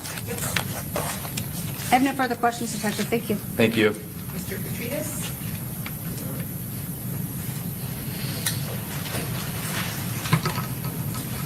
That was Jenna Finkelstein, by the way. And then Justin Petredis is Good Chance's afternoon, attorney. Detective. It is afternoon now. All right. Just a few questions for you. Going back to the Spaces chat, you listened to a decent amount of it. Would you consider the tenor of that like a normal back and forth? Not really angry or yelling or anything? Yeah, it seemed routine. Okay. And you said you weren't aware of what bigger fish to fry meant, correct? No. And at some point during the Spaces chat, Mr. Jones indicates that he doesn't believe the rumors, I guess, that he mentioned about Mr. Chance, correct? Yes. And that's audible on the chat for everyone to hear. Yes. And now going to the Instagram post from June 23rd of Mr. Chance, you didn't, at the time, you couldn't find a specific relevance to the Charles Jones murder, correct? During that, ask that again? When you saw the post initially, you couldn't see a relevance to Charles Jones murder. Right. And we talked, he also had a post of Brady and Belichick, and Mr. Gonzalez talked to you about that, correct? I believe the one posted to Isaiah's account was just Tom Brady. Okay. Or no, it was either just Tom Brady or just Bill Belichick, or yeah, one of the two. And then he had a post about King Von, correct?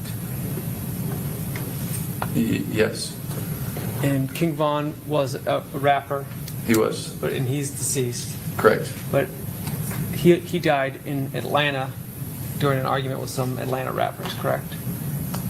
I don't recall specifically where that happened, but that sounds right.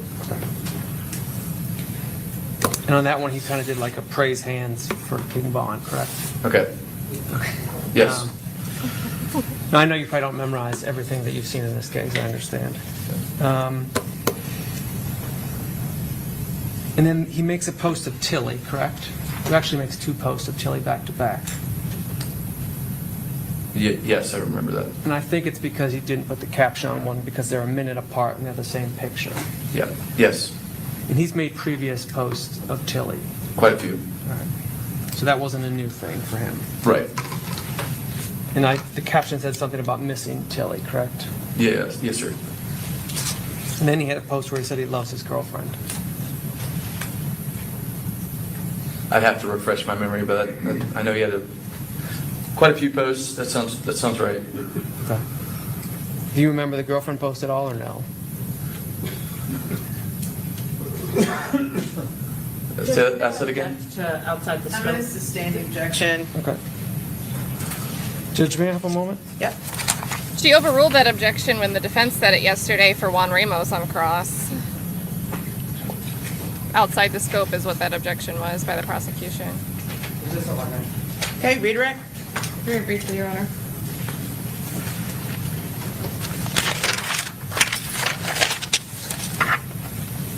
Detective, you were asked when Mr. Sinardi was asking you questions about Davion, about not knowing about his whereabouts. Is that correct?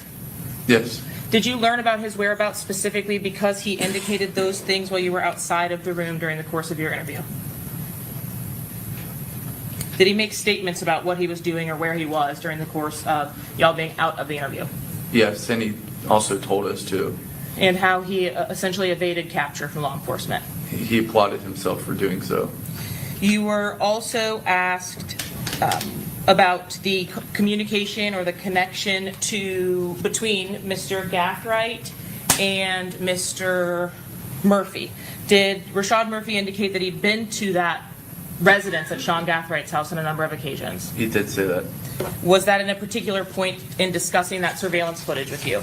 Yes, he said if you go back and watch the video at Sean Gathright's house, I've been to his house many times. When Mr. Gonzalez was asking you questions about whether it would, quote, be bad if Rashad was in Tampa on 6/23, were you ultimately able to get Rashad Murphy to admit that he in fact was in Tampa on June 23rd? Yes. Did you have an opportunity to review the contents of Darious Beals' cell phone extraction to include the photographs contained therein? Yes. So as you have testified here today about the GPS location data and the media, does that media include selfie photographs taken by Darious Beals? Yes. Were those selfie photographs taken and on that device from June 22nd to June 24th? Within that scope, yes, there's quite a few selfie photos, There you go. selfie videos of Mr. Darious Beals. And you could recognize the individual depicted in those selfies as Mr. Beals himself? Yes. So asked several times about whether Mr. Beals actually possessed that device, did you utilize those photos in some way to also confirm that in addition to the GPS? Yes, as well as expounding the search beyond that to see who the primary possessor of the phone is over the course of the phone being turned on. It was always Darious Beals in those photos. You were asked whether Rashad Murphy indicated to you that he used Mr. Beals' device. He was in Tampa with Fizzle, Mr. Beals, and that he used his phone. Is that right? Yes. The secondary phone that you've been asked about here today, the log from that device indicated what as it related to June 23rd of 2024? That device is never turned on, used, or at all at any point during June 23rd, 2024. So the only device with relevant data was the device that we have just discussed? Yes. And that is the device with the GPS, location information, and photographs? Correct. You also indicated on cross-examination that Rashad Murphy said he would not allow people to book an Airbnb in his name. Did he ultimately change that story during the course of your interview to indicate he did let people use his name to book an Airbnb? Yes. Lastly, you were asked specifically about the wording or phrasing that Mr. Rashad Murphy utilized during his interview, and did you confirm that the best evidence of what was said as to whether he entered or did not enter the Airbnb would be the recorded video interview itself? Yes. Your Honor, at this time, the state seeks to admit State's Here we Exhibit go. 145. Okay, any objection, Mr. Gonzalez? One minute, Your Honor. Yeah, so they dismantled the theory about the second device for Beals. No objection, Your Honor. I mean, the main device. Any objection, Mr. Sinardi? No, Your Honor. The blanket. Here we go, chat. It's a portion of Rashad Murphy's interview when he was asked about going inside the residence. And any objection, Ms. Finkelstein? No, Your Honor. Okay, it'll be admitted? Permission to publish, Your Honor. Yes. Oh, yes, Your Honor. May I please have the edited reporting instruction? Okay, and which defendants this apply to? Rashad Murphy. Okay, and again, members of the jury, this is a statement made by defendant Rashad Murphy after the offense in our case occurred, and it's admissible only against defendant Rashad Murphy. The statement is not admissible evidence against any of the co-defendants and should not be considered against any of the remaining co-defendants. The edited recording instruction, because this is an excerpt of that, I apologize. Yes, sorry. Also, members of the jury, you're about to view a video recording. The court instructs you that the recording has been edited to eliminate irrelevant portions that would not add to your understanding of the case. The fact that the recording has been edited should not concern you in any way and must not impact the way you view and consider the evidence. The water looks crispy, cold. You ride down to Tampa with your friend Darious Beals, correct? In a dark gray car? Yeah. Was it? We were supposed to be going to Orlando, but we never went to Orlando. But you went to Tampa instead? Yeah, because that's what it Was it? We were supposed to go to Kissimmee, but we but they booked the trip. Rashad, was it in the morning? Yeah, it was in the morning. Early in the morning? Yeah. If you had to guess 5, 6, 7, 8, 9, what time would you say? Like 5. Okay. 6. Is that you leaving Jacksonville around 5-ish and then getting there around 8? Or getting in Tampa around 5 or 6? When I got there, I checked it.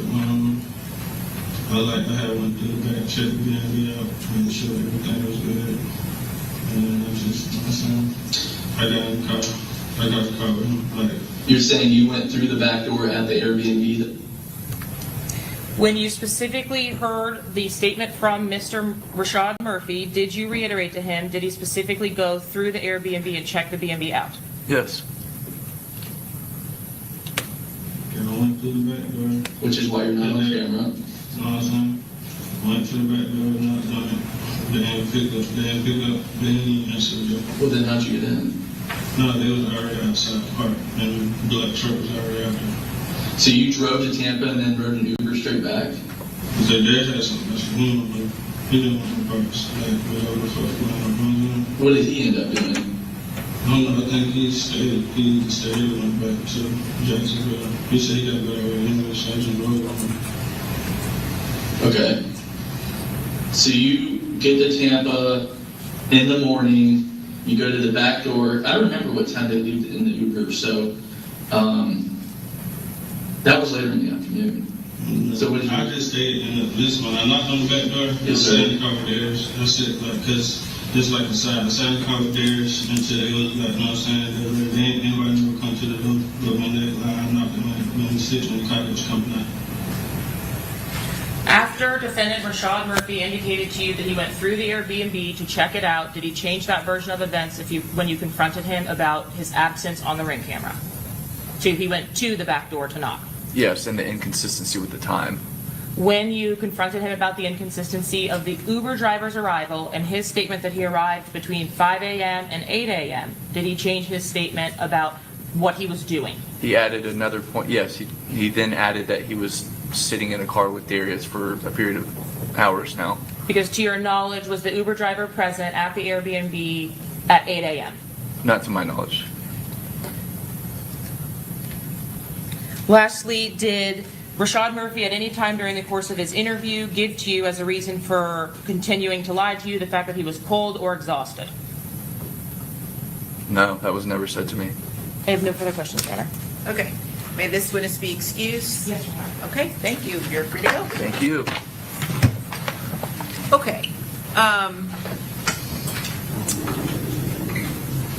Let's see, it's 12:15, or 12:16, so we will take our lunch recess. We will reconvene at 1:30.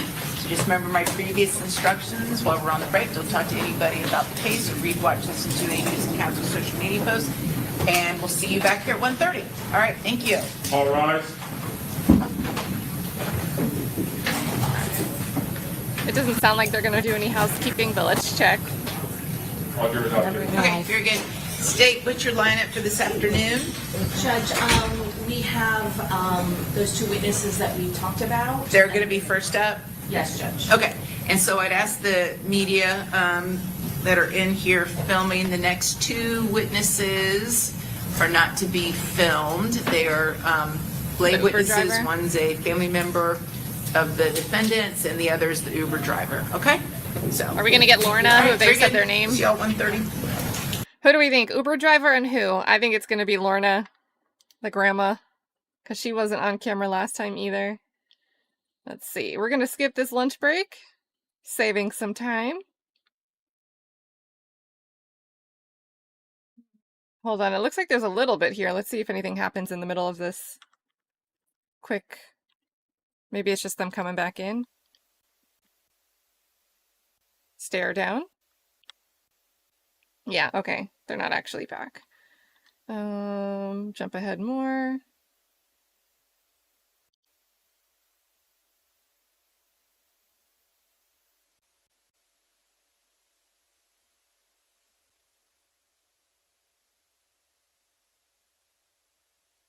I will. A lot of deputies today. I don't feel like I've seen. Have there been this many deputies? Or maybe they're just more visible because they're all just like standing around.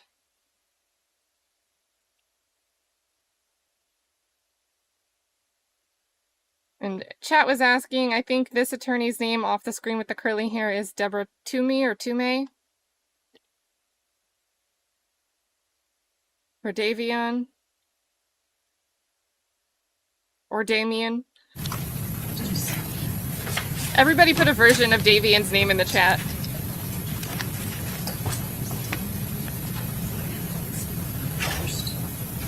Oh yeah, it could be Sean's mom.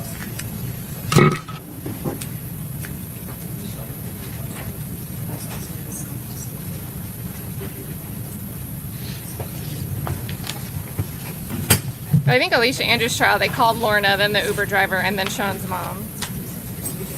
Oh, we're bringing in some fun exhibits. So it might be the mom. Yeah. That might be for the mom.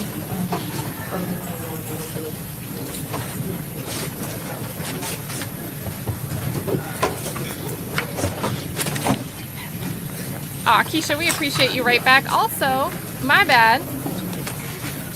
Let me say thank you here appropriately to Ali MacD, who gifted a membership, turned someone green, which is super generous. Also became green herself, joining the gang back up. So thank you for becoming a member. You guys can use the dish emoji if you want to dish somebody in the chat. There's a new one in there for you guys today. Also, Kim C had joined us earlier. She's been hanging out. Says, day 5, I'm late. Should I go back to day 1? I don't think you need to do that. Just to follow what's going on. If you've seen some of the footage from this case in general, especially if you've watched any of the Alicia Andrews case, a lot of it is repetitive. There's just different attorneys using a different angle of attack to try to defend their respective clients. But there was some interesting, funny moments today that I think are worth watching. So if you missed this morning, I'd recommend that for the fun times. And then yesterday we heard some stuff that we hadn't heard before that I thought was interesting, but I did sum it up at the beginning of the stream, just so you guys know. And thank you for being a member for 12 months. Shout out to Kim. Okay, everyone have a seat. Welcome back, members of the jury. We are ready to proceed and state who's going to be your next witness. Nathan Watcherami. Okay. Watcherami. Okay, it's just the Uber driver. They said his name. That's great.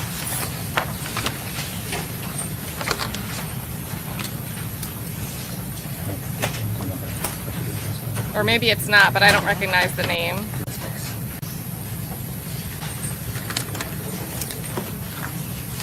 All right, so the variations of Davion in the chat.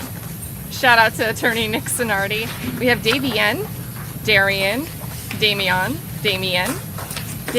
with an apostrophe, Xavion. Oh, that's with a capital S in the middle. Demon. Not to be confused with demons. Love the chat. Do you solemnly swear or affirm that the testimony you're about to give in this class will be the truth, the whole truth, and nothing but the truth, so help you God?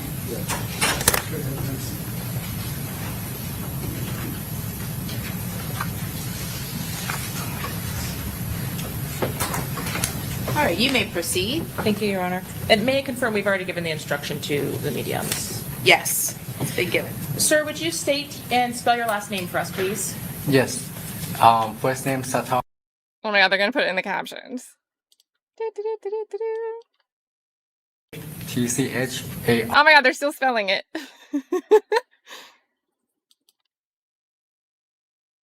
In June of 2024. I tried. Yes. How do you become employed with Uber? Sign up to the app. I'm sorry. Sign up to the app. Sign up through the app? Yes. Did you do that with a car that you were using to take rides through Uber, the app? Yes, ma'am. And what kind of a car was that? It was a 2016 Infiniti QX60. Were you utilizing or using that Infiniti on June 23rd of Not an 2024 Infiniti. when you were working your Uber? Yes, Is that a compact car or an SUV? it's an SUV.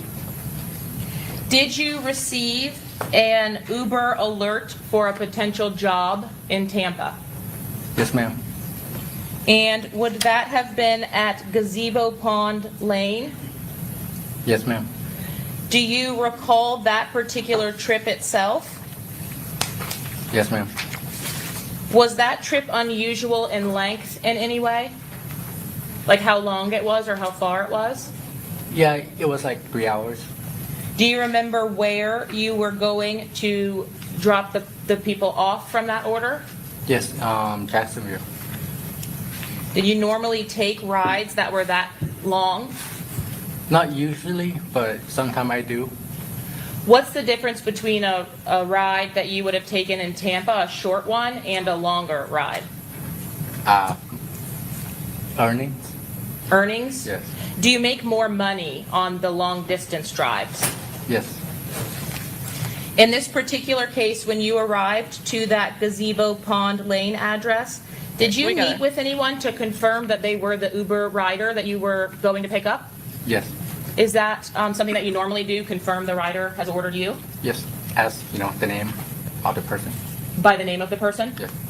Did you meet with someone outside of the address that confirms that information for you? Yes. And was there more than one person ultimately that came from that address? Yes. Okay. Do you remember whether those individuals actually loaded up their bags into your car? Yes. They did? Mm-hmm. Is that a guess? Yes. And did they have more than one bag? More than one bag. Do you know approximately how many bags were loaded? No, but it's more than one bag. Do you remember if you helped them to load the bags? Yes. Can you tell us at all what was inside of those? No clue.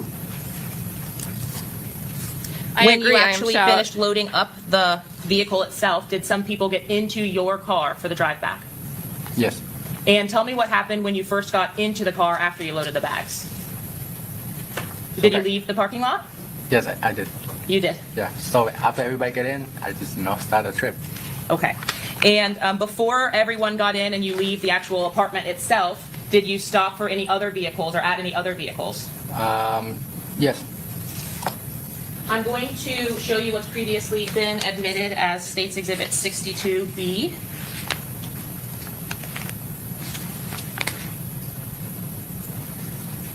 Can you see the screen in front of you there, sir? Yes. Do you recognize this as the location that you responded to pick up the riders? Yes, ma'am. And would your vehicle have been pointing this direction, the direction of my pen from the left side, and the Airbnb here, in the left side of the frame? Yes. All right. Now, were there any vehicles that you recall seeing in this particular area, these two vehicles I'm pointing to on the left side of the photograph in 62B? Do I see the car? Yeah, did you recognize or see any cars there when you picked up the rideshare? I don't remember. Okay. Yeah. Was the area that you stopped at just before leaving the apartments on this side of the building? So I'm now pointing to the vehicles in the center of the photo. Yes. If I refer to that as the side of the apartment, will that make sense for the rest of my questions? Yes. All right. So you just do a stop at the side of the apartment here instead of in front of the Airbnb where you were previously, right? Yes. Okay. And did you stop on the side there for a long time or a short time? Just like a pit stop. Pit stop. Yeah. Does that mean Short term. Short term. Okay. And did the same individuals who had gotten into your car at the front door also stay in your car or get in your car? Yes, that was a terrible question. The people, when you actually exit this apartment complex, so if you look along the 62B here, the gate here, yeah? Yes. Do you recognize this on the other side of the gate as the exit? Yes. Okay. When you exited that apartment complex, how many passengers did you have? 3 passengers. And could you describe the individual that was in the front seat? What color was his skin tone? Dark skin tone. Okay. When you say dark skin tone, do you mean Indian or black, or what description is dark? African American. And did you have passengers in the back seat? Yes. And do you remember what those people looked like? One a female and one male. That was the male African African-American. And was the male in the back seat darker skin toned or lighter skin toned than the male in the front seat? Lighter. Did you, after you left this complex, stop anywhere until you got to your next destination at Jacksonville? They asked me to pull over at the gas station, so I did. At the gas station along your ride for your trip? Yes. Did everyone get out of the car at the gas station? Just me and 2 other people in the back. Did the person in the front seat in the passenger side get out of the car? No, he stayed. And did the same people that you left this apartment complex in 62B, did the same passengers that you had leaving here stay in your car, or were they the same people that you dropped off when you finally got to your destination in Jacksonville? Yeah, same person.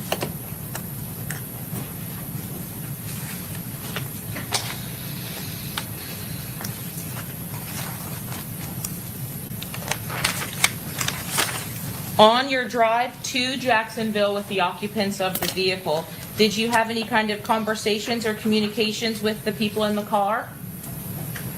I have, yes. Do you remember whether it was the person in the passenger seat, the female, or the male in the back seat that you were talking with? I was talking to everybody. And were you asked at any point any specific questions that you can remember during the trip itself?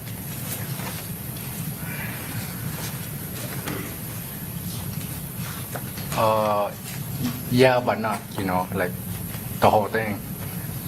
You remember some questions, but not all of the questions? Yeah. Okay. It was like, like unserious question, I'm sorry, unserious. Yeah. Small talk. Yeah, like a small talk. Okay. Yeah. Could you see, or can you tell us what the person that was in the passenger seat sitting next to you was doing on the trip back to Jacksonville, if you can remember? No, he was just, my opinion, sleeping. Sleeping? Yes. And were you communicating or conversing with the people in the back seat, talking to those people in the back seat? Yes, I have. Were you listening to music and talking to them about those things? Yes. Were you driving at any particular speed? Were you obeying the speed on the highway? Yeah, I was speeding a little bit, and they tell me to slow down. You were speeding a little bit? What do you mean by a little? What do you mean by a little bit? 10 over. 10 over. Yeah. Look at the Is that attorney. on the interstate you were doing 10 over? Yes. It was 80, okay? Okay. I was doing 80. Don't worry, statute of limitations is right. You're good. Okay, so you were doing 80. Yeah. And so that was only 10 over. Yes. You said they told you to slow down. Was that the person in the front or the persons in the back? The person in the back. Okay. Did they tell you that one time or more than one time? Twice, and I slowed down. Okay. And was that the man or the woman in the back? A male. The male. Okay. Did you slow down when they said to? Yes. Okay. And they only asked you twice for that? Yes. When you made a pit stop at the gas station itself, you did exit the vehicle? Yeah. Did you put gas in the car or something? Yes. Okay. And the people in the back seat also got out, you Yes. said? Okay. Did those people that got into the back seat come back to the car? Yes. All right. And ultimately, do you make any more stops before you get to Jacksonville? No more stop. Were you able to drop everyone off and unload your car and come back to Tampa? Yes. And ultimately, were you contacted by an individual by the name of Detective Ramos about this particular Uber drive? Yeah, like a few weeks after. Did you communicate with Detective Ramos via text message and then ultimately on the phone? He texted me. Okay. Did you text him back? Yes. Okay. And did you both text each other back and forth? Yes. Were you able to identify or provide to Detective Ramos screenshots for the specific path of travel that you were taking? He asked me, yeah. He asked you, and Yeah. did you give that to him? Yes. Okay. Did you also text him some kind of information from the Uber app for a confirmation of this ride? Do you get a confirmation when the ride is booked? Yes. I'm showing you what's previously been admitted as State's Exhibit number 70. Can you see the screen there in front of you? Yes. Is this a screenshot of the details that you get from the app itself when you get a ride booked? Yes. And is this also what you provided to the detective? Yes. Okay. Is the total value here, this amount, is that paid by the person who's riding in your car, or do you get paid somehow through Uber? Somehow through Uber. Okay, so you don't collect cash when you go to pick up the rider. You get paid through the app. I get paid through that. In this little map that's depicted here, does this depict roughly the start location and the end location of the trip? Yes. All right. With the message that you sent regarding this particular trip, did it also include the address that you had to pick up the riders and drop off the riders? Yes. When you get to Jacksonville, do you communicate with the riders about the drop-off location as well? About where you're going to drop them off? Yes.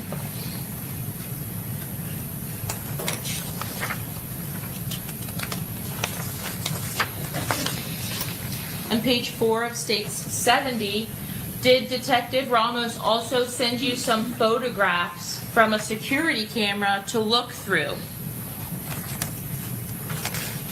Some photographs via text message? Oh, I'm sorry, you have to answer out loud because the court reporter is typing what we're saying. I okay. apologize. Is All that right. a yes? Yes, Okay. I see it. And did you ultimately have an opportunity to review larger images of what was provided via text message? Yes, he printed out for me.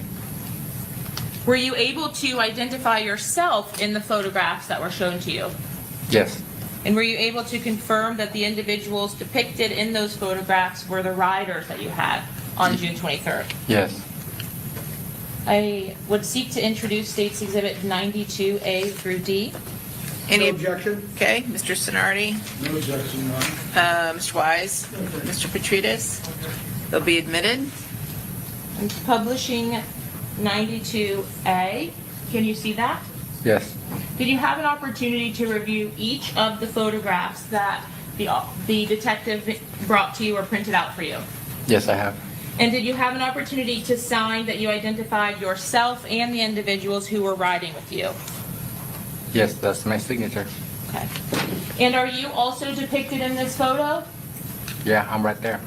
Okay, well, they can see this, people can see this, but not here. So if I point to this individual at the back of the trunk, is this you in the blue top and the tan pants? Yes? Yeah, Okay. that's me. Did you assist in also unloading the bags from the vehicle at the final destination? Yes. Did you also sign and date 92B? Yep. Is this your signature and date? Yes. And is this the individual that you've identified as being in the front passenger seat? Yes, ma'am. In 92C, did you also identify the camo jacket individual as being the backseat male? Yes, ma'am.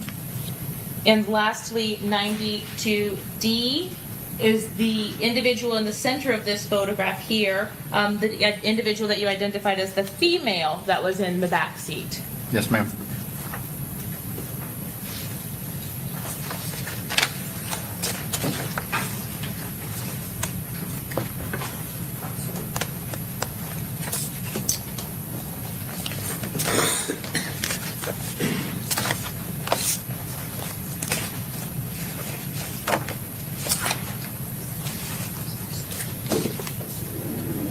Your Honor, may I have one moment? Yes? I will pass the witness, Your Honor. Okay. Mr. Gonzalez?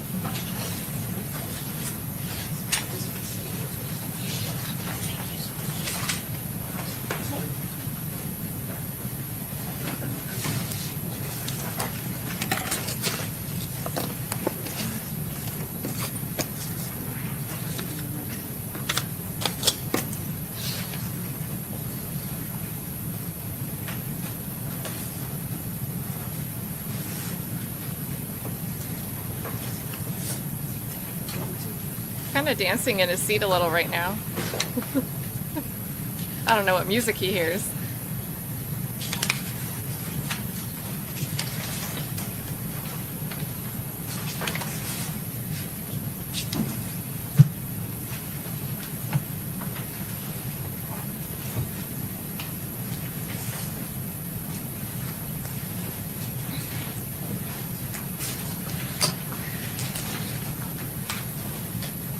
Okay.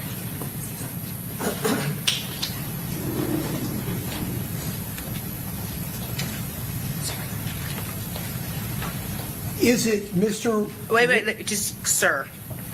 Sir. I'm Sergeant? Just refer to him as sir. He's Oh. already identified himself for the record. Oh, okay. Why did you correct the prosecution when they had him? Maybe she didn't. I don't know. Maybe she expected that they needed him to identify himself, and she assumed that the media successfully cut off their camera. Let's run that back. Sir. Everybody say sir. Okay.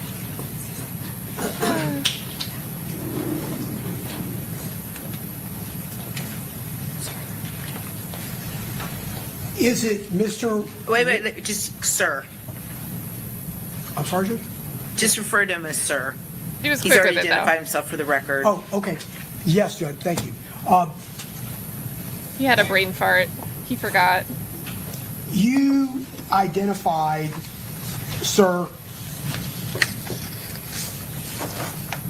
this individual I'm going to show you as the person that was sitting next to you in the passenger seat, correct?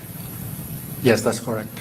And soon after you got into the Uber, within 10 minutes or so, he was sleeping, correct? Yes. And he slept pretty much for the majority of the trip, if not all the trip, correct? He must have a long night, yeah. Well, Uh-oh. the answer would be Yes. he slept for the entirety of the time, correct? Yes. The Uber And driver cooking. When you got originally to the location for the pickup, you parked in the parking lot, correct? Yes. And you waited for a bit for people to come to the Uber car, correct? Yes. And this individual that we just talked about, the one that sat next to you in the passenger seat, you did not see where he came from, correct? Oh, well, he got in my car. And maybe that was a poor question. Yeah. I know he got in the car next to you in the passenger seat. He was carrying a bag, correct? Yes. And you don't know where he came from within the parking lot, correct? Yes, I was distracting, helping out with the bag and stuff. Yeah. So I wasn't sure. So you were helping out the people that had brought you the bags and getting them into the back of the Uber car, correct? Yes. And in doing that, you were distracted and you did not see where this gentleman that got into your front passenger seat came from, correct? Yes.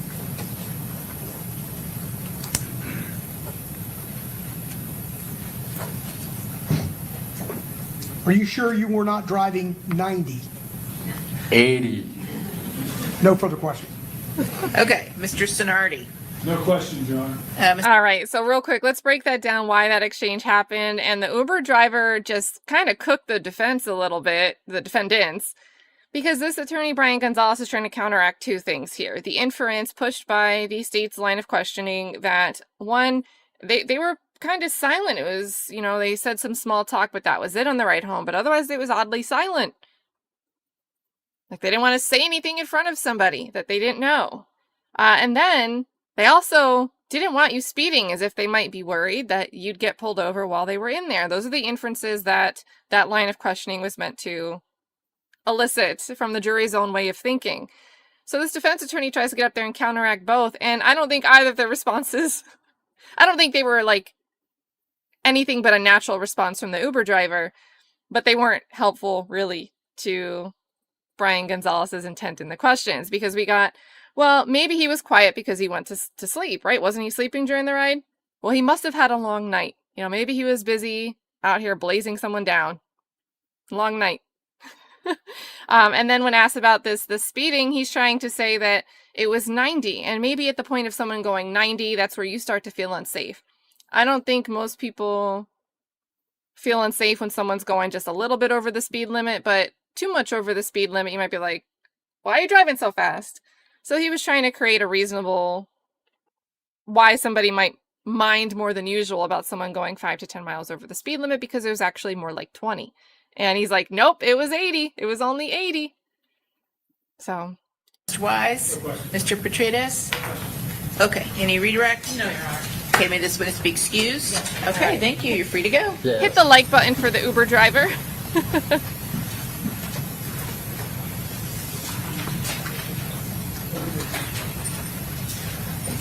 Okay, state, call our next witness. State calls Diamond Greer. All right, and earlier, so Diamond, there was a different Diamond who's not supposed to be named in this trial. I was like, wait, did they say her name earlier? And they're not supposed to, but this is actually a different Diamond, which I'm sure we'll find out now, but Adventure Aaron let us know like right away in the chat that there's 2 different Diamonds here. Diamond Harris is the Diamond that was, she ended up pleading in relation to the death of Tilly. Because there was this setup scheme where she was the female that was talking to him, planning a link up, and then he was ambushed. Totally different Diamond than the Diamond taking the stand now, Diamond Greer.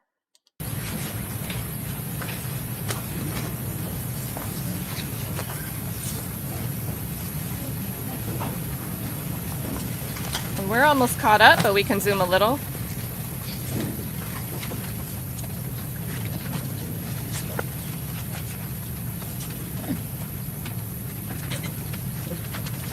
These songs are from the second, we're about to give this possibly the truth, the whole truth, and everybody keeps starting out.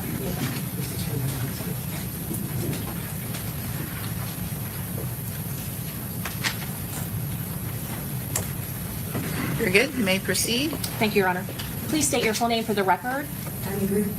What city do you live? Jacksonville. And ma'am, do you know a person by the name of Rashad Murphy? Yes. How do you know Rashad Murphy? My brother.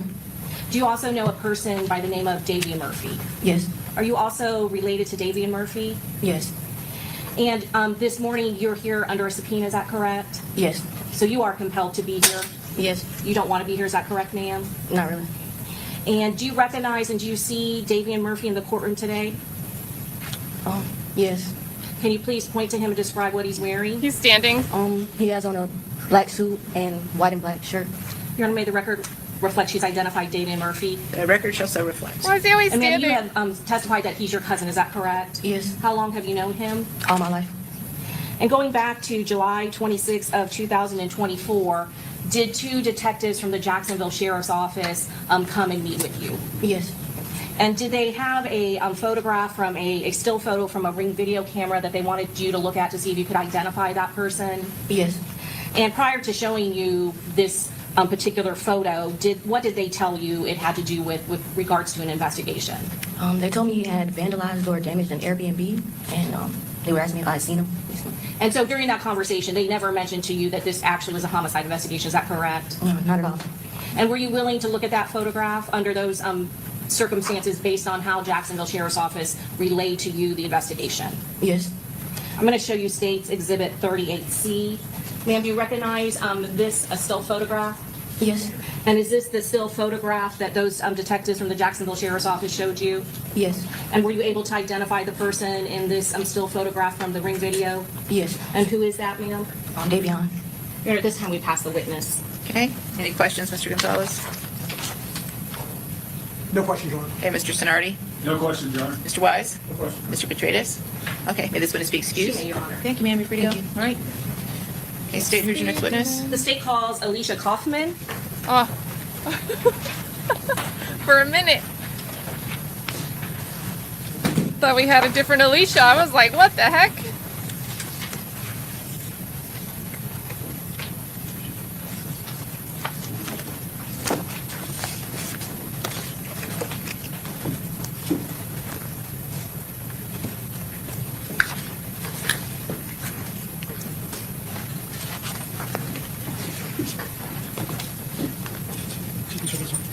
Yes, All right. yes. She's we're crime good. scene investigator.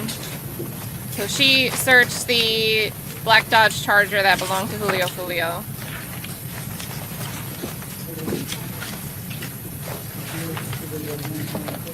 Do you solemnly swear or affirm that the testimony you're about to give in this court will be the truth, the whole truth, and nothing but the truth, so help you God? Thank you.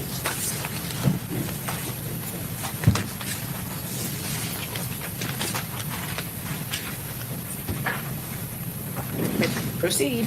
Please state your full name for the record. Alicia Kaufman, Kaufman. How are you employed? I'm a crime scene investigator with the City of Tampa Police Department. How long have you been a crime scene investigator? 16-ish years. Back on June 25th of 2024, did you respond to the Tampa Police impound lot to assist with processing a vehicle? Yes, ma'am. Was that pursuant to a search warrant that was obtained by law enforcement? Yes, ma'am. Were you assisting two homicide crime scene detectives? Yes, I was. Who was that? It was going to be Detective Kirkpatrick and I believe Detective Alverson. And the vehicle that you were processing, was that a black Dodge Charger? Yes, ma'am. What was your role in processing the black Dodge Charger? My role was to document the Charger as is. It was already gone through prior to my arrival, and what I was there to do was just to collect any bullet fragments or casings, anything like that that we could find and collect from the vehicle.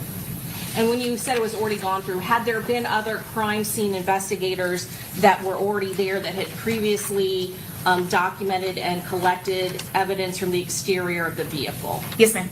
And so did that vehicle already have markers from crime scene on it when you arrived? Yes, it's a little yellow sticker.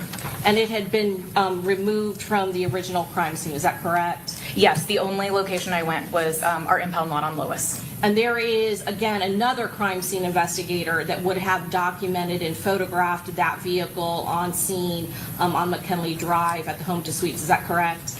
To my knowledge, yes, ma'am.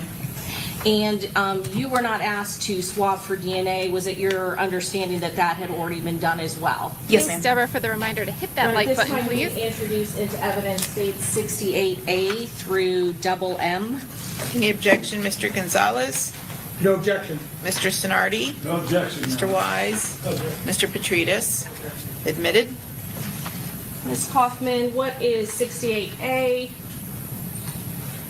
That's just going to be our information sheet. You'll see my name, the date in the top left corner, the type of case that it was, the original location that I got was off of McKinley, and that it was at the impound lot, and the report number. Do you take a lot of photographs as a crime scene investigator? Yes, ma'am. It's part of my daily duties. And is this to help you ensure that you are documenting and can account for which photos, which case it goes to? Yes, ma'am. Tell us what you are documented in 68B. That's going to be the exterior of the Charger. And is that how it looked when you arrived? Yes, ma'am. And you did not put all of these yellow stickers there that indicated damage, is that correct? That's correct. What specifically were you tasked with documenting and collecting? Specifically, I was to go through and see if I could follow any of those tracks or marks to see if we could find any bullets or fragments that were inside the vehicle, whether it was in the vehicle frame or if it was inside the vehicle, such as in a seat. So you're looking for actual projectiles, is that correct? That's correct. And was there any projectiles that were still intact that you located during your processing of the vehicle? There was one. Where was that located? It was going to be under the hood. When the hood lifts up, there's like a hinge, and it would be on the driver's side closest to the window. And when you're collecting an item of evidence, for instance, a projectile, do you then document the entire path that you have to go through to uncover and locate that projectile? As best as I can, yes, ma'am. So I'm going to show you, and did you do that in this case? Yes, ma'am. Tell us what is in 68C. So we're looking underneath the hood.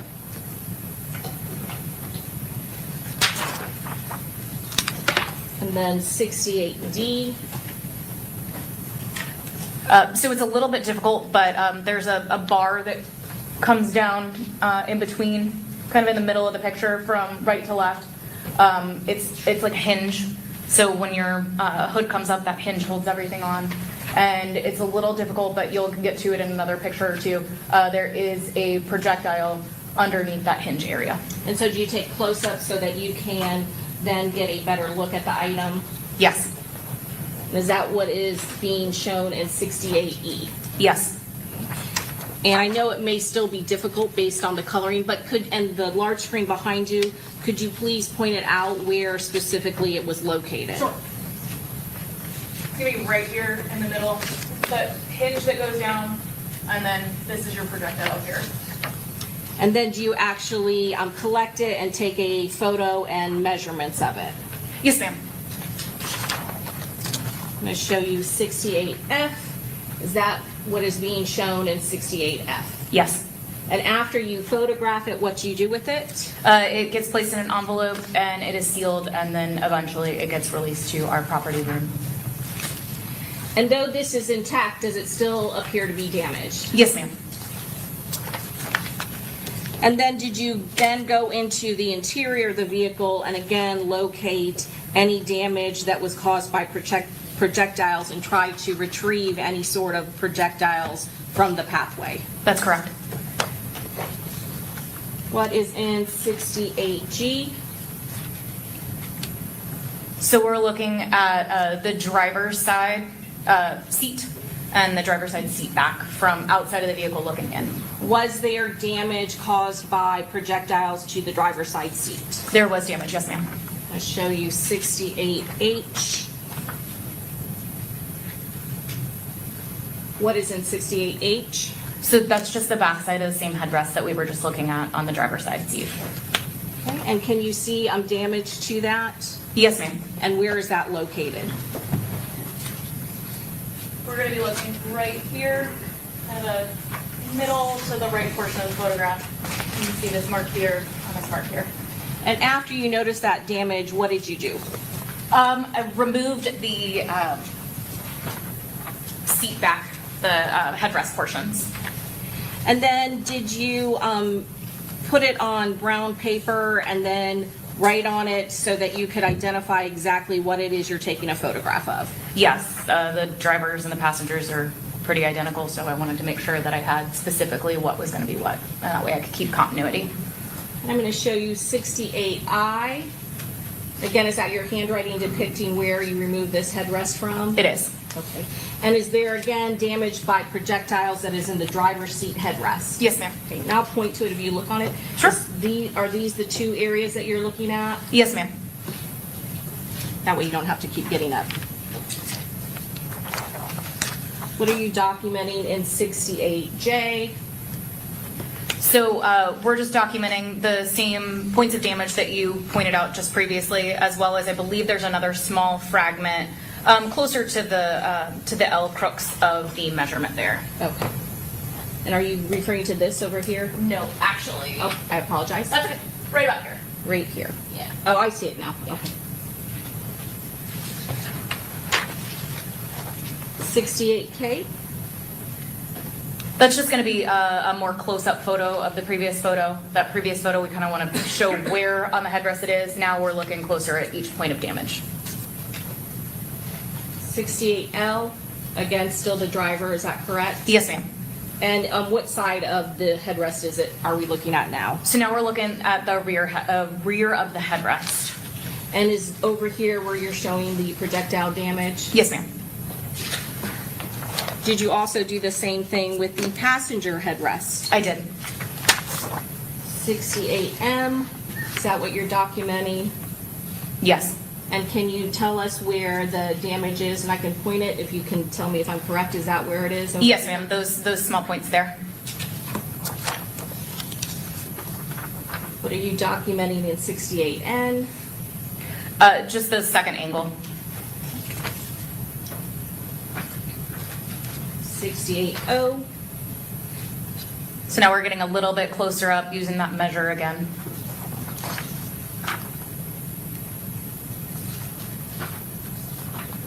.68P. And I'm gonna try to zoom because I know with the light it's hard to see. I'm gonna go this way. And can you see it on the? Yes, if you look and follow where it's the 1 centimeter and 1 centimeter, it almost meets perfectly right there. It's a small piece of debris there.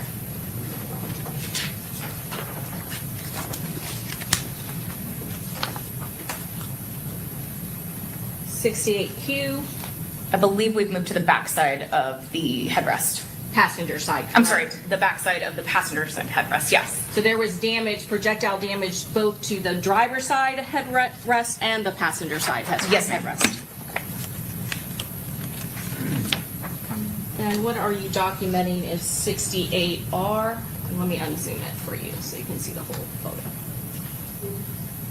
So that's actually the passenger side B pillar on the Charger. We're looking at the backside of it. So where the window comes down in the front, that's going to be your A pillar. Where your two doors meet in the middle, your passenger side front door and rear door, that's a B pillar. And then the back one is a C pillar. So when I say B pillar, I'm referring to that piece of metal that goes up and down between the front and the rear door. So in this particular case, that's what we're looking at, as well as the rear passenger side door, kind of just overall showing that there's some damage to that area. Okay, and would you point out where the damage is? Sure. So in this particular photo, we're going to be looking right here at this white spot, also noting that the window is shattered and damaged as well, but mainly this spot is our focus point in this photo. 68S. So that's kind of a mid-range photo, just showing again that location of where that particular spot of damage was, as well as using a measure. 68T. That is going to be the rear seats looking in. I believe we're going to be looking from the driver's side through to the passenger side. And were there damage to the rear seat as well? Yes, ma'am. What are you documenting in 68U? So that we're looking again in from the driver's side towards the passenger side and showing that there's some damage along the headrest area of the rear of the back seats. Right here? Yes, ma'am. 68V. So that's the center back seat. Okay, and was there any damage that you saw here? I do believe there's some, it's hard to see on the photo, but I think we've got some that'll come up to it. Okay, yep, close-ups, I understand. 68W. So this is going to be the rear passenger side. And if you look up in the top left corner of the brown fabric area of the seat, you'll see the damage there. 68X, is that a close-up of that? Yes, ma'am. And 68Y, another close-up? Yes, ma'am.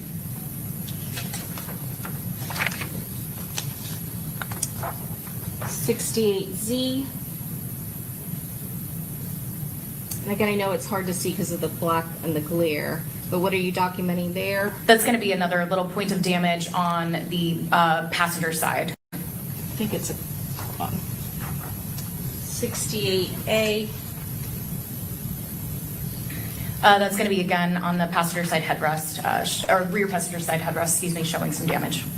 So behind where we were looking before? Yes, ma'am. 68BB. That is the seat that has been removed. 68C, double C.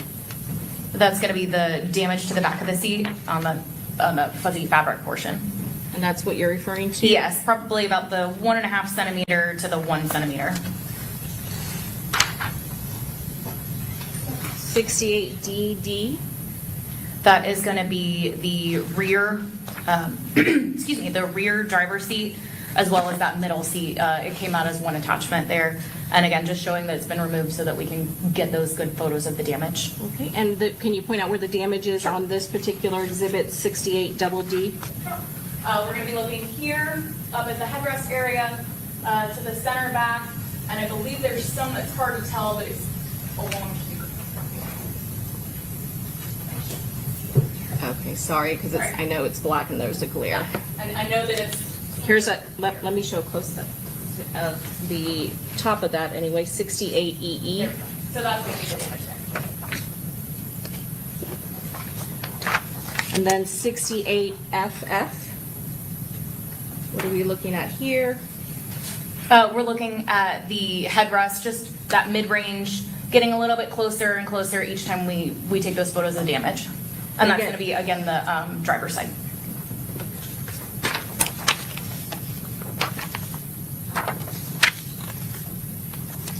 And then 68 HH.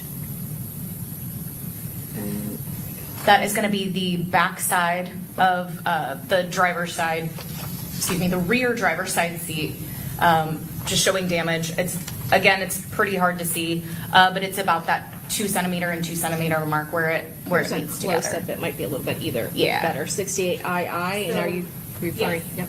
Right here, about the 2 and the 2. And then did you try to pull back the material to see if you could get or locate any of the projectiles? I did.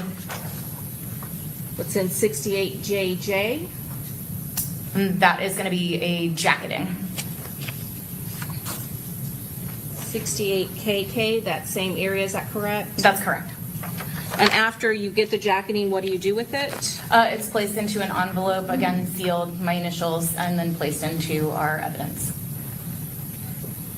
And we did the passenger side B-pillar and door, front door.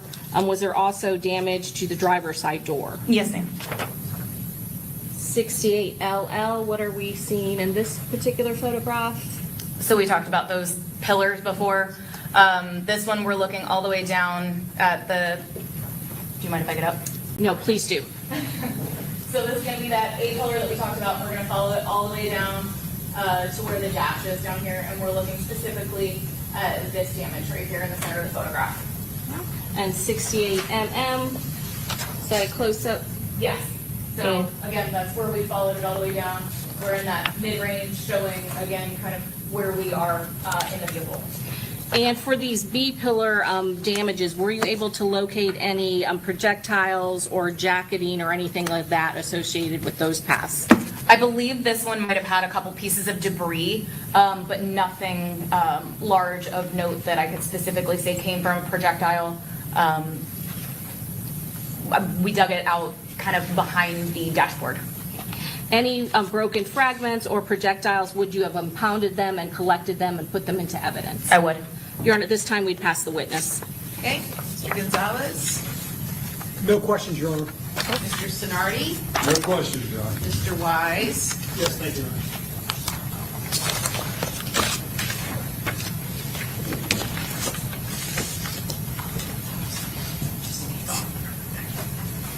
Good afternoon, ma'am. Hey. So we'll go back over a couple of things you testified to this afternoon. We saw at the beginning of your testimony you collected an intact projectile from the hinge area of the car, correct? Correct. That projectile had not broken apart. It was damaged, but it did not appear to be broken apart, correct? The jacketing was still present on the outside of the lead. No, it was just the projectile. Okay, well, right, but the projectile is basically the bullet, right? Yes. And the bullet, it still had the jacketing, the copper on the outside of the bullet. Did it not? No, that one was just the projectile itself. Okay, so you're saying it was just the lead inside? I do believe so, yes. Okay. I'd like to show you a picture of that one.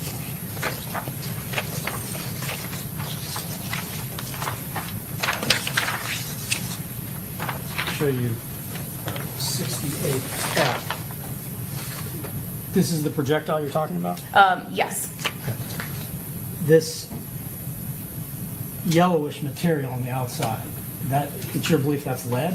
It could be copper jacketing, it could be another color jacketing, but to my recollection, I don't recall any jacketing falling off of it or any fragments coming off of it. Right, okay, and you bring a good point. So whatever material it may have been made of, it did not appear that anything had sheared off of it. Correct. Correct, so whatever came out of the gun appears to still be right here in what you collected. Potentially. And it could have rifling on it from the barrel that it came out of, correct? If you want to ask a ballistics or trajectory expert, that would be more of their scope. Sure, sure. And your job is basically to collect anything that the ballistic expert may find relevant to test. Correct. Counsel, can you give me the exhibit? Oh, yes, that was 68. And then similarly, one of the last things I think we heard about was the piece of jacketing that you collected from within the seat. Is that correct? That's correct. And I'm going to show you 68JJ. I think that's a picture of the jacketing. That's correct. I'm going to try to zoom in a little bit on it. This is a little closer view of that jacketing, correct? Correct. And even when, and just for the record, this does not appear to have originated from the same projectile as the one you collected in the door hinge, right? I can't say where they came from. All of those spots of yellow in those original first photographs were points of damage. So I can't tell you what struck where. I did not string it. I did not put rods through it. That was not part of our plan for the day. Sure, fair enough. This jacket, though, piece of jacketing was collected in a very different portion of the car than the projectile we saw just a moment ago. Yes. Right? And jacketing, even when it splits off from a projectile, can still have relevance to a firearm examiner sometimes because you may still have rifling even on the jacketing that splits off, right? That is a fair statement, yes. But again, if you wanted to talk to a firearms expert, I'm sure that they could give you a little bit more of a definition than I could. Sure, absolutely. You're familiar with what rifling is, though, right? I have my education and experience, yes. Right. And it can be striations that are left on a projectile that leaves a firearm. Correct. And we see striations on this jacketing that you collected from the seat, correct? I don't know that I would call those striations again because that's going to be out of the scope of my career. Understood. You collect it, firearms examiner tests it, determines what may be relevant. Correct. Thank you. That's all. You're welcome. Redirect? No redirect. May this witness be excused? May this witness be excused? Yes, Your Honor. I Okay, apologize. thank you. Free to go. Thank you. All right, who's your next witness? All right, so that'll probably be a theme we continue. We've seen it already with Jason Wise, who's the attorney for Sean Gathright. I know there's this, it's not a match. None of the projectiles that you found or the jackets that you recovered, none of it was a match to these rifles that you end up finding somewhere associated with Gathright from the night that Julio Foolio was killed. But they weren't really excluded either. So if he's asking these questions, is the outside, is it lead?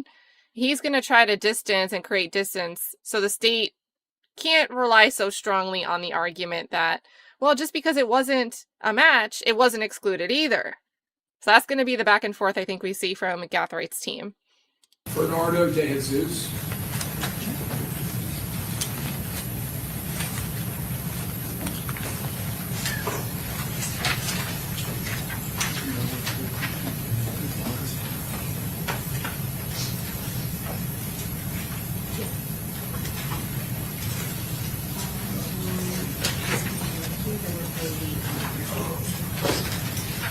Okay, so Bernard, I think he's going to be from Jacksonville, but he's the one that was telling Ramos about, like, this is what ATK does, this is all about whatever, giving Ramos the intel. Sorry, guys. Swear or affirm that the testimony you're about to give in this cause will be the truth, the whole truth, and nothing but the truth, so help you God.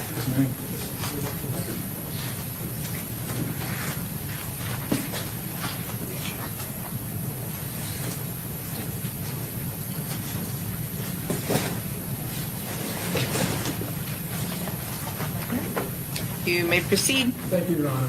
Would you please Okay, state he's your Tampa name? PD. My name is Bernardo de Jesus. How are you employed, sir? I'm currently employed at the City of Tampa Police Department. How long have you been employed with the City of Tampa Police Department? Just shy of 12 years, sir. 12 years? Yes, sir. Prior to that, did you have law enforcement experience? Yes, sir. With what agency? With the City of Temple Terrace Police Department for a little bit over 2 years. Okay. And did you attend a police academy? I did. When you were with the Temple Terrace Police Department, were you certified under state of Florida guidelines as a law enforcement officer? Yes, sir. Did you have training at that agency to maintain that qualification to maintain the certification from the state? Yes, sir.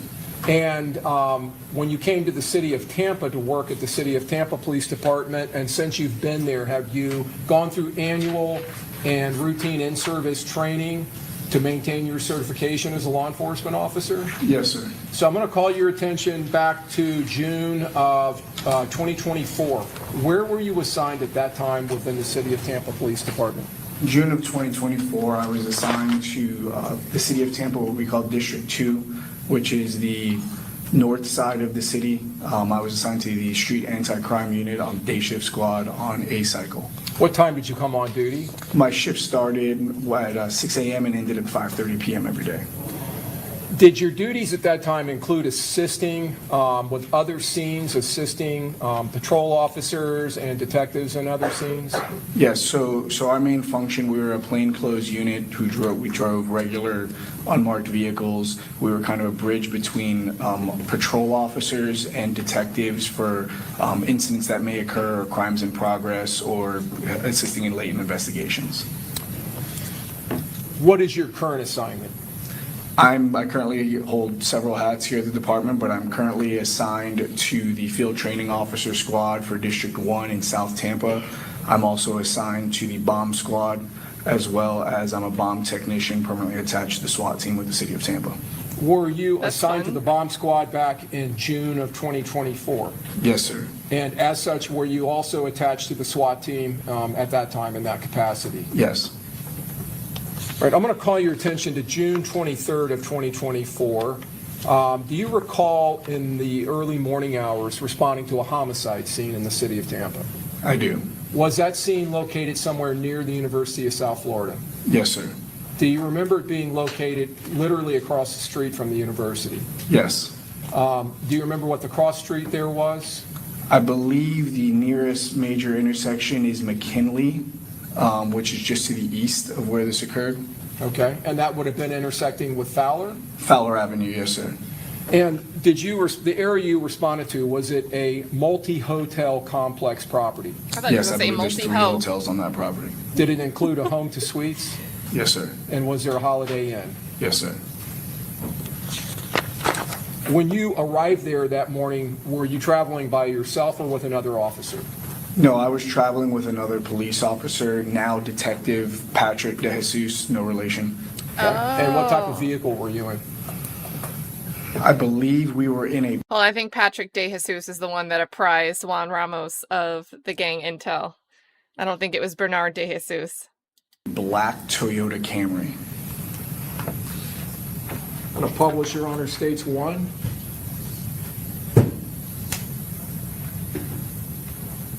Have you previously seen this, officer? I'm very familiar with that area, yes, sir. And I didn't ask you this. What is your rank, and what was your rank at that time with the city of Tampa? My current rank is Master Police Officer, and I believe at the time I was officer. Officer, all right. Do you recognize this where I'm pointing as being the home to suites? Yes. And then at a horizontal, the Holiday Inn? Yes. Can you describe for us, and then I will try to point for you to the area where you may have parked?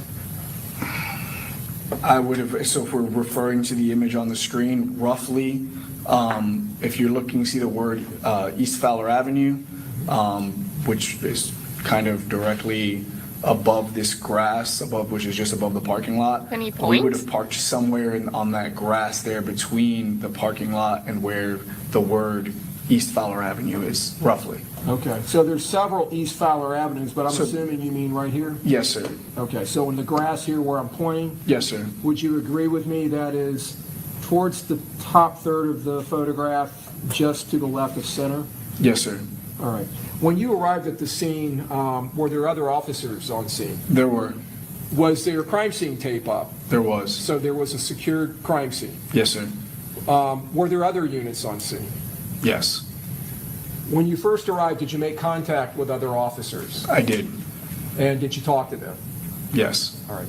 And You were requested to respond there by somebody? But my supervisor, now detective at the time, Corporal Andrew Trotta, contacted me via telephone and asked that my partner and I, as well as the other members of our squad at the time, respond to the scene to assist the night shift patrol units and the day shift units who were coming on scene until detectives arrived to take over. All right.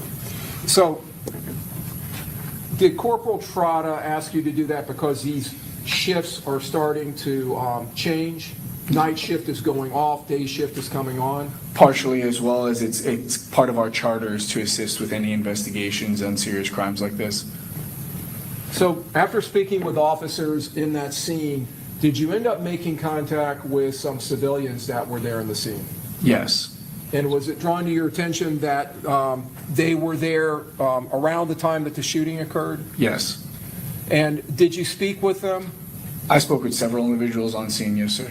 Did you obtain from them what is called in law enforcement pedigree information? I did. And what is that? Pedigree information is name, date of birth, phone numbers if the people are willing to give that information, email addresses if it's pertinent, addresses to confirm if we have to contact you in the future, stuff like that. All right. Do you remember one of the individuals being named Armani Turner? The name sounds familiar, sir. And a Miss Randolph? Yes, sir. Does that sound familiar? And was there a male Robert Howard? Yes, sir. That you may have spoke to? Yes, sir. Were you able to obtain their information?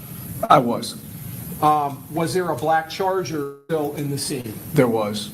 And just for reference, do you recall it being in an area generally where the tip of my pen is? Yes, sir. Okay.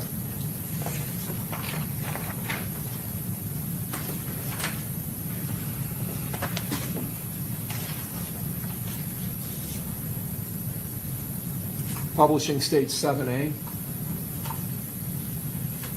Does that appear to be that vehicle? Yes, sir. Did you get near enough to the vehicle to note any potential damage? And publishing states 7B is in Bravo. I did. Did you note damage that you recognized? Yes, sir. What kind of damage? As shown in the image that you just had on the screen, there's very obviously bullet holes riddled throughout the vehicle. And was the victim's body still in the vehicle? There was a deceased body in the vehicle, yes, sir. Officer, was it brought to your attention that the victim was from the city of Jacksonville? It eventually was brought to that fact was eventually brought to my attention, yes, sir. And when you obtained the pedigree information from the other individuals, did you also make a note to yourself they all appeared to be from Jacksonville? Yes, sir. At some point, did family members of the deceased, of Mr. Jones, arrive on scene? I believe so, but I didn't make contact with any to my recollection. But you noted that, did you not? Yes. Okay. Did you at some point make contact with the Jacksonville Sheriff's Office? Yes, when I was gathering pedigree information and I realized that not everybody, but the majority of the people that I made contact with had Jacksonville addresses. I thought that was quite peculiar, seeming how we were in the city of Tampa, with the information that was given to me that the decedent was a Jacksonville native. I reached out to the Jacksonville Sheriff's Office to see if there was any connection between the decedent and some of the people on scene. So how did you go about doing that? I just Googled Jacksonville Sheriff's Office phone number, and I requested to speak to a detective. You ever worked there before? Never. Did you know anybody there? No. So just called and asked to speak to someone. Did you ask for a particular unit of the Jacksonville Sheriff's Office? Yes. And which unit? The gang unit. And did you speak with an officer when you called, or was it a dispatcher, or do you recall? I don't recall. I believe it was a civilian dispatcher or maybe a community service officer who answered the phone.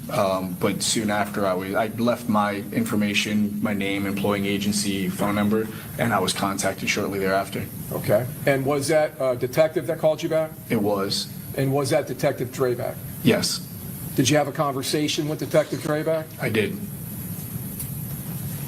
After speaking with Detective Drabek, did you at some point make contact with the sergeant of the Tampa Police Department Homicide Unit? I did. And by that time, were other members of the Homicide Unit on scene? Yes, sir. Do you remember the name of the sergeant you talked to? Rachel Cholnick was the sergeant, and the 2 homicide detectives on scene, if I'm not mistaken, were Detective Juan Ramos and Detective Aaron Campbell. And Sergeant Cholnick is the detective sergeant of the homicide unit? She is. Did you relate to them or relay to them what was told to you or your discussions with Detective Drabek at the Sheriff's Office in Jacksonville? Yes, I relayed all that information to my immediate supervisor, who is now Detective, but then Corporal Andrew Trotta, as well as Detective Sergeant Rachel Cholnick, and at the time, the captain of major crimes, who is Captain Travis Moss. Was Corporal Trotta also on scene, or did you just call him and tell him? He was on scene. He was on scene by then? Now, at some point, did you and Officer Patrick DeJesus, did you end up leaving the scene? We did. And where did you travel to? There's a lounge, an after-hours lounge within the city limits of Tampa, which is just maybe 5 to 10 minutes south off of 40th Street on Bush Boulevard, called Truth 18, I believe. It's on the second floor of a 2-story strip mall plaza, and we went there to see if they were open to obtain video footage. Okay. I'm going to publish States 42, and I'm going to draw your attention. Let me zoom in so you can see the labeling. You can see the label. Let's see if that's going to focus. Truth 18. Okay. Does that appear to be, from your memory, where Truth 18 is located? And I'll back out so you can see the general area. Yep, it's on so that's a 2-story strip mall, and it's on the second floor. How long did it take you to get from the homicide scene to there? Less than 10 minutes.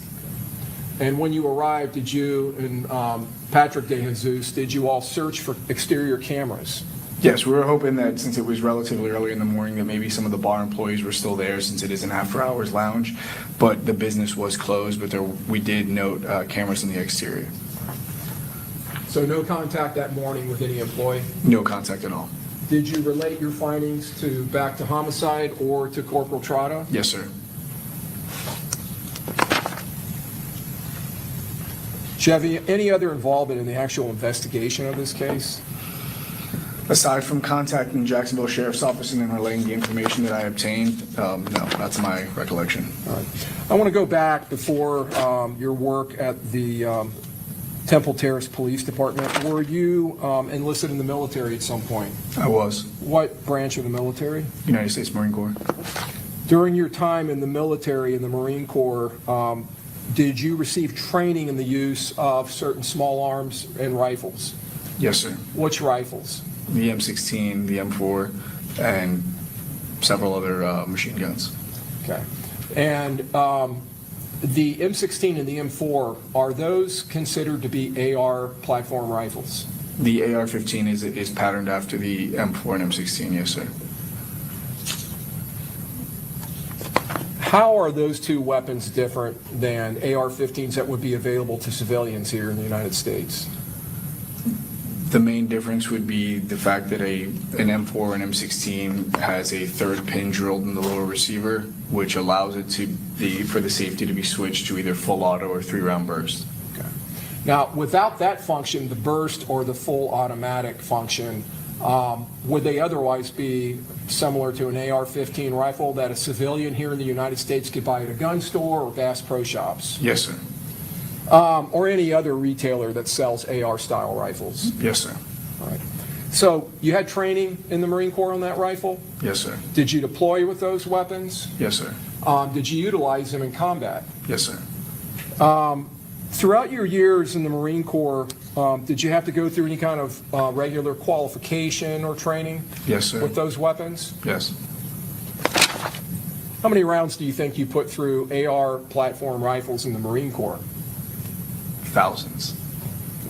Did you have to learn to field strip the weapons? Yes, sir. And clean them? Yes, sir. Did you learn how the operating system worked on that platform? Yes.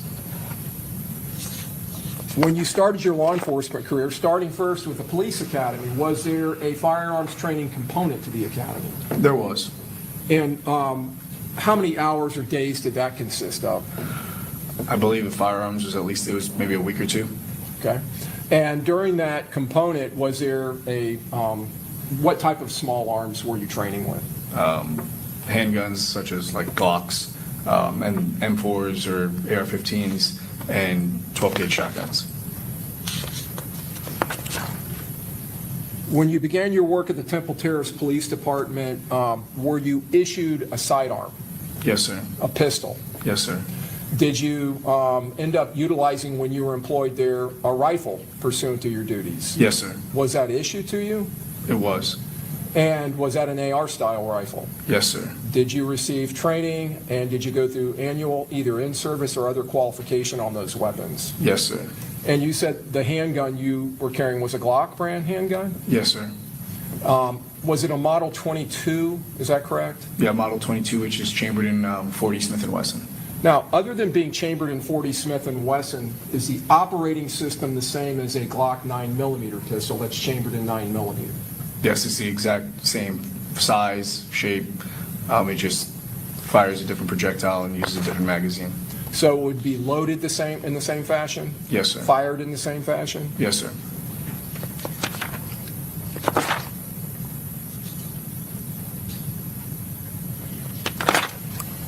After leaving the Temple Terrace Police Department, coming to the city of Tampa, and during your time over the last several years with the city of Tampa, have you been issued a duty sidearm, a pistol? Yes. What pistols have you been issued over the last several years? Throughout my career, I've been issued a Smith & Wesson M&P, chambered in 40 caliber Smith & Wesson, a 6-hour P320, chambered in 9mm, but I currently, and for several years now, have carried a Glock 9mm. All right, I'm going to come back to that. How many rounds do you believe you have fired through just the SIG 320 and the Smith & Wesson M&P while you were issued those as part of your duty at the Tampa Police Department? Including training? Yes. I'd have to say roughly 20,000 rounds. All right. And those weapons, those handguns, do they operate in a similar fashion to a Glock handgun? Yes. Are they striker fired? Yes, they're both striker-fired semi-automatic handguns. All right. So you talked about a fully automatic function and a burst function on the M16, M4 in the military, and now you've talked about semi-automatic. So I want to ask you about that. Can you just generally tell the jurors the difference, for those of us that don't know, between a semi-automatic weapon, handgun or rifle, and a fully automatic weapon? So a semi-automatic weapon, every time, in order for the weapon to fire, there has to be an individual trigger pull for every round fired, whereas a fully automatic or a 3-round burst, in a 3-round burst's case, when you pull the trigger once, 3 rounds are fired, or a full auto function. As long as you're holding the trigger back, the rifle or the pistol will fire until the magazine runs empty. You said at some point you made a decision of your own to switch to a Glock 9mm pistol. Yes, sir. But from what you were saying, it sounds like that wasn't issued to you by the city of Tampa? It was not. Is it on their approved duty list? Yes, sir. And so that was a personally owned, purchased handgun? Yes, sir. And that's what you currently carry? Yes, sir. You said that is a 9mm Yes, pistol? sir. All right. Glock 9mm pistols, AR-15 rifles that are available to the general public here in the United States, when they are fired, is there an empty shell casing ejected from the round that's fired? If the action cycles correctly, then yes, there is a casing that is ejected from the weapon. So if those firearms are fired on, say, a firing range, and they work as they're designed to work properly, you should have ejected shell casings nearby? Yes.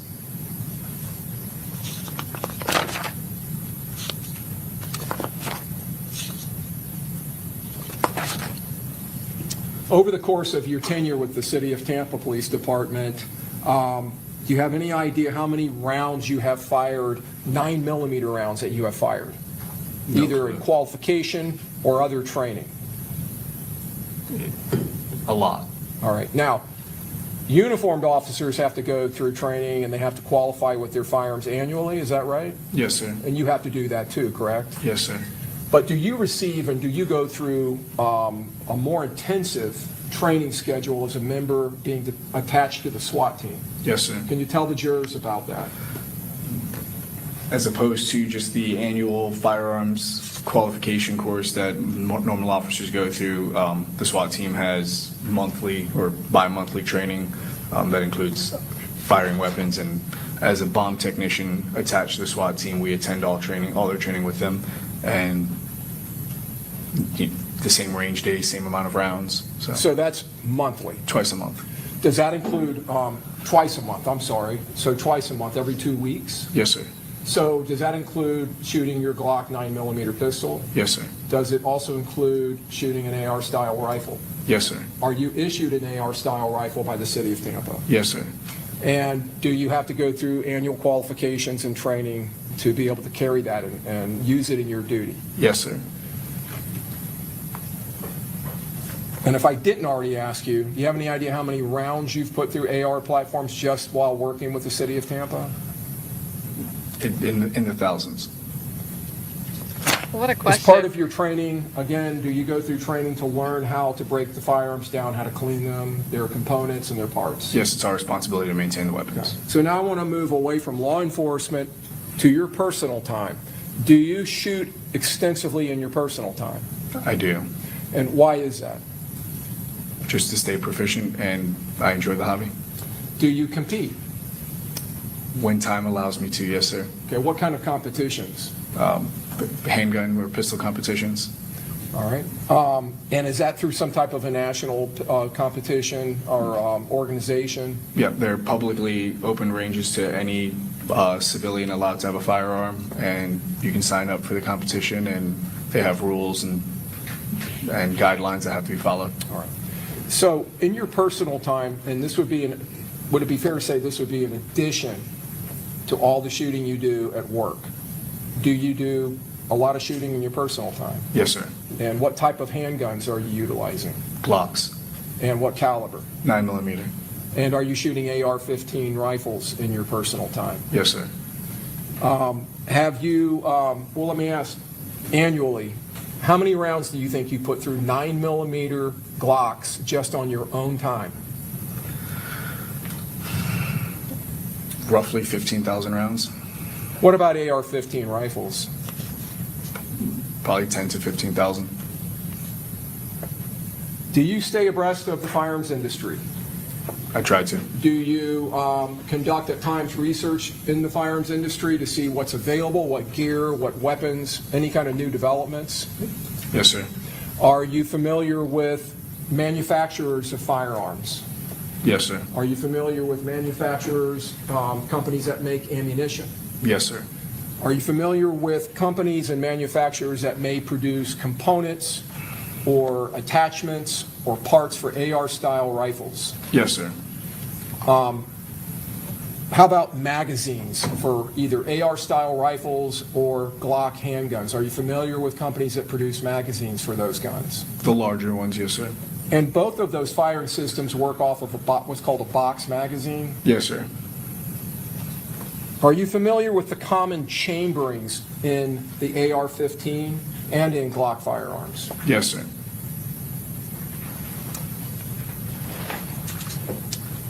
With ammunition, let me talk to you specifically about that. The common chamberings in the AR-style rifle. Are you familiar with 5.56 NATO? Yes. Is that the chambering of your duty weapon? Yes. Is that the chambering of your personally owned weapon? Yes. Is that the chambering of the weapon you carried and used as part of your duty at the Temple Terrace Police Department? Yes. And is that the chambering, the 5.56 NATO of the M4 or the M16 that you utilized in the Marine Corps? Yes, sir. Are you familiar with the specifications, the firing specifications of the 5.56 NATO? In what regard? As far as muzzle velocity and foot-pounds of muzzle energy? Roughly. And are those specifications that are published by the manufacturer? Yes. The 5.56 NATO round, are there common chamber or loadings for that round? And I'm talking about the grain weights of the projectile. Yes. Okay, would 55 grain be one of those? On the smaller end, yes. 62 grain? Yes. Are there others you're familiar with? Yes, 69 and 77. In all of those grain weights and loadings, when that is fired out of a AR-style rifle, Is that projectile traveling in excess of 1,000 feet per second, muzzle velocity? Yes. Is it traveling in excess of 2,000 feet per second? Depending on the barrel length, yes. Okay. And there are different barrel lengths, is that right, with an AR-style rifle and different styles of AR-style rifles? Yes. Foot-pounds of energy. Does the 5.56 NATO round generate in excess of 1,200 foot-pounds of energy? Yes.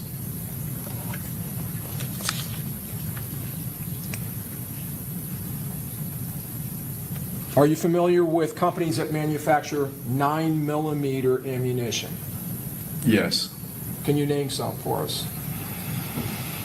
Federal, MagTech, Spear, MaxTech, 6 Hour, Winchester, Remington. Okay. Is that an exhaustive list? Yes. Okay. Well, let me ask you this way. Are there many, many more manufacturers of 9mm ammunition? There's significantly more that I don't know than what I know. Okay. And those are commonly seen companies, the Remington, Winchester, Spear, CCI. Have you ever heard of a company called Fiocchi? I have. Okay. And do they manufacture 9mm ammunition? They do. Now, you mentioned MaxTech. Are you familiar with that? I am. Are you familiar with the labeling of those different types of ammunition, the boxes they come in? Roughly, yeah.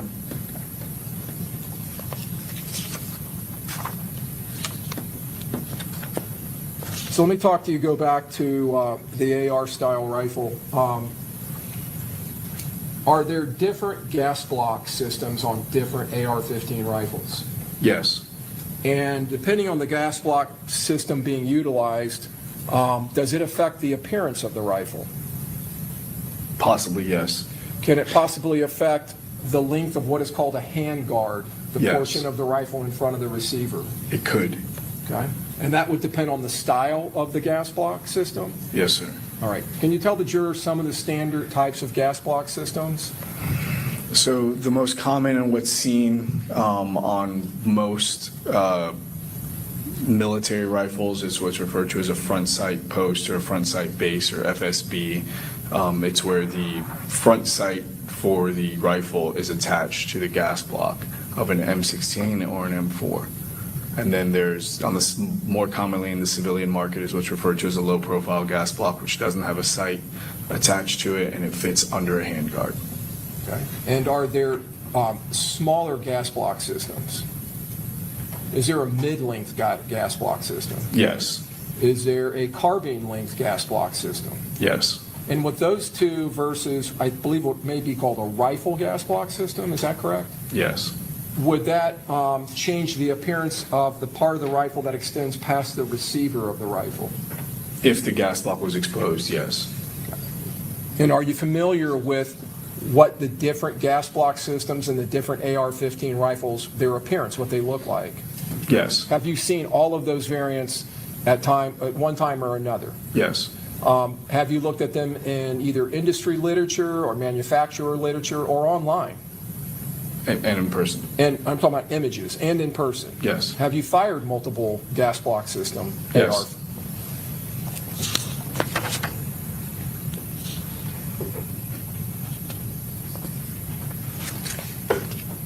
We're going to skip back to the Glock pistol. The Glock 9mm pistol, are there several models of Glocks that are chambered in 9mm?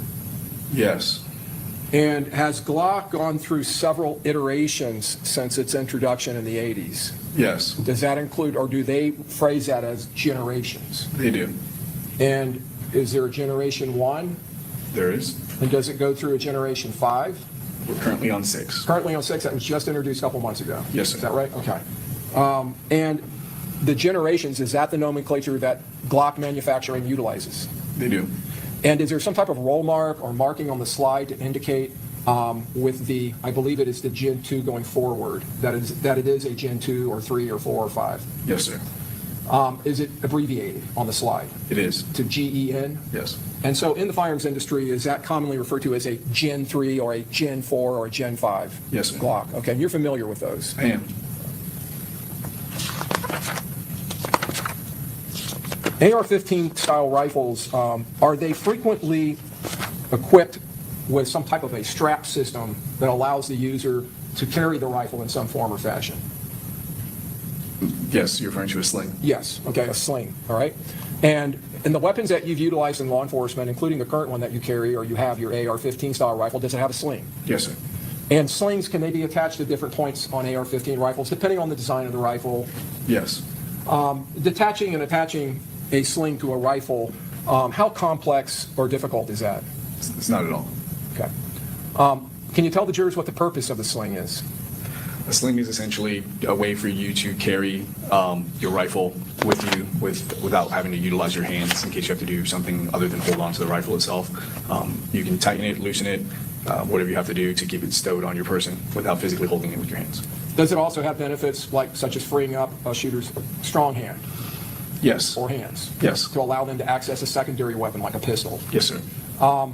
Can a sling be utilized, or is there a technique to utilize it to support the firearm and maybe brace it or stabilize it during the firing process? Yes, sir. Are you trained in that? Yes. Do you utilize a sling for that purpose when you're utilizing your AR-15? Depending on the style of shooting I'm doing, yes. Okay. And there is training and proper techniques on doing that? Yes. Going back to the Glock 9mm pistol, I want to talk to you real quick about magazines that are produced by Glock manufacturer, okay? You would agree with me that there are other companies that make Glock or make magazines that are compatible with Glock 9mm pistols? Is that Yes. accurate? Okay. So I want to talk about two very common Glock 9mm models. We'll start with the Glock 17. Was that the very first Glock model, the Glock 17? It was. All right. And how many rounds is in the standard magazine in a state such as Florida where there are no magazine restrictions? 17 rounds. Okay. Are there states where magazines are restricted? There are. In capacity? Yes. California, New Jersey, I believe, are two of them? Yes. I'm going to go to another gun, which I believe, and you correct me if I'm wrong, was the third 9mm pistol introduced by Glock, the Glock 19. What is the standard capacity of a Glock 19? 15 rounds. All right. Does Glock produce an extended magazine that will work in both of those weapons? They do. And when that is inserted into the mag well or the magazine well of the firearm, does it extend out away from the firearm? It does. And in its appearance, is it obvious that there is an extended magazine? Yes. The Glock brand extended magazine, are you aware of what that capacity is? 33 rounds. It's 33 rounds. Yes, sir. Okay. Now, when I was just talking about the introductions of these pistols, and that was in the 1980s, would you agree with me, early 90s? I skipped over from model 17 to 19. Was there a model and is there a model 18? There is. And is that a model that is marketed specifically and only to law enforcement and military? Yes. Why? It's a fully automatic, or it is a select fire, which can be fired semi or fully automatic Glock pistol. And that is not a weapon that a civilian in the United States can walk into a store and buy? Not without doing a lot of paperwork. Okay. You have to have certain types of licensing from the federal government. Is Yes, that sir. correct? From the ATF, I believe? Yes, sir. Are you familiar with a device that has become common called a Glock switch? I am. What is a Glock switch?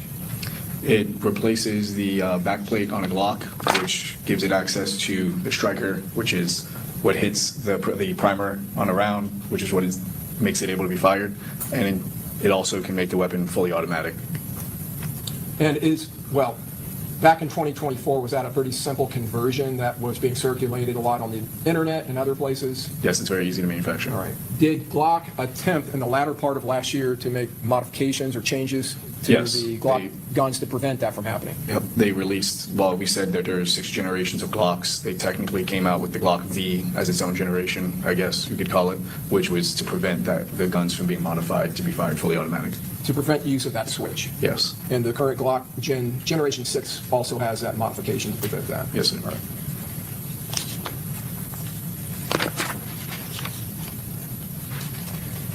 Okay, going back to the AR-style rifle, we talked about the 5.56 NATO round. Are there other calibers that can be chambered in AR-15 rifles? Yes. Does that include 300 Blackout? Yes. Are you familiar with that round? Yes. Or that caliber? I am. Now, in appearance, does a loaded 5.56 NATO round, does it have a certain appearance versus a 300 Blackout round? It does. And are they something that can be distinguished by looking at them? Yes. How so? Well, the 5.56 is significantly smaller than the 300 blackout. The projectile for the 300 blackout is larger and longer. But the casing on the 300 blackout is shorter, but the diameter is the exact same. It uses the same size casing. When you look at ammunition, would you be able to distinguish between a 5.56 round and a 300 blackout round? Yes. The 223 Remington round, are you familiar with that? I am. Is that a caliber that is commonly chambered in the AR-15 style rifle? It is. Is it a round, a caliber that is very similar to a 5.56 NATO round? Yes, it can be fired out of the same gun. Okay. So if a person has a 5.56 caliber AR-15, a 5.56 NATO chambering, they can safely and effectively fire 223 Remington ammunition in there? Yes. Have you ever done that with AR-15s that are chambered in 5.56 NATO? Yes.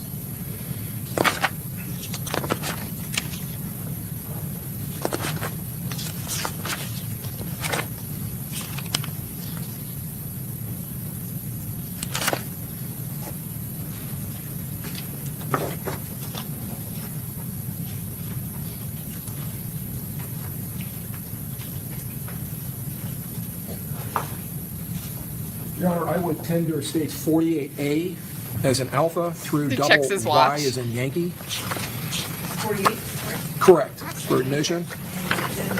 Mr. Gonzalez? Yes. Yep. No objection. Mr. Sinardi? No objection, Your Honor. Mr. Wise? Yes, Your Honor, we previously litigated in a fourth amendment objection. Okay, same ruling, thank you. And any objection, Mr. Petredis? I would adopt, Your Honor. Same for Mr. Davion. Okay. Very good, that'll be admitted. Thank you.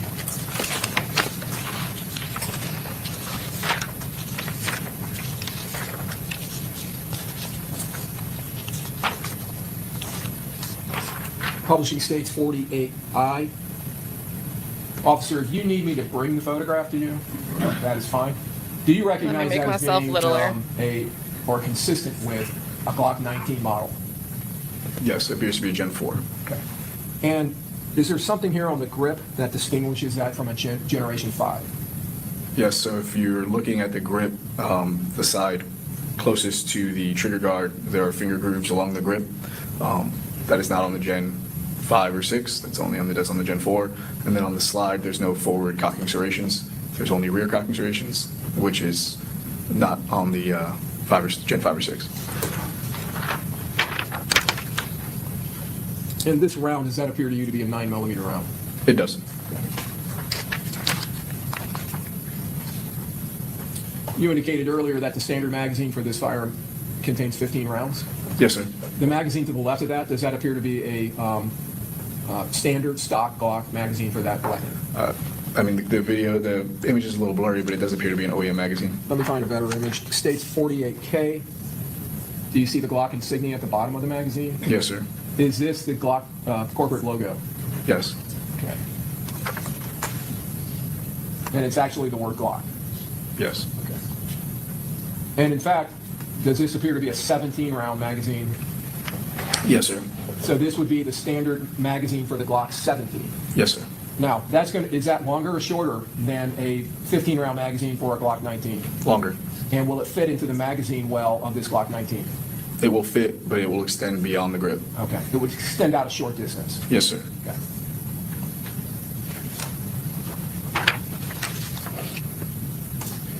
.48J, do you also see a portion of the front of this firearm on the slide that also indicates to you this is a Gen 4? Yes. The Gen 5 has a rounded appearance? This has a chamfered edge.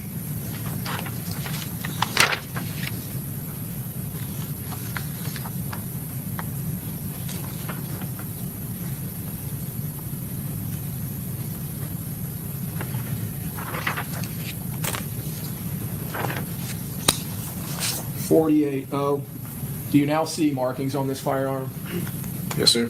that demonstrate what we were talking about earlier? Yes, sir. The GE Gen 4? Yes, sir. And that 19 in front of that, is that the model number? It is. And is this the caliber? Yes. 9x19, is that just another way of saying 9mm? Yes. Or another version of 9mm? Another version of 9mm. Representing the same caliber? Yes, sir.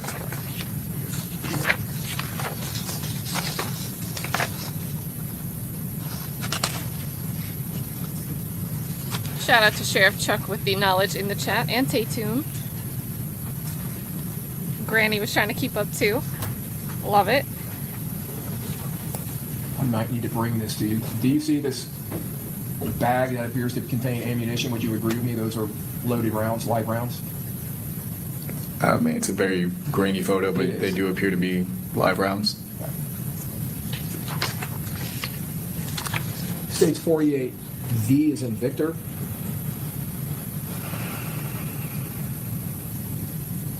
What is this item here? It appears to be some sort of laser.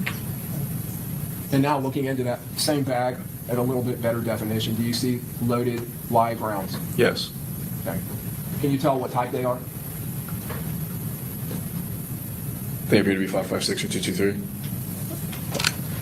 This item here, what is this? That is an aluminum magazine.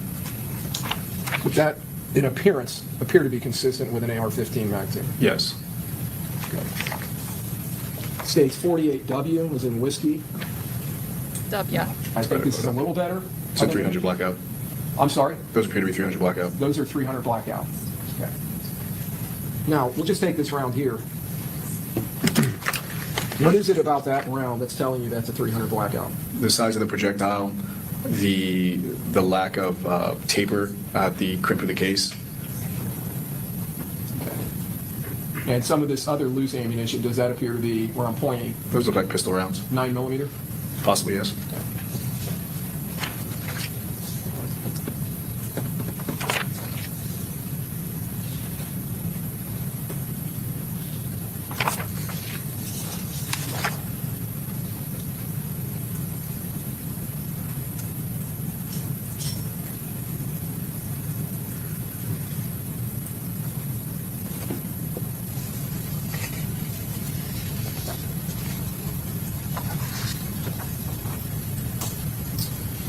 .48Y, does that appear to be boxes of ammunition?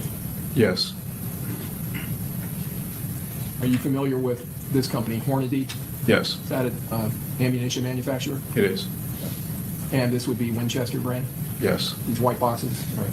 So I'm going to show you states 48Z, and if you need me to turn this, do you see roll marks or head stamps that indicate the caliber of these rounds? Yes. What caliber are they? 300 blackout. And you see the word blackout and behind it the number 300? Yes, sir.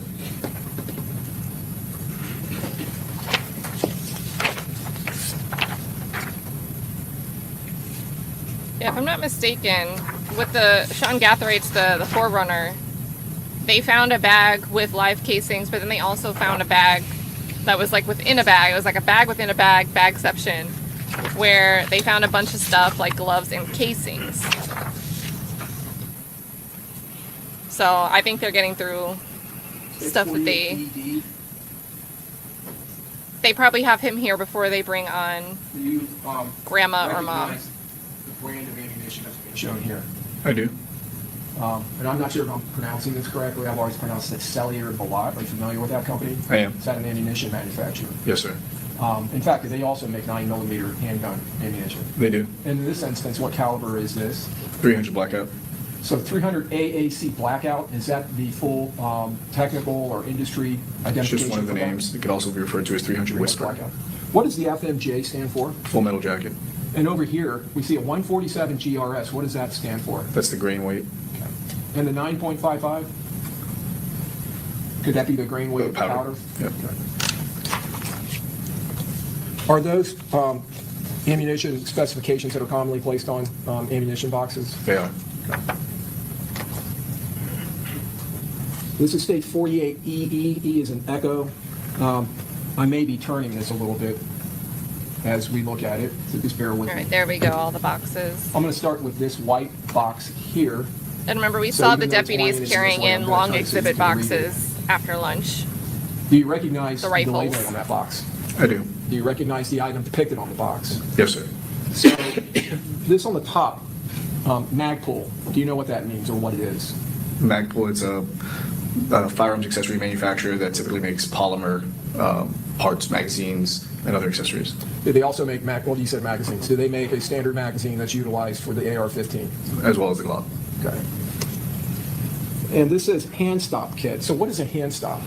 So a hand stop is typically for, you can use it on any length hand guard, but it's typically for shorter length hand guards to prevent a shooter who maybe has longer arms from reaching past the hand guard and maybe grabbing the muzzle, so when he fires he doesn't hurt himself. Or you could use it on a longer hand guard and just use it as a reference point for your hand. Okay. And when you say a hand guard, that would be a component or part of an AR-15 rifle? Yes.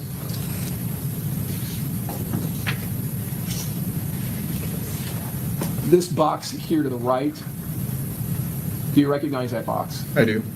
Okay. And do you recognize the writing up here? I do. What does that say? Max Tech. Now, you identified that earlier as one of the manufacturers of 9mm ammunition? Yes. Does this appear to be a box that would be consistent with holding 9mm ammunition? Yes, sir. Does this also appear to be a box of Max Tech ammunition? Yes, sir.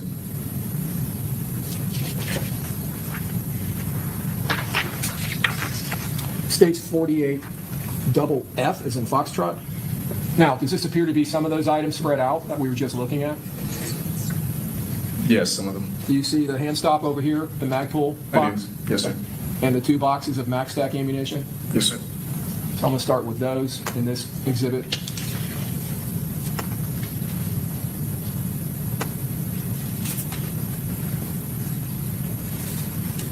Anything about that changes your opinion that is Max Tech ammunition? No, sir. All right. Now, let me go to this. On the bottom left of the photograph and in the center, there are 3 items that are vertical to the photograph. What are these 4 items? Those appear to be handgun magazines. So I'm going to zoom in on the 2 to the left. First of all, have you previously seen this photograph? Yes. Okay. And did you recognize these 2 as being, at least those 2 as being Glock magazines? Yes, those appear to be OEM magazines. OEM meaning that's Glock manufactured magazines? Yes. Okay. And then this center magazine, does that appear to be a magazine for a Glock pistol? It looks like it, but I can't say for sure. What are these items? Those are hand guards. Okay. And what is that for? That's to cover the barrel and the gas operating system of the rifle so you can fire it safely without burning your hand.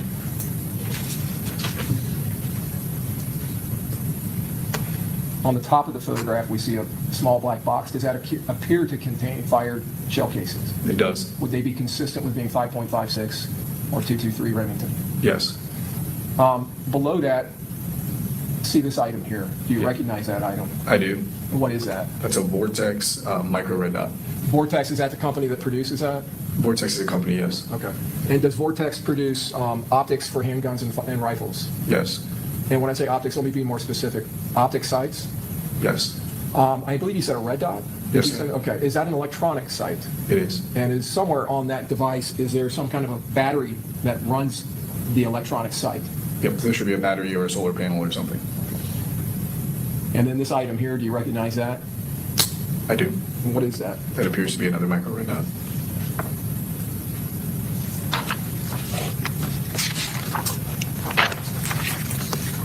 States 48HH, the small black box at the top of the prior exhibit. Now looking at that, does that appear to contain 5.56 or 223 Remington shell casings? Yes, sir. That would be empty fired shell casings or empty casings? Yes, sir. 48I is an India double I. If that is a casing from that box, would that indicate that the round was fired? It would.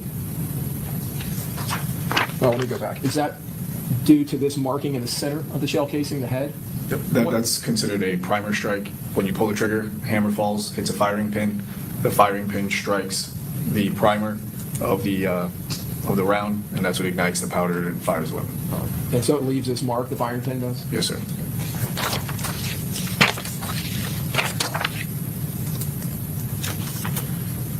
And going back to the Max Tech ammunition, I think we have a better photo now.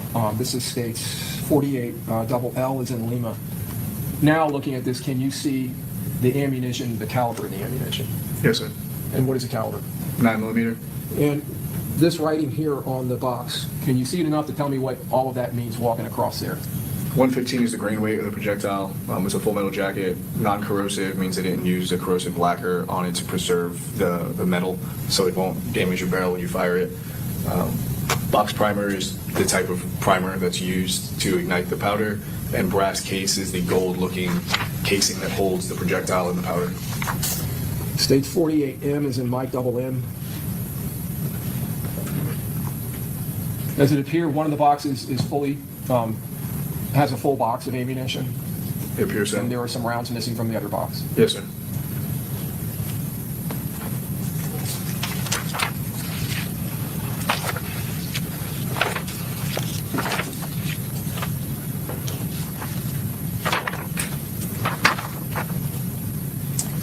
States 48 double Q as in Quebec.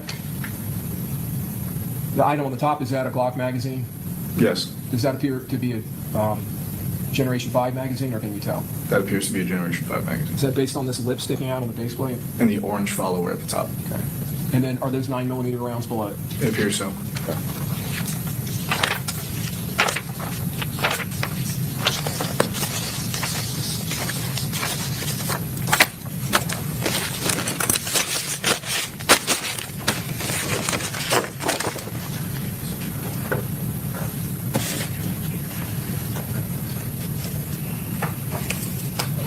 Your Honor, state with tender 52A is in alpha through N is in November. Objection? 52A through N, Counsel. No objection? No objection, Your Honor. Yes, Your Honor, reading previously litigated pre-trial motions. Okay. Submitted. Publishing states 52A. Do you recognize this black container? I do. Have you ever seen containers like that before? I have. What is that container? That's the container that a Glock pistol comes in when you purchase it. States 52B. Is that the same container now opened? Appears to be. And does there appear to be a couple of magazines in the container? Yes.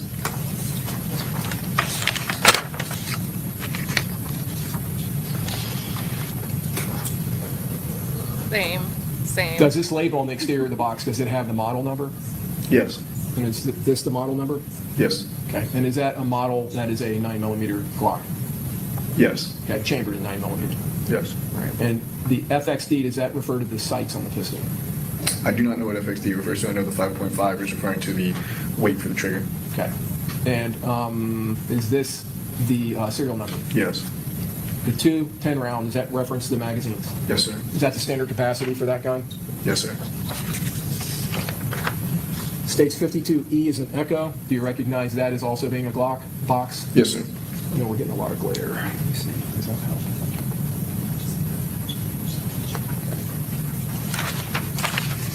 States 52F. Does that also appear to be a label for a Glock case? Yes, sir. Well, it's hard to see on this, but do you see the same 5.5 pound there? Yes. And 17 RD? Yes, sir. Okay. And the 5.5, that is a reference to the trigger pull weight? Yes, sir. 17 RD is a description of the capacity of the magazines that come with the gun? Yes, sir.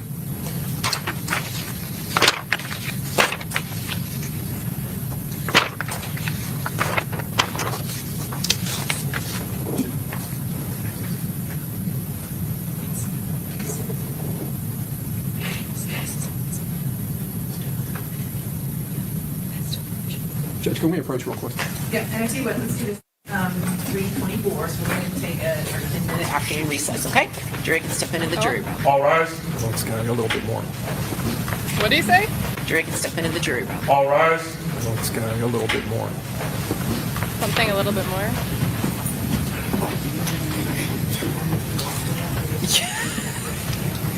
You can tell he loves this stuff, right?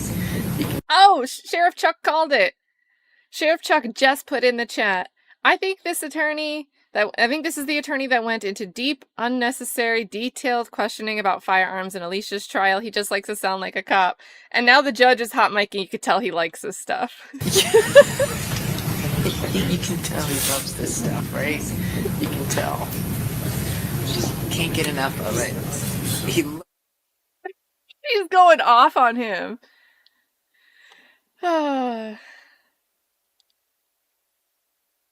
You've not yet been cross.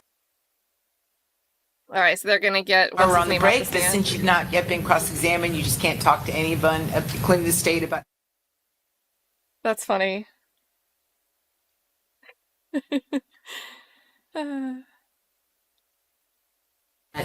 Originally, we had agreed by defense motion to keep out, but then I think they would have withdrawn that. And I just want to make clear, because there was a motion, I believe at this Rashad point, Murphy's Mr. car. Wise said that he now wanted it in.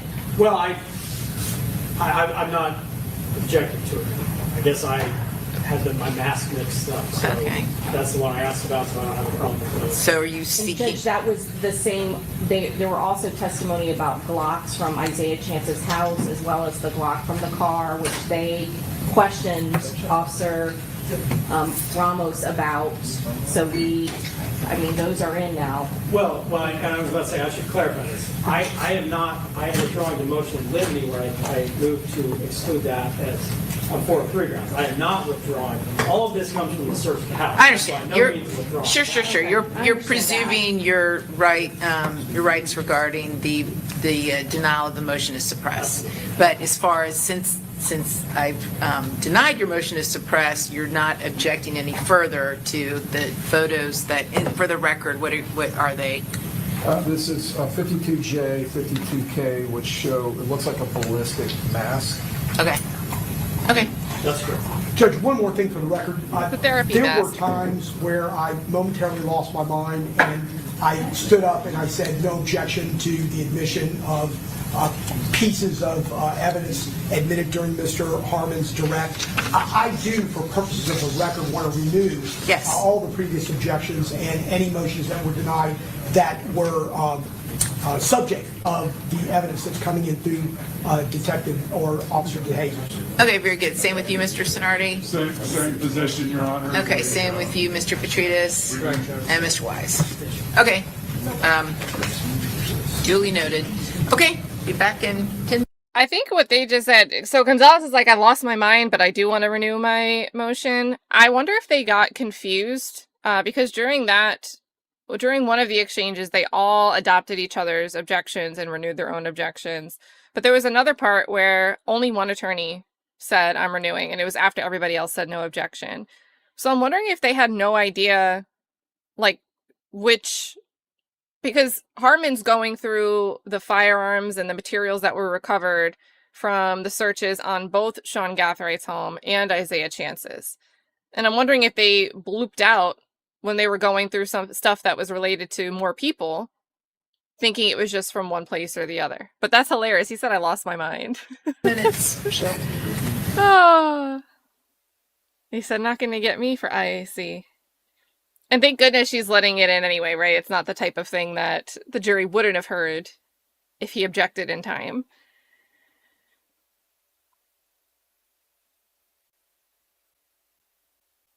All right, let's see how long their break is. We are running out of skip time.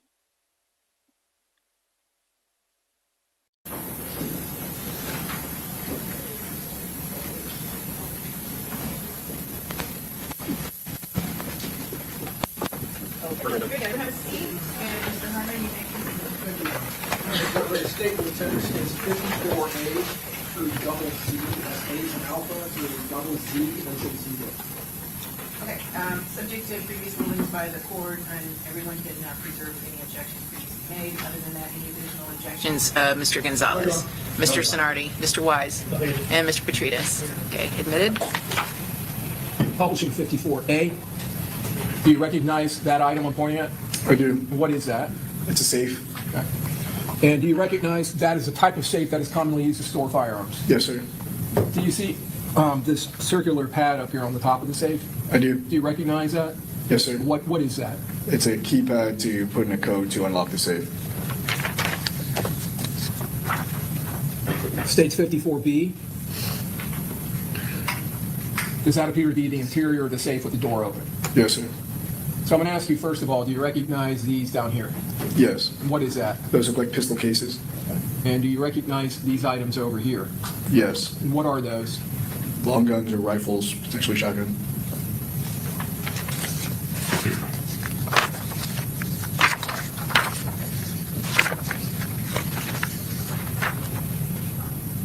States 54G.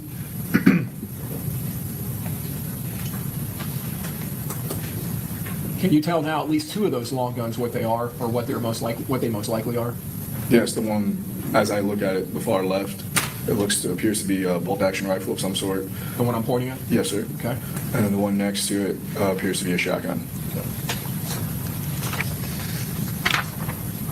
States 54H. Can you now see the muzzle or the tip of the muzzle of a shorter firearm? Yes. And what is that? That is an AR patterned rifle, or potentially pistol. Do you see an item here with some mesh on it? Yes, sir. What is that? That is a brass catcher. Let me ask you about that real quick. When we talked about the fact that Glock pistols and AR-15 rifles expel shell casings when they're fired, right? Yes, sir. The term brass, is that a term that's commonly associated to spent shell casings? Yes, sir. Is that a term that's utilized frequently on firing ranges, including law enforcement, military ranges? Yes, sir.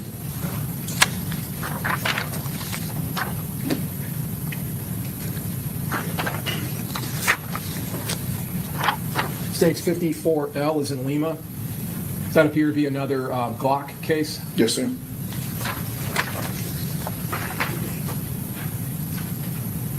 Can you see the labels on the front? Yes, sir. All right. And G19 Gen 4, is that a Gen? Glock 19 Gen 4. So it's a Glock 19 Gen 4. That's the model.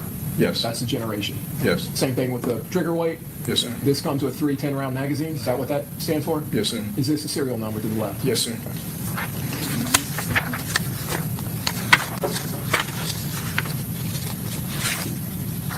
States 54S.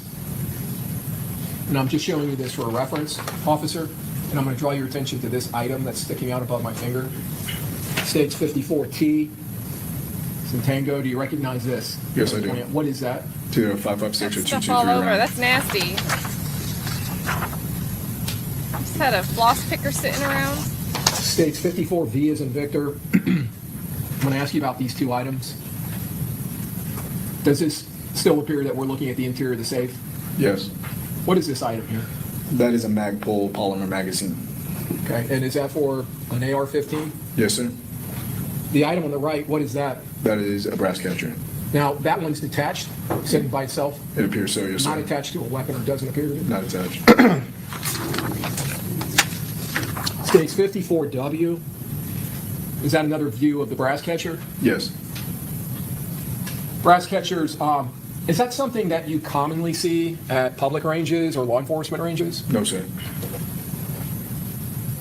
And these, are they designed to be He just said attached no. somewhere on a rifle?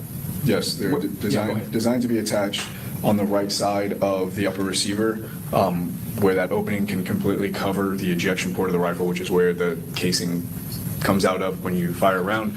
So the casing will land inside the net, not hitting the ground, and you can maintain all of your casings after you fire them.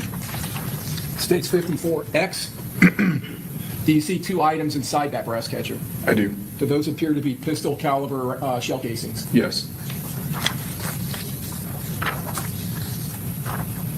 54Z. Just another photo of the brass catcher? Yes. Okay. And it appears it has a wire frame and then has this mesh or netting that makes up the brass catcher? Yes.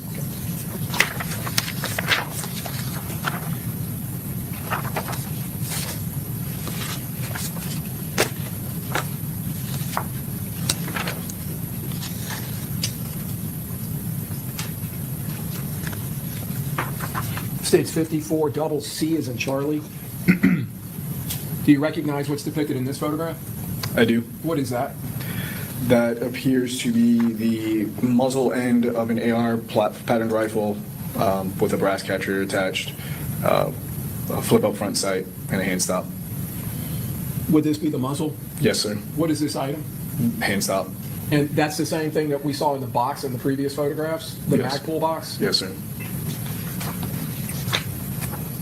States 54 double D is in Delta. Does this appear to be the same weapon? Yes.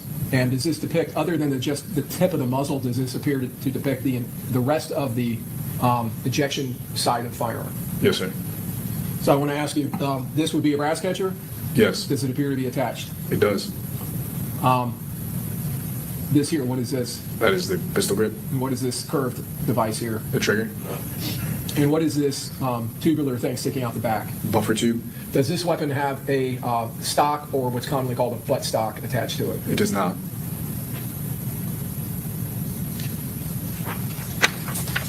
States 54 double C as in Charlie. Does this appear to be the opposite side of that weapon? Yes. Okay. And this area of the weapon here, what is this? Those are the roll marks on the lower receiver. Does this indicate the manufacturer of the weapon? Manufacturer and serial number, yes, sir. This area here, what is this? That is the magazine well. And the magazine would be inserted into there? Yes, sir. What is this up on top of the rifle? It looks like some sort of electronic sight. And what is this strap? That's a sling.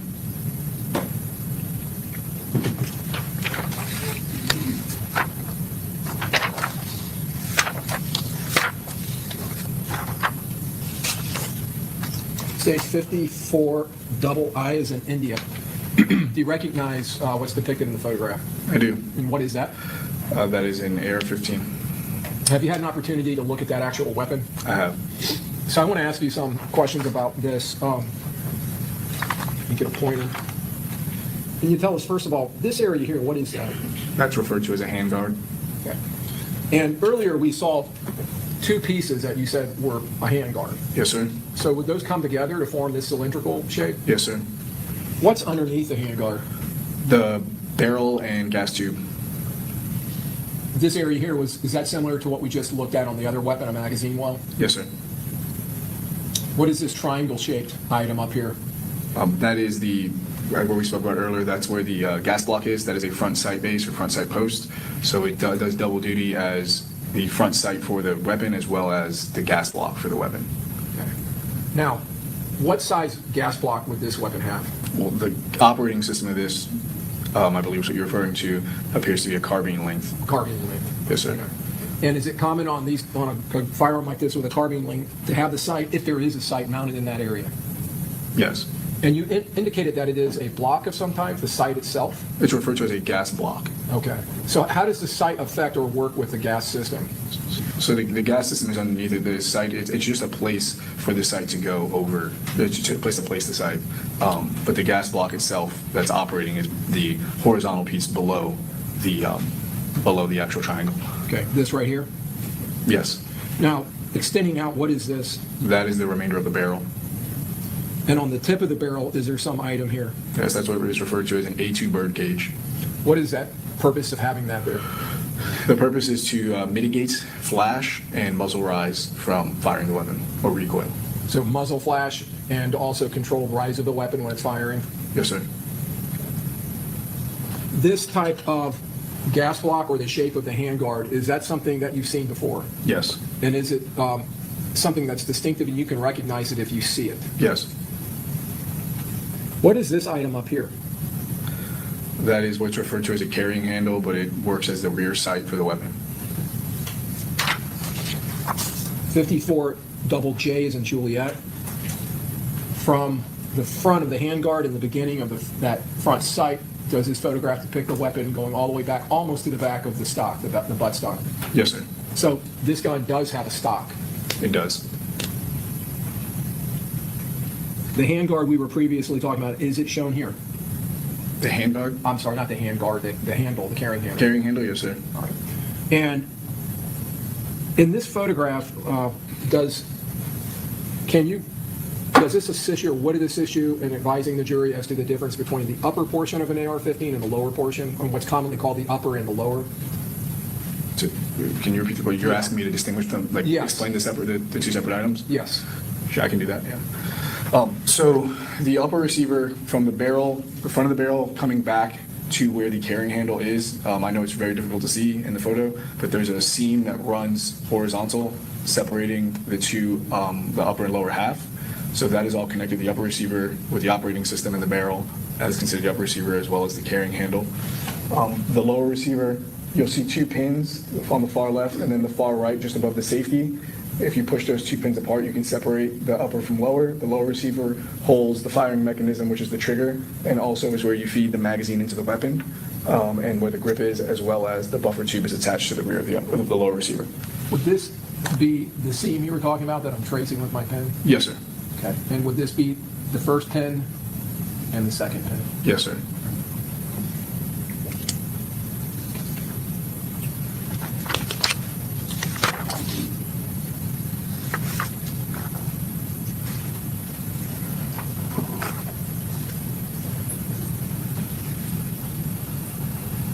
Staying on the same side of the rifle, do we also have roll marks here for the manufacturer and the serial number?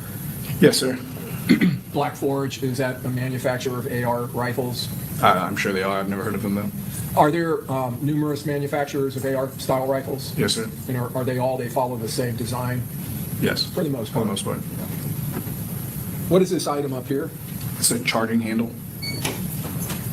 Now, below the handguard, these two bolts here, what are those for? That's to remove... I'm sorry, not below the handguard, below the carrying handle. Yes. That is to remove the carrying handle, which is operating as a rear sight for the weapon system, and it'll expose a rail system that's below it, so you can attach red dot or other electronic sights. So does this weapon have the ability to, by changing these or removing these, to pull that carrying handle off and attach some type of an optic sight, like that vortex sight that we saw earlier? Yes. Okay.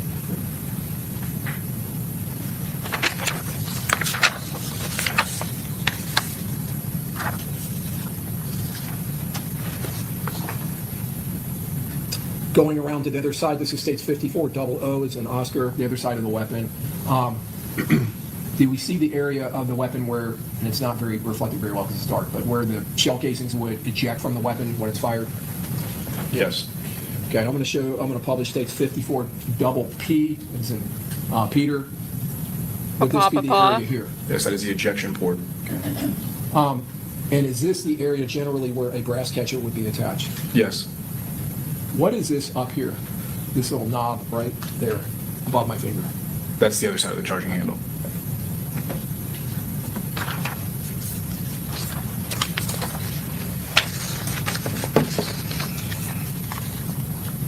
States 54QQ is in Quebec. Now that we have kind of a better view of this, I want to talk to you about the gas block.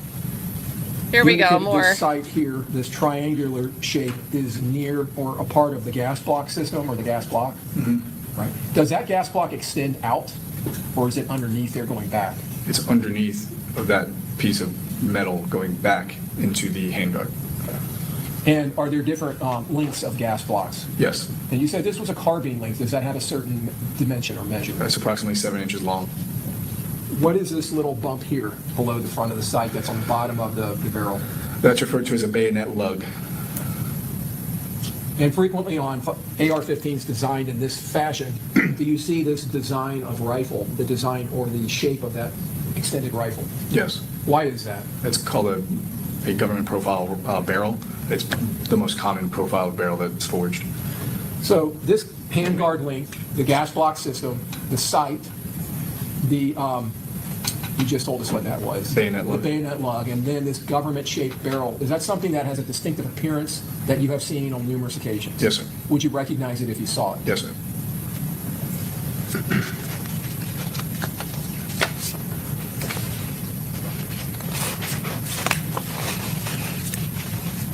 We have 1 moment, Your Honor. Yes.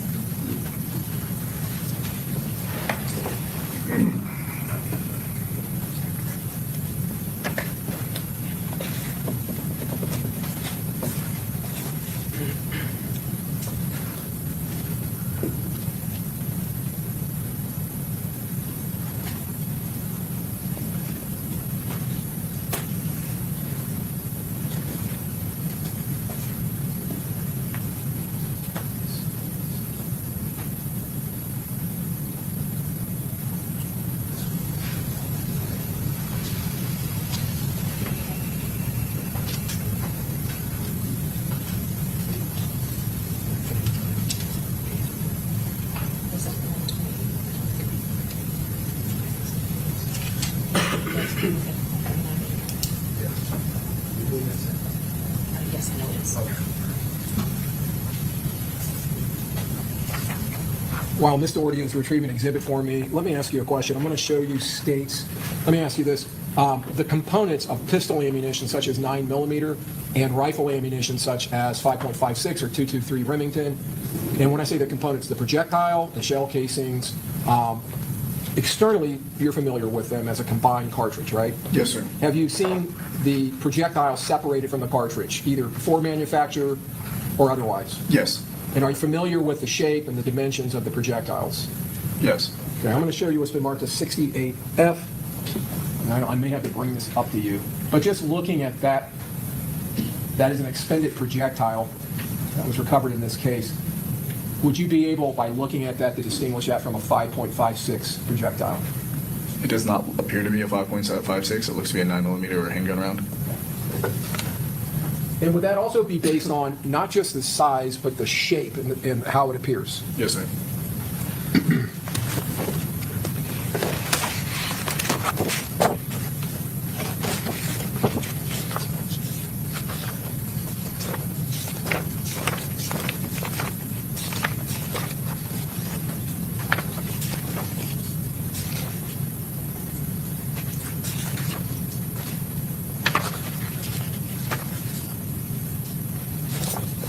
Publishing states 139M is in Mike. Have you had an opportunity to look at this photograph previously? Yes. Are there things that you notice on that person and that rifle that you recognize? Yes. Okay. So I'm going to walk through it with you a little. I'm going to try to get a precise point here. First of all, do you see something coming across this person's upper back that you recognize? Yes, there appears to be a sling over his shoulder, under his arm, and attached to the rifle. And does that sling appear to extend above his elbow right here? Yes, sir. Okay. Now, does it appear that the way that this individual is utilizing that sling to fire this rifle, is that something that you recognize? Yes. Is that the correct way to utilize it?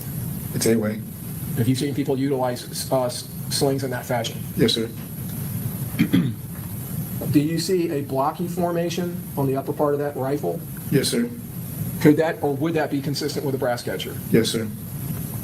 Do you see a front sight here above my pen? Yes, sir. That is a triangle shape. Yes, sir. Do you see a barrel extending out right below that? Yes, sir. Do you recognize the profile of that barrel? Yes, it's tough to see in the way this image is coming up on the screen, but when I look at it before, it's more obvious that it has a taper towards the front end of the barrel, consistent with a government profile barrel. Okay. Now, would those items alone that we just discussed, other than the brass catcher and the sling, and I'm going back to 54QQ, be consistent with the appearance of this rifle? Yes. Going back to states 139M, would the length of the handguard be consistent with the firearm we just looked at in 54QQ? Yes.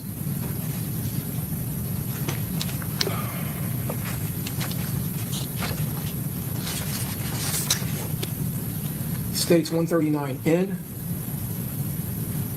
I'm trying to find a better photograph with that barrel. Does that give you a better view of the barrel? Yes. Okay. And you can see maybe in better contrast the sling going across this person's back? Yes, sir. Now, you indicated that bird cage, and there was more of a descriptive to that term, or that there was more to that description. How did you phrase? A2 bird cage. A2 bird cage. Would this muzzle flash that you're seeing, would there be anything about that that is inconsistent with that being the type of muzzle device on that firearm? No, sir.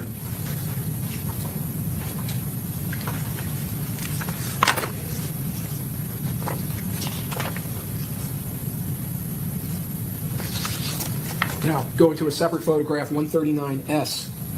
In this photograph, do you see consistency in the sight, the length of the barrel, the style of the barrel, the length of the handguard? Consistency compared from the previous photograph? Yes, I do. Okay. Now, we've seen the muzzle flash on this firearm. I want you to look at the muzzle flash in the upper part of states 139T with what has been previously described as the third shooter. Do you see the person with the orange covering over his head? Yes, sir. Does that appear to be a different, I guess for lack of a better term, shape of muzzle flash? Yes. Is that something that type of muzzle flash is being mitigated by that bird cage? Yes, and the barrel length. And the barrel length? Yes. When you have a shorter length barrel, is it more consistent with having a bigger fireball like that? Yes. And you're basing that on your experience in firing short firearms or AR-style rifles and seeing them fired? In physics. In physics.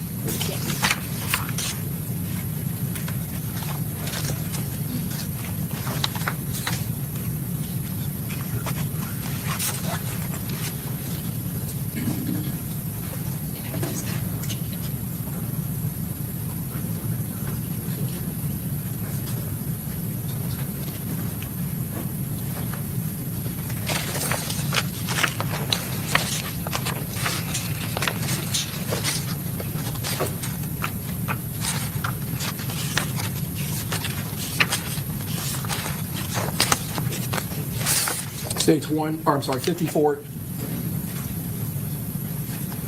State with tender states 55. A is in alpha through double N as in November. Any additional objections other than those previously Hey, Mr. Gonzalez, Mr. Sinardi.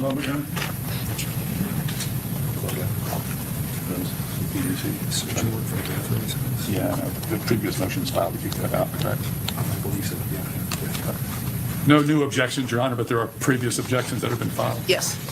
Mr. Wise? Okay, and Mr. Petredis? Okay. Admitted?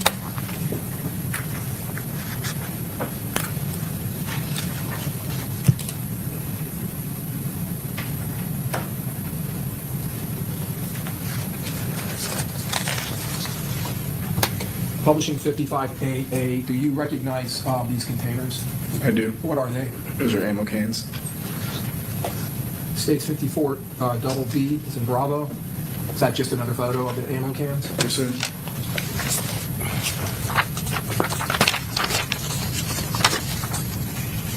States 55 double G is in Golf. Do you recognize the items inside of that ammo can? I do. And what are they? Those are rifle rounds for either 5.56 or 223.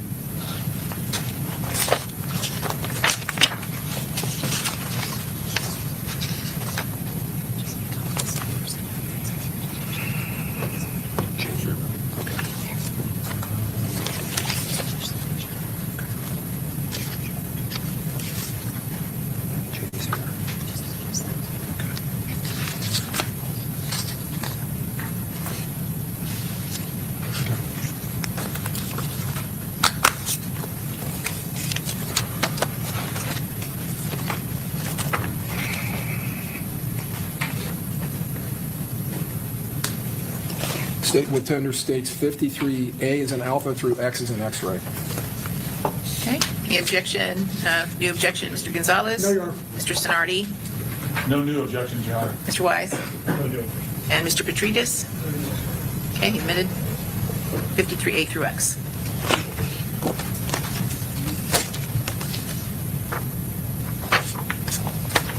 Just going to briefly publish 53A.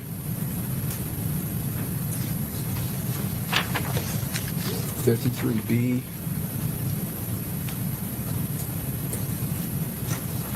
Detective, you didn't participate in any kind of searching of any residences or vehicles in the city of Jacksonville in this case?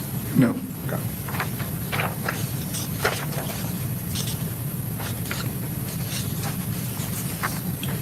(53F). Have you previously seen this photograph? Yes. And I'm going to direct your attention to this item, 53G. Do you recognize the item? I do. What is it? It's referred to as a bikini cover for an optic. And do these two cups, do they cover the opposite ends of the optic? Yes, they cover the glass on both the front and the back to protect it. And these areas here, these bands, are they utilized in some way to keep the cups on the They optic? provide tension to keep them on. And in this case, do you see a, trying to turn it the right way, do you see a logo associated with a firearms manufacturing company that manufactures parts and components? Yes. 6 Hour. 6 Hour, okay. So you recognize that as a corporate logo for 6 Hour? Yes, sir. Now, you mentioned earlier that at one point in your career with the TPD, with Tampa Police Department, you carried a 6 Hour manufactured handgun? Yes, sir. Was that the P320? Yes, sir. In addition to manufacturing handguns, do they also manufacture rifles? Yes, sir. And do they manufacture parts that go to their weapons? Yes. Do they also manufacture optics such as that, similar to that Vortex optic that we looked at earlier? Yes. Now, that bikini cover, would that be consistent with fitting onto an optic that is designed for a rifle. Yes.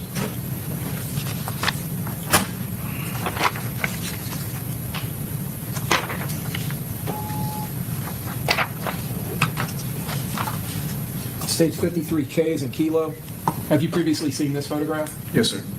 Now, these items that appear, would you agree with me, to have been torn? Yes.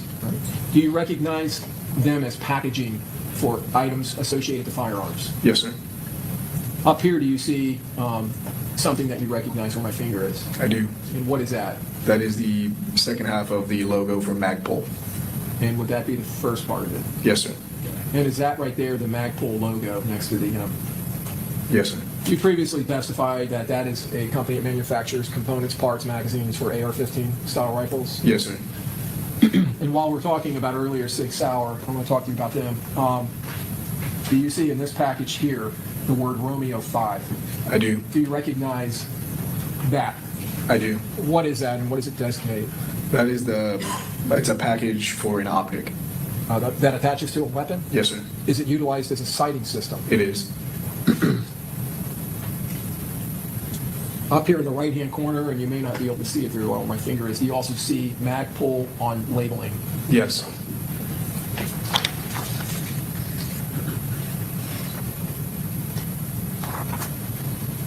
And going back to that 6 Hour optic, do we see nomenclature here associated to the magnification and the battery position on that optic?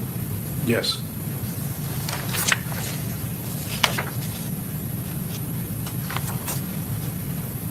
The part that was on the upper part of the previous photograph that had the full word Magpul, down below it is, as part of the label, we see this kind of rounded off rectangle. So I want to walk through this with you. PMAG D60, what does that stand for? Polymer magazine D60 is a style of drum magazine which holds 60 rounds for an AR/M4 chambered in 5.56 by 45. Is 5.56 by 45, is that another nomenclature for 5.56 NATO? Yes. So that could be utilized, that 60 round drum in an AR-15 rifle? Yes, sir.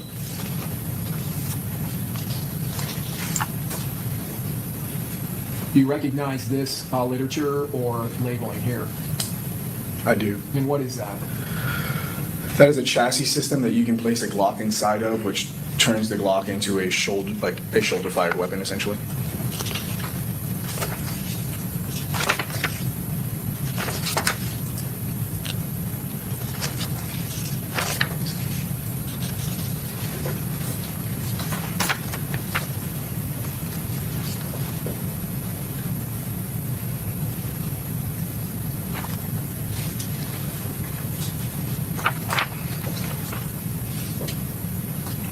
States 53W is in whiskey. Does this also appear to be labeling from either that same D60 drum? It's really the same product, yes. Okay.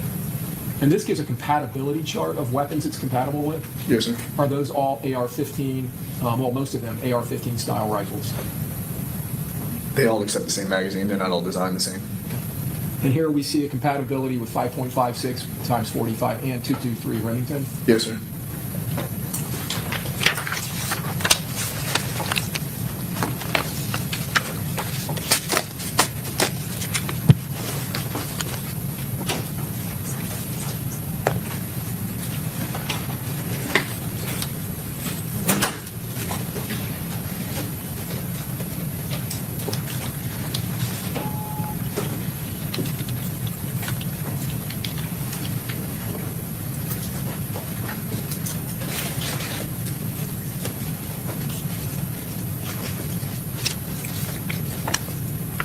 Publishing states,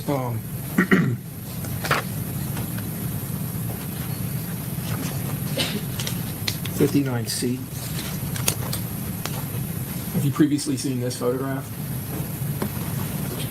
And I may have to zoom out. Yes. In this individual's left hand, does he appear to be carrying what could be or consistent with a pistol? Yes, sir. With an extended magazine? Yes, sir. The person to his left, does he appear to be carrying some type of object in his hands? It appears to be carrying a rifle.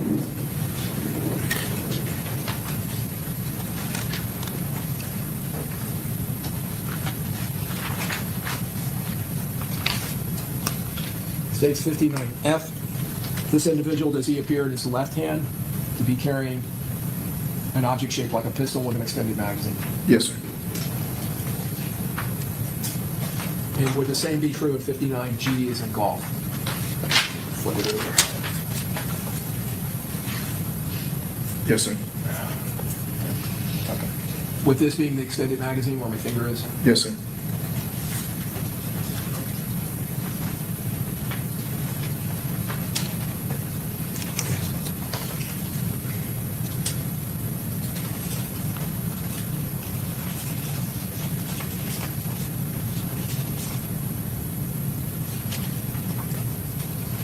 States 59I. Have you seen this photo previously? Yes. So I'm going to show you this, and then I want to move to 59J, as in Juliet. If that individual, the object in his hand, is a rifle, would you agree with me it has a very short barrel? Yes. Do you see an item on the side, a rectangular shaped object? Yes, it looks like a brass catcher.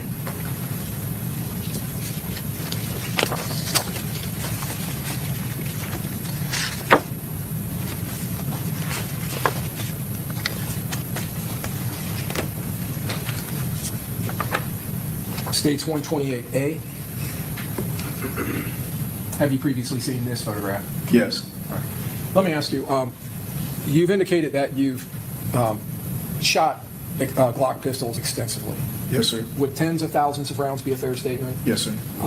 Have you seen many, many Glock pistols in your career? Yes, sir. And in your private life? Yes, sir.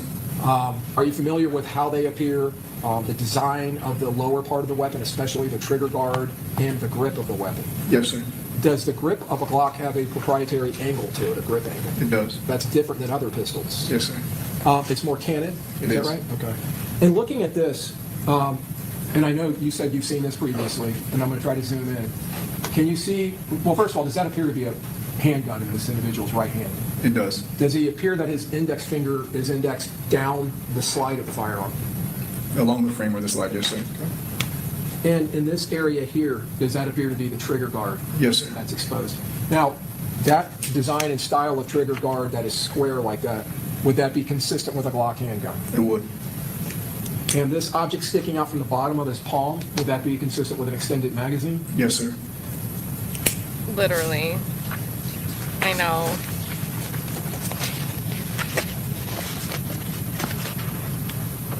You didn't say the magic word, I don't think, though.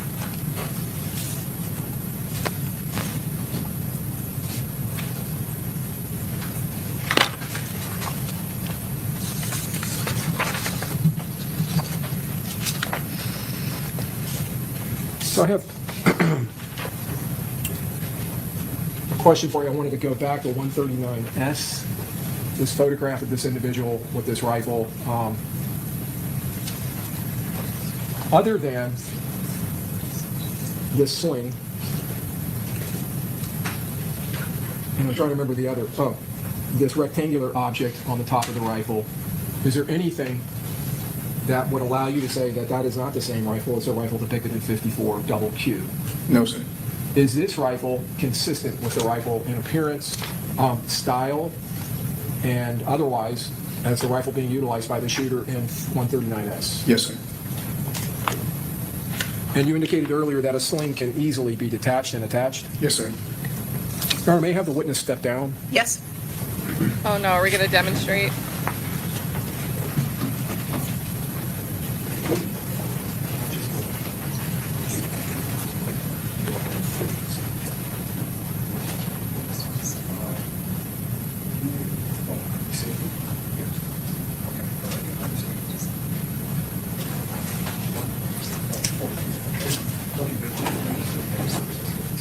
Your Honor, we would tender States 57 for admission. Subject to previous objections, any additional objection, Mr. Gonzalez? No, Your Honor. Mr. Sinardi? Oh, same, Judge. Mr. Wise? Mr. Petredis? Okay, it'll be admitted. And for the record, the statement that's stated for record. Your Honor, may I have the witness step in front of the jury box? Yes. So, Officer James, I'm going to have you, first of all, can you confirm bailiff's time that that is going to be wrong? Now, this weapon actually has a sling attached to it, right? And that sling at the point where it is attached to the weapon, would that be considered a single point of contact? And you can hold it up so the jury can see it. It's attached to the back on both sides. Is that right? And it's hard, you all are sitting right back here. Can you all see that? Okay. So if you can point that direction. I'm glad they're blocking the screen for us so YouTube doesn't get mad. That weapon, would they have some kind of an object on the back and put it to their shoulder to stabilize the weapon? Who is this? Okay. So without a buttstock, there's no way to stabilize it into your shoulder. Is that accurate? His back? With this only, with the buffer tube only. Okay. So if one was to fire it, how would they hold it? You have to hold it out. Oh, Lord. Oh, Lord. Okay. And courtroom. Would it be easier or harder Not me. to maintain accuracy or to shoot accurately with that firearm versus the other firearm we saw, the Black Forge AR-15 that has a butt stop that can fit into your shoulder? And does that have to do a lot with stability, not being able to stabilize the gun into your shoulder? Yes. Okay. And if you could show the jury real quick on this scene how easy it is to attach and detach. Luckily, the Court TV banner is like blocking most of it. It's just that simple. Okay. And this item here is the brass catcher that we looked at earlier. Thank you, sir. If you can remain standing.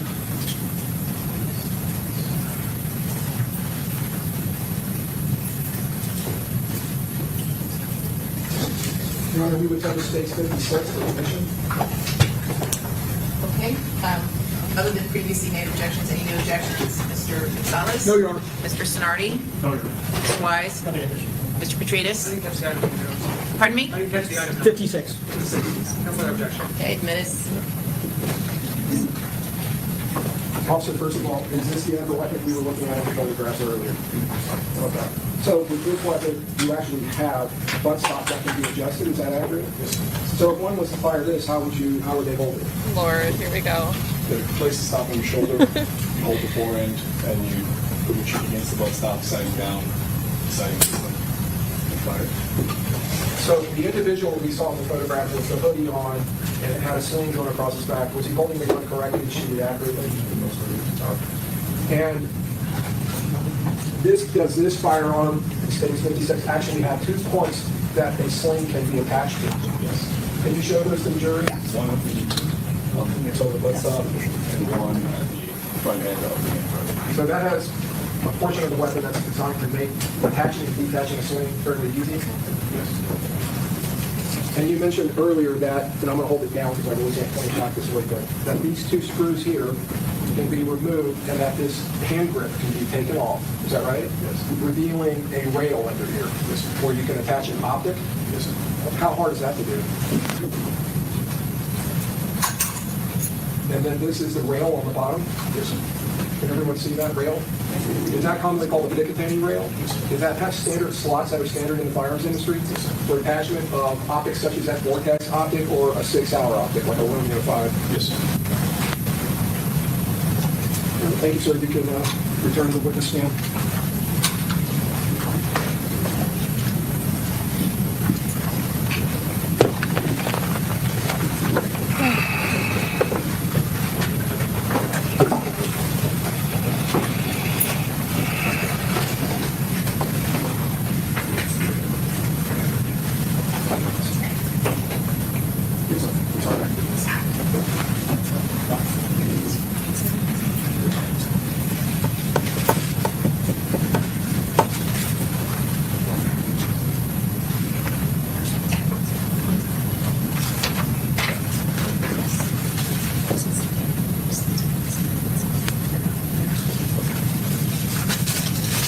I'll turn to the witness. Oh my God, thank God. Cross.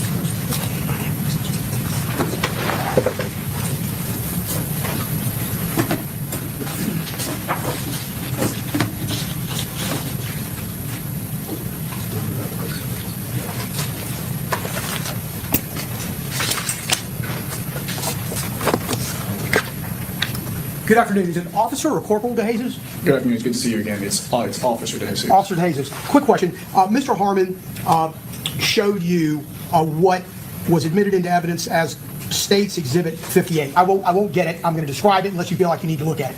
It was an exhibit of a gentleman standing next to a vehicle with a pistol, holding a pistol with an extended magazine. Do you recall that? Yes. Okay.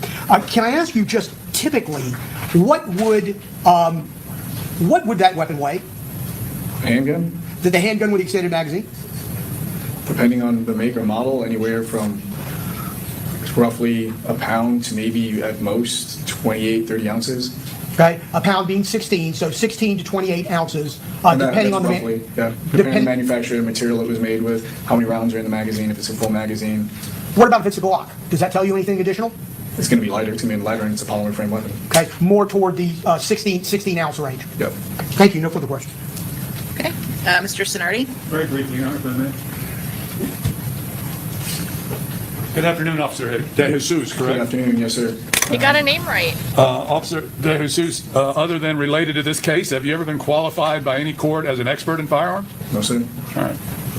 The other question is, I observed in some of the state's exhibits, the photo exhibits that were being presented with the individual handling the exhibits were using gloves. Is there any particular reason why gloves were used? I was not there, sir.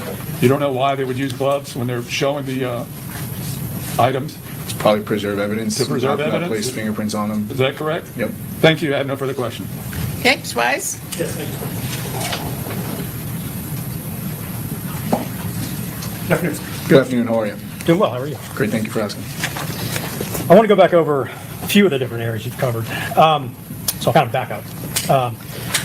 You were asked early on about different brands of ammunition. Yes, sir. Max Tech is a common brand, right? It is. You were asked about specific brands. That was one of the ones you ran along, right? It is. It's also, you know, in comparison to a lot of the other brands, it's a cheaper brand as well, correct? It's more economical. More economical, right. You're familiar with ammunition reloading as well, correct? I am. Do you do any reloading? It sounds like you shoot a lot. I do not do reloading. But a lot of people in the firearms community do, correct? Back when it used to be cost effective to reload, yes. Right, and quite a while ago it was cost effective, especially during the COVID times, because ammunition got very expensive. Well, that's when it became not cost effective, because primer prices went up quite a bit. Okay. It was also kind of scarce back then. It's hard to find a lot of ammunition, right? For a short period of time, yes, sir. But basically what reloading is kind of a way of recycling casings, correct? Yes. A person who is a shooting enthusiast can replace the primer in a casing, reload powder, and put another projectile in it, basically, right? They could. A little more complicated than that, but that's, in general terms, that's how it works, right? Yes. And that's something that any member of the public can do if they have the knowledge and the equipment to do it, right? Yes, sir. Let me talk to you a little bit more about jacketing, because that's something we heard. Jacketing? Projectiles, bullets. Generally speaking, the different calibers we've talked about today, 9 millimeters, 300s, things like that, the bullets that are fired generally have a lead core, right? Not always, but yes. Okay, well, what else would the core be? Steel. Steel, okay. So they have a lead or a steel core, and then they have some amount of jacketing on the outside, right? Yes. And what's the jacket? Is that typically copper? Well, it depends. It could be bonded. Okay. We have different materials. That's what you're going to find on cheaper ammunitions. There's some ammunitions that don't have a core at all, and so it's save cost, weight. Okay. So there's a lot. Okay. Most of the time, especially the ammunition we've seen today, most of those have a core of something and then jacketing on the outside. Right? Okay. Right. And the jacketing, the amount of jacketing can vary, correct? And I saw you shake your head, but just for, or nod your head rather, but for a matter. I mean, if you say so, yeah, it can vary. There are variants. What I was getting at is just please give me a yes or no instead of. No, I understand. I would object to let the witness answer the way that he sees fit to answer. Okay, well, that's fine. If he is, but if you can't answer yes or no as opposed to nodding or shaking your head. Yes, Okay. Thank you. So we saw a couple of the boxes of ammo earlier had FMJ, and you said it's full metal jacket. Right? Yes, sir. And that means the jacketing covers the entire projectile, right? Yes, sir. And then on the flip side, you could have, what commonly referred to as hollow points that may have very little jacketing on the outside, right? Yes, sir. And that can make a big difference in what happens to the projectile when it hits something, right? It can. And in fact, in the military, it's pretty much always full metal jacket, right? It is always full metal jacket. And that's actually, that's like an international law, right? Geneva Convention, yes, Right. sir. And the reason for that is because full metal jackets are going to basically penetrate further and not mushroom out, right? Yes. And that's for humanity. I mean, so people aren't injured unnecessarily. First bench, real quick. She's probably going to be like, is it time to wrap up too while we're up here? Yeah, so Harmon seems to have an issue with going into a discussion of Full Metal Jacket, but I mean, he asked about that on direct.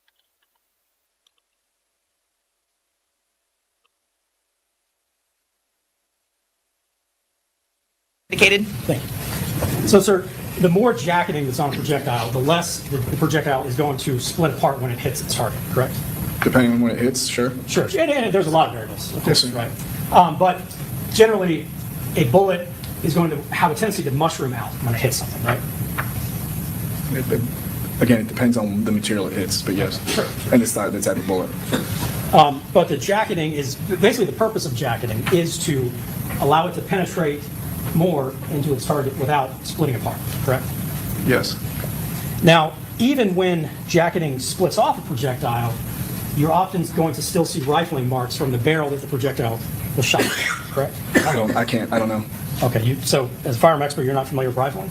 Well, I'm familiar with rifling, but I can't tell you what every projectile is going to look like once it hits an unknown barrier and then continues moving to an unknown target. Okay, well, let me just give you a basic hypothetical. As a projectile is fired through a barrel, any of these centerfire rifles we're talking about, or handguns, they're going to have spiraling inside the barrel, right? They are going to have rifling, yes, sir. That's, well, the spiraling, that's the rifling, right? Yes, sir. And when a jacketed projectile goes through that barrel, the barrel is going to leave markings on the projectile. It is, right? yes, sir.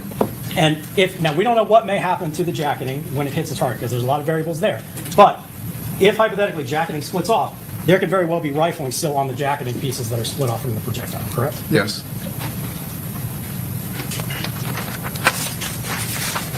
Now, we heard a lot about brass catchers. Brass catchers are legal, correct? They are legal. And brass catchers attach to the ejection port of the firearm, correct? Incorrect. Incorrect? Okay. You are incorrect. Explain to me how they work. They attach to the receiver and they encase or completely cover the ejection port. Because if they covered the ejection port, then the rifle wouldn't cycle, then you'd have a malfunction. Good point. Yeah, I used the wrong description, but they're intended to encompass the ejection port. They are. Would that be a better way to explain it? Yes, sir. And obviously, to ensure that all the casings are captured, then it's going to need to seal around the receiver. It doesn't seal around the receiver. It's a mesh bag. There's no seal. Okay, well, how does it stay on the rifle? It attaches to the receiver via the Picatinny rail. And then the metal frame in there helps give it structural integrity, a shape, as to not block the ejection port and fit over the ejection port. That's why it's significantly larger than the ejection port. Gives the rifle room to cycle and eject the glass. And the purpose is to capture every casing that's ejected from the gun. That is the purpose. So if it doesn't fully encompass that, it's not going to really be able to serve its purpose, right? Yes, sir. Okay. Now, when someone is shooting at a range, they are typically expected to pick up the casings they fire, correct? Depending on the range rules, yes, sir. Right. And if you don't do that, there's going to be casings all over the place, right? Yes. Like peanuts in a country bar. Yep. Right. So it's certainly not illegal by any means, or even unusual for someone firing a rifle such as an AR to use a brass catcher to prevent having to go around and pick up all the casings that would be fired from the AR. Is that a question? That's a question. Because actually, and I think, because I believe you testified earlier in your direct, and maybe I missed this, that it is not uncommon to see brass catchers at a range, and then I think you said later that it is uncommon. I never testified. Yes, you did. Well, let him clear it up. Go ahead. I never testified that it was common to see them. Okay. Is it uncommon to see them? It is relatively uncommon. He said no, that It serves it a was valid not purpose if common. you're firing a gun at a range. Asked and answered, argumentative. Well, go ahead. You can ask the question. Whether it's common or not, you see a valid purpose for using a brass catcher when you're firing something like an AR that's going to rapidly fire, as you described, potentially a magazine that holds 60 rounds. Objection to vagueness. Well, he can answer if he knows. Repeat the question. When you're firing a gun such as an AR, they hold, we saw earlier, a drum magazine. I'm going to ask you a little bit more about that. We saw an example of a magazine for an AR that could hold 60 rounds, right? Yes. If you're firing a gun that could fire 60 rounds in quick succession, you can see a valid reason why someone may want to attach a brass catcher to prevent having to go pick up 60 casings on the ground. Would you agree? No, because I've fired plenty of AR-15s and never put a brass catcher on one. Sure, but you can see a reason why somebody may want to. If you're asking me about logic and whether I agree, so those are two different things. Okay. Well, I'll move on. Look at the attorney. Hold on. Look at Gonzalez. Look at Attorney Gonzalez back there. Plenty of AR-15s and never put a brass catcher on one. Sure, but you can see a reason why somebody may want to. If you're asking me about logic and whether I agree, so those are two different things. Okay. Well, I'll move on to another topic. You said that there are many different manufacturers of AR-style rifles, correct? There are. In fact, one of the ones you were showing you weren't even familiar with, I believe. Is that correct? That is correct. And I think this is covered, but just to make it clear, the 223 and the 5.56 NATO, they're essentially can be fired interchangeably, right? In one way, not both ways. Okay, explain that. I can fire a 223 out of a 5.56 chambered weapon. I can't fire a 5.56 out of a 223 chambered weapon. And the one that you were showing just a moment ago, I think it's the 5.56, right? I don't know. The one you held in front of the jury, you don't remember if that was a 5.56? I didn't look at the markings on the barrel. Okay. Regardless, whether it's a 223 or 5.56, that's shooting a projectile that is much smaller than what a 9mm fires, correct? Yes. 9mm is going to be a 38 caliber class, right? Yes. And when we say 223, that's basically a 22 caliber class, right? It is a 22 caliber class, yes. In the firearm world, that's one of the smaller projectiles you're going to deal with, right? Yes. In fact, people may be familiar with the 22 that kids shoot sometimes. That's also a 22 caliber class, right? Yes, but you keep saying class, referring to rules by competition shooting. 223 and the 22 that a kid shoots are two very different caliber rounds. Absolutely, but the width of the projectile of both is 22. With significantly less powder behind it, yes, sir. Absolutely, absolutely, no question about that. The 300 blackout is kind of in the middle of the two, isn't it? And by I should clarify, middle of the two, I mean in between a 223 and a 9mm as far as the size of the projectile. Yes. I'd like to, may I approach Madam Clerk now? Sure. I'll speak for her.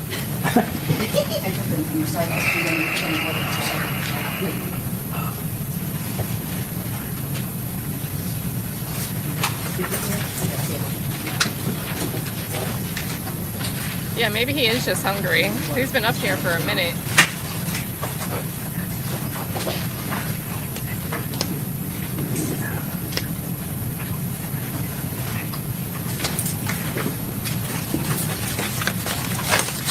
Like 2 hours.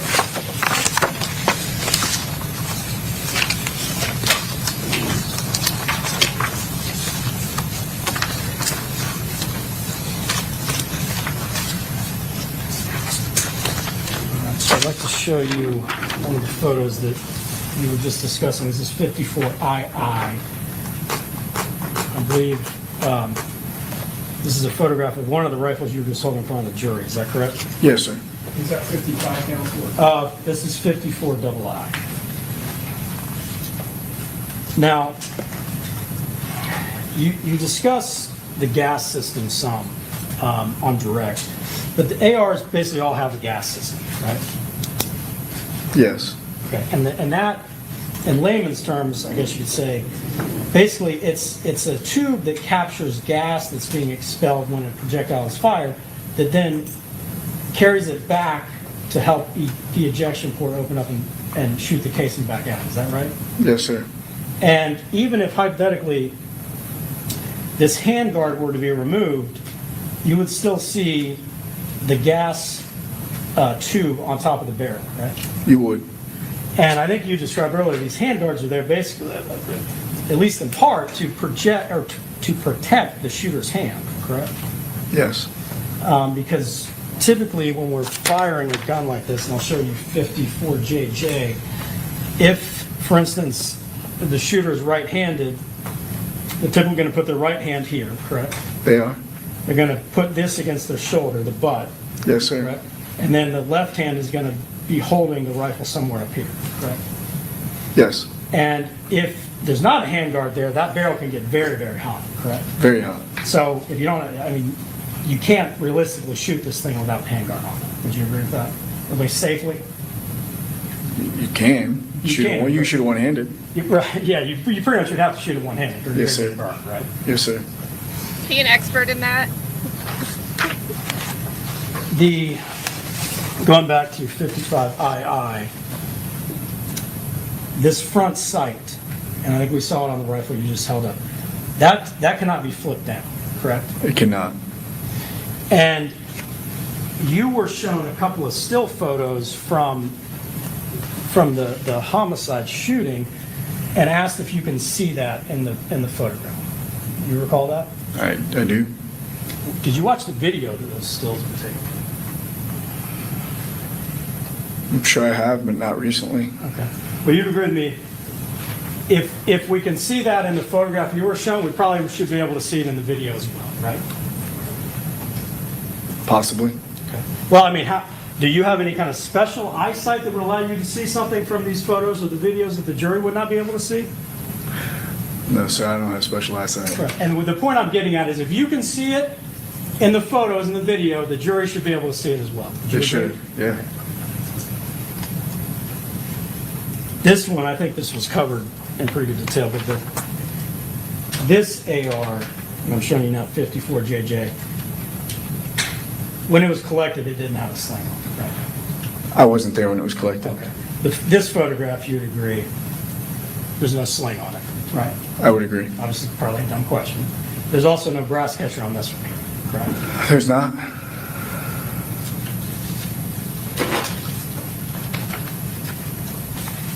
And this one, again, to show you 54KK, it's got a pretty prominent stock in the back, correct? It does have a buttstock. All right, let me ask you a little bit about then the other AR style rifle, which was the 300 Blackout.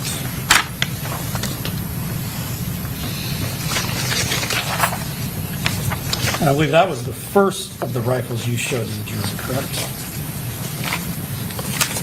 So you showed. I don't work. Oh, the first one we showed the jury, yes. I'm going to show you 54cc. This is the front end of that rifle, correct? Yes. Okay. And obviously, I think this was covered already, but obviously this one has a pretty short hair. Correct? Yes. And just like the other AR, and I guess the back kind of covers it, but it's going to have a gas system as well, correct? It will have a shorter length one, but yes. Sure. Shorter length. And that gas system is going to be basically underneath this handguard, correct? Yes. And I don't know if this was covered as much, and again, the bag kind of blocks it, but this is also a handguard, what I'm circling right here, correct? Yes. And that's an area where a person, if they're firing with two hands, would hold the front of the gun. Yes. And I think you covered this earlier, but this is a hand stop that will prevent them from pushing their hand too far, right? That is correct. Because in this one, if you push your hand too far, you might actually shoot yourself. Right? Yes.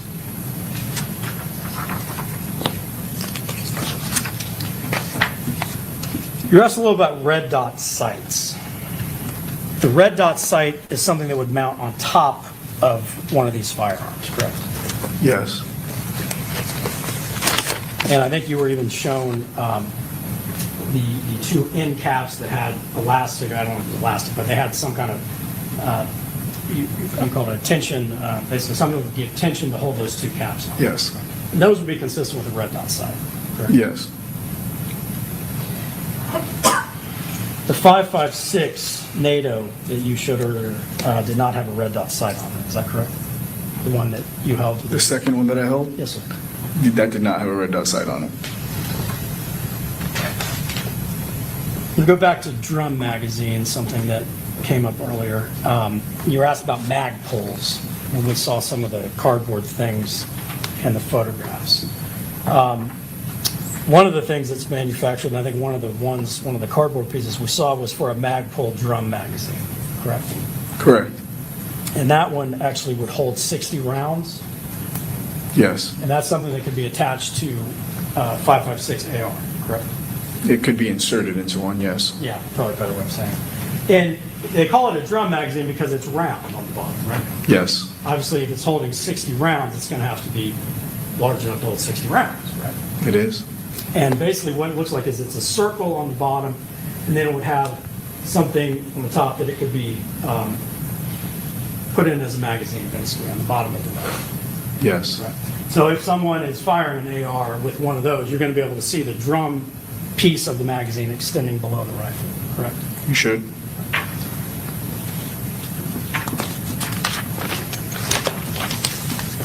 And in the photos you saw of the shooter holding what you thought may be the 5.56, you would agree that you don't see a drum magazine? I do not. One of the other things you were asked about when you were shown the photographs of the cardboard pieces, something that said KPOS Scout, right? You recall that? You talking about the chassis system? Exactly. Yes. And the chassis, and you kind of described this, but basically the Glock chassis system is something that would allow a Glock firearm basically to be held more like a rifle. Yes. It would give it kind of a stock where you could put it in your shoulder, right?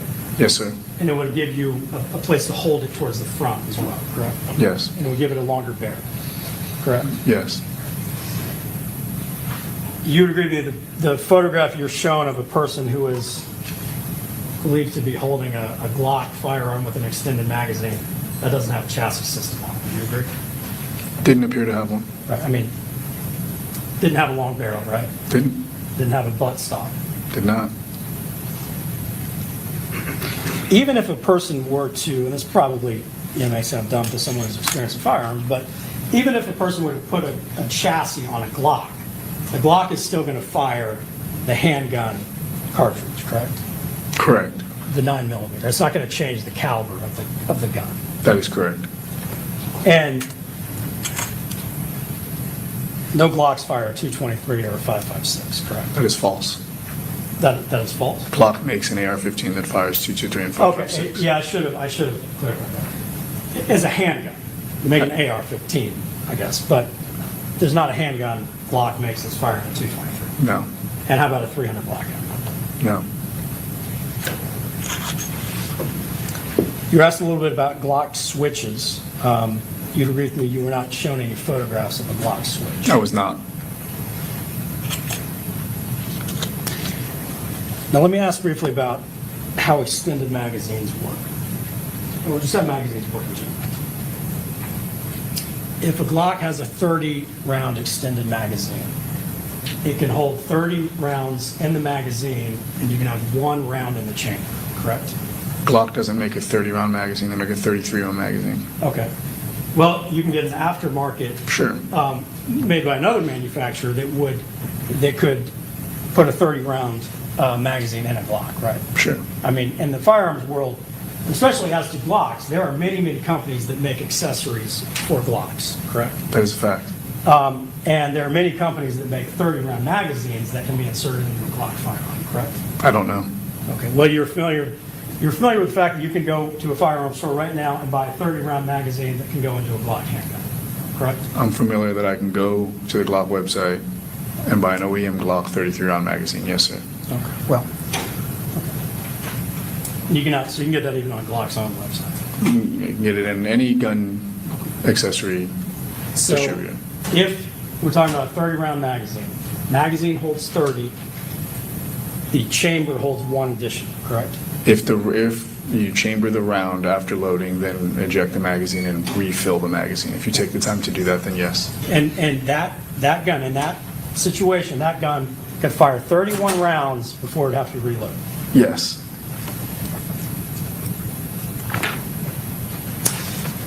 I'm going to ask you briefly about just some of the other things that we saw in that safe that you were shown photographs of. I'm almost done. But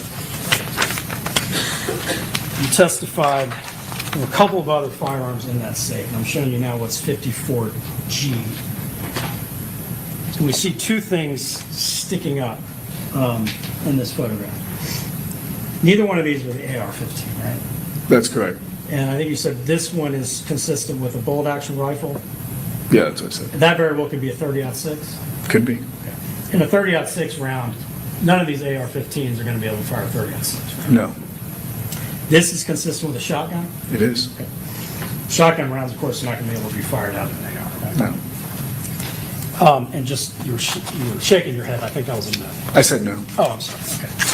A couple of other types of ammo. 357 Magnum. Not going to be fired out of either one of these guns we saw today. I think that was a no. I said no. Oh, I'm sorry. Okay. A couple of other types of ammo. That was weird. Right, did you just run it back? I think the camera feed just flipped out. And just, you were shaking your head. I think that was a no. I said no. Oh, I'm sorry. Okay. A couple of other types of ammo. The caption 357 Magnum. Not going to be fired out of either one of these guns we saw today, correct? Correct. 380 auto. Can't be fired out of any of these guns we saw today. Correct. 20 gauge, 12 gauge, those are shotgun rounds, right? Those are. Certainly not going to be fired out of any of those guns. They're not. Thank you, sir. Okay, Mr. Petredis? No question. Okay, redirect, Mr. Harmon? Counsel, can I have this back? Oh, hold on. Thank you. This is 54, is that right? Yes. Okay. Keeps checking his watch. Officer, you testified earlier, and I don't want to go cover the same stuff over, but you have fired tens and tens of thousands of rounds through Glocks. You've fired tens and tens of thousands of rounds through AR-15s. Yes, sir. And you've seen these weapons eject shell casings, correct? I have. All right. Now, when those shell casings eject, depending on the circumstances, depending on the surface of the shell casings are hitting, they can go anywhere. Is that right? Yes, sir. And if you have multiple shooters on a firing line near each other, the shell casings can hit the other person shooting next to them. Yes, sir. You ever had that happen? Yes, sir. Is it common? It's very common. Have you had shell casings either from your gun or from other guns around you in either training or on ranges end up in weird places? Yes. Like where? My pocket, down the back of my shirt. Ever had them in your holster? In my holster, yes, sir. Okay. So when counsel was asking you about the brass catcher, and he used the word sealed, you made a point of saying it doesn't seal to the firearm. Is that right? That is correct. So if a person is shooting an AR-15 with a brass catcher, and to his left, someone else is shooting a fully automatic, converted with a switch, Glock 9mm, whether it's a 17 or a 19 model, those shell casings are going towards the person with the rifle. Would it be possible for the shell casings to hit that person or end up in the brass catcher? It could be possible.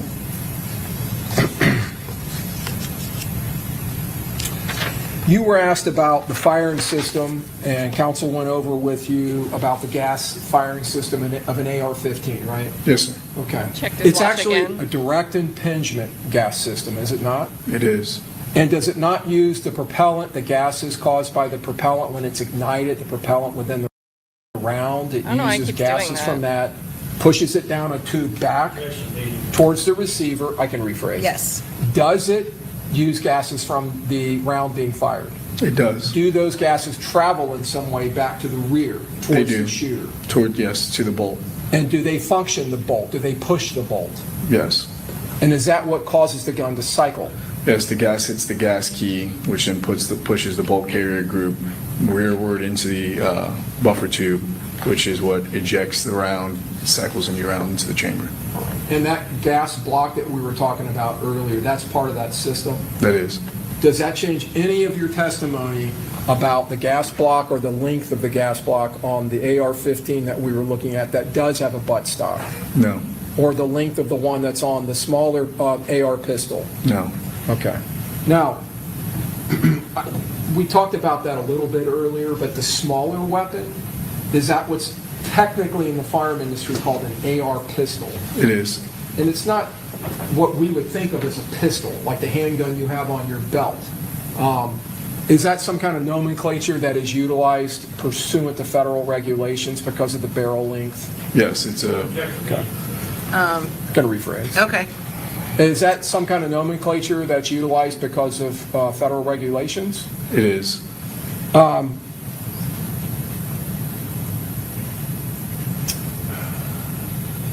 You were asked if the 300 blackout is in between, if I understood counsel's question correctly, between a .22 long rifle and a 5.56?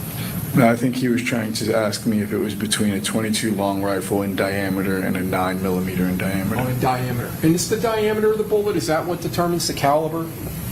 Not always. It depends on what round you're speaking about. But yes, in general. Generally speaking, a .22 long rifle projectile, it would be similar in diameter and thickness to the projectile being utilized in a 5.56 NATO round? By category, yes, but they're significantly smaller. In weight? In weight, yes. Okay, the projectile? Yes. And you said there is an extreme difference between the amount of powder behind that and the Yes. round?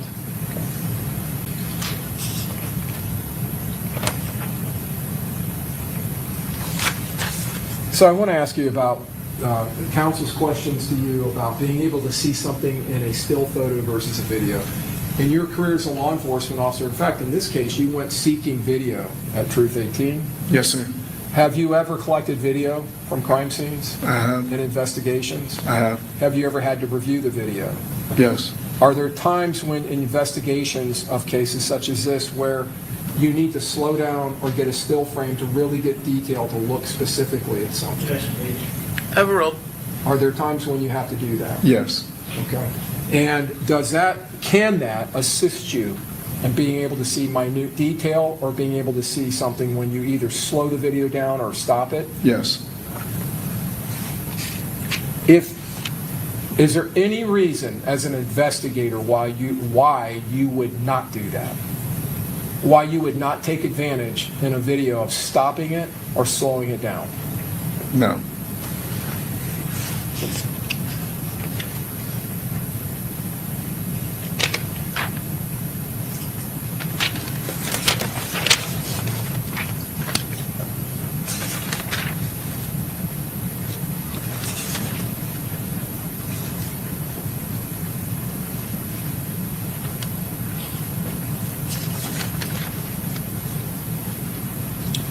Let me talk to you real quick about projectiles. Council was asking you questions about hollow point projectiles, full metal jacket projectiles. Full metal what? There's also a thing called a TMJ, total metal jacket. Yes, sir. Okay. These are different types of projectiles that are loaded into ammunition. Yes, sir. Hollow points are commonly called defensive ammo or duty ammo. Yes, sir. Is that fair to say? Yes, sir. Okay. But whatever the projectile, how it reacts is going to depend on what it hits, right? Yes, sir. Does the medium it's going through, does that also affect it? It does. Sheet metal and automotive glass, like tempered glass on automobiles. Have you ever seen 5.56 go through those kinds of barriers? I have.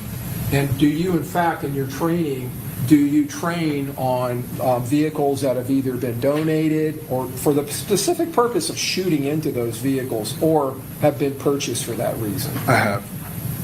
Is that something you've experienced over several years? Yes. And seen how 5.56 projectiles react to those kind of barriers? Yes. And how about 9mm ammunition?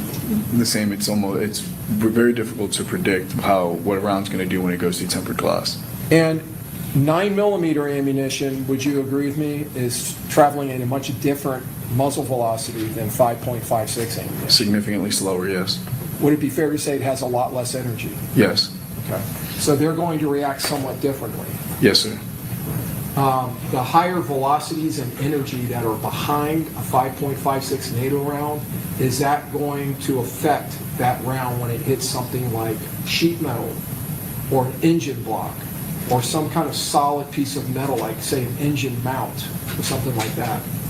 Yes, and its lightweight characteristics, it's going to be deflected very easily. It's going to be affected a lot by a barrier. In your experience in shooting 5.56 into cars, do they get chewed up frequently? Yes. Mangled? Yes. Split? Yes. Do the jackets fly off of the underlying cord? Yes. Whether it's steel or lead? Yes, sir.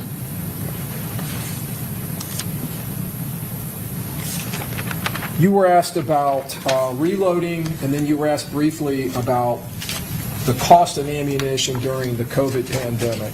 Do you recall what happened to ammunition during the COVID pandemic? Yes, sir. Was there a run on ammunition? It became difficult to source. And counsel asked you about reloading being cheaper, and I think you said reloading actually became more expensive during that time period. It did. And why was that? Primers became, it was no longer cost effective due to the price of primers. I have nothing else, Your Honor. Okay, very good. All right, may this witness be excused? We ask that it be retained, Your Honor, under subpoena. Okay, so you're excused, subject to being recalled. Okay? Thank you. All right, thank you. Please Okay, don't members call of me the back. jury, it is 5:10, so we will go ahead and take our evening recess. So just remember my previous instructions on the break. Don't talk to anyone about the case. Don't read, watch, listen to any news or social media posts about the case. Don't do any independent investigation, and we will begin tomorrow morning at 9 a.m. See you then. All rise.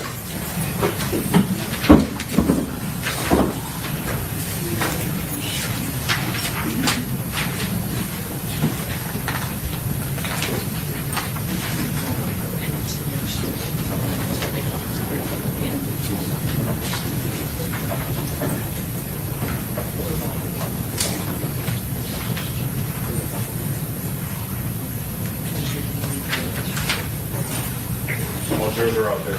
Okay, very good. All right, so I'm looking at, is the lineup tomorrow pretty much the one that you emailed, Ms. Doherty?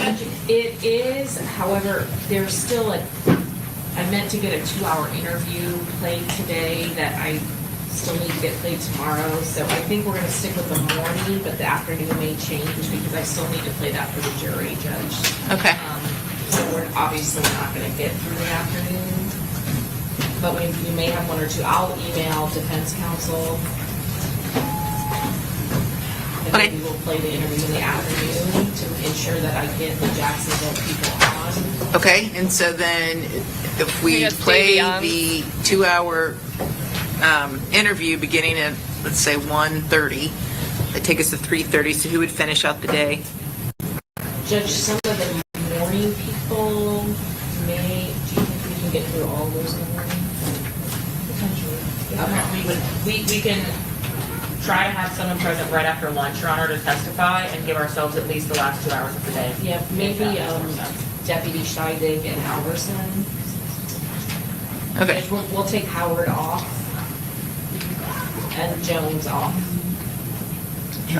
Well, is Jones JSO? Don't you need to get that? He is, but I don't know if we notified him because we weren't sure if we're going to be able to get Alverson on. But I will double check that to make sure. But I believe he is not here. I think all the other ones are here. Okay. But I will double check. Okay. All right. See everyone tomorrow morning. Court adjourned. All right, so that's the end of today. So I think tomorrow we're gonna see the full, the full interrogation video of Davion Murphy because his was 2 hours, unless they meant a shortened version of someone else's. So that'll be a time. Remember, there's not going to be any court Friday.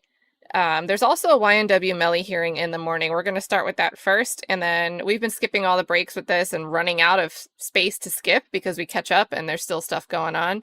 So tomorrow we're going to start with the YNW Melly hearing, and then I'm going to fire up a stream whenever that ends, or at 11 if the YNW Melly hearing is short, to continue with day 6 of this trial tomorrow.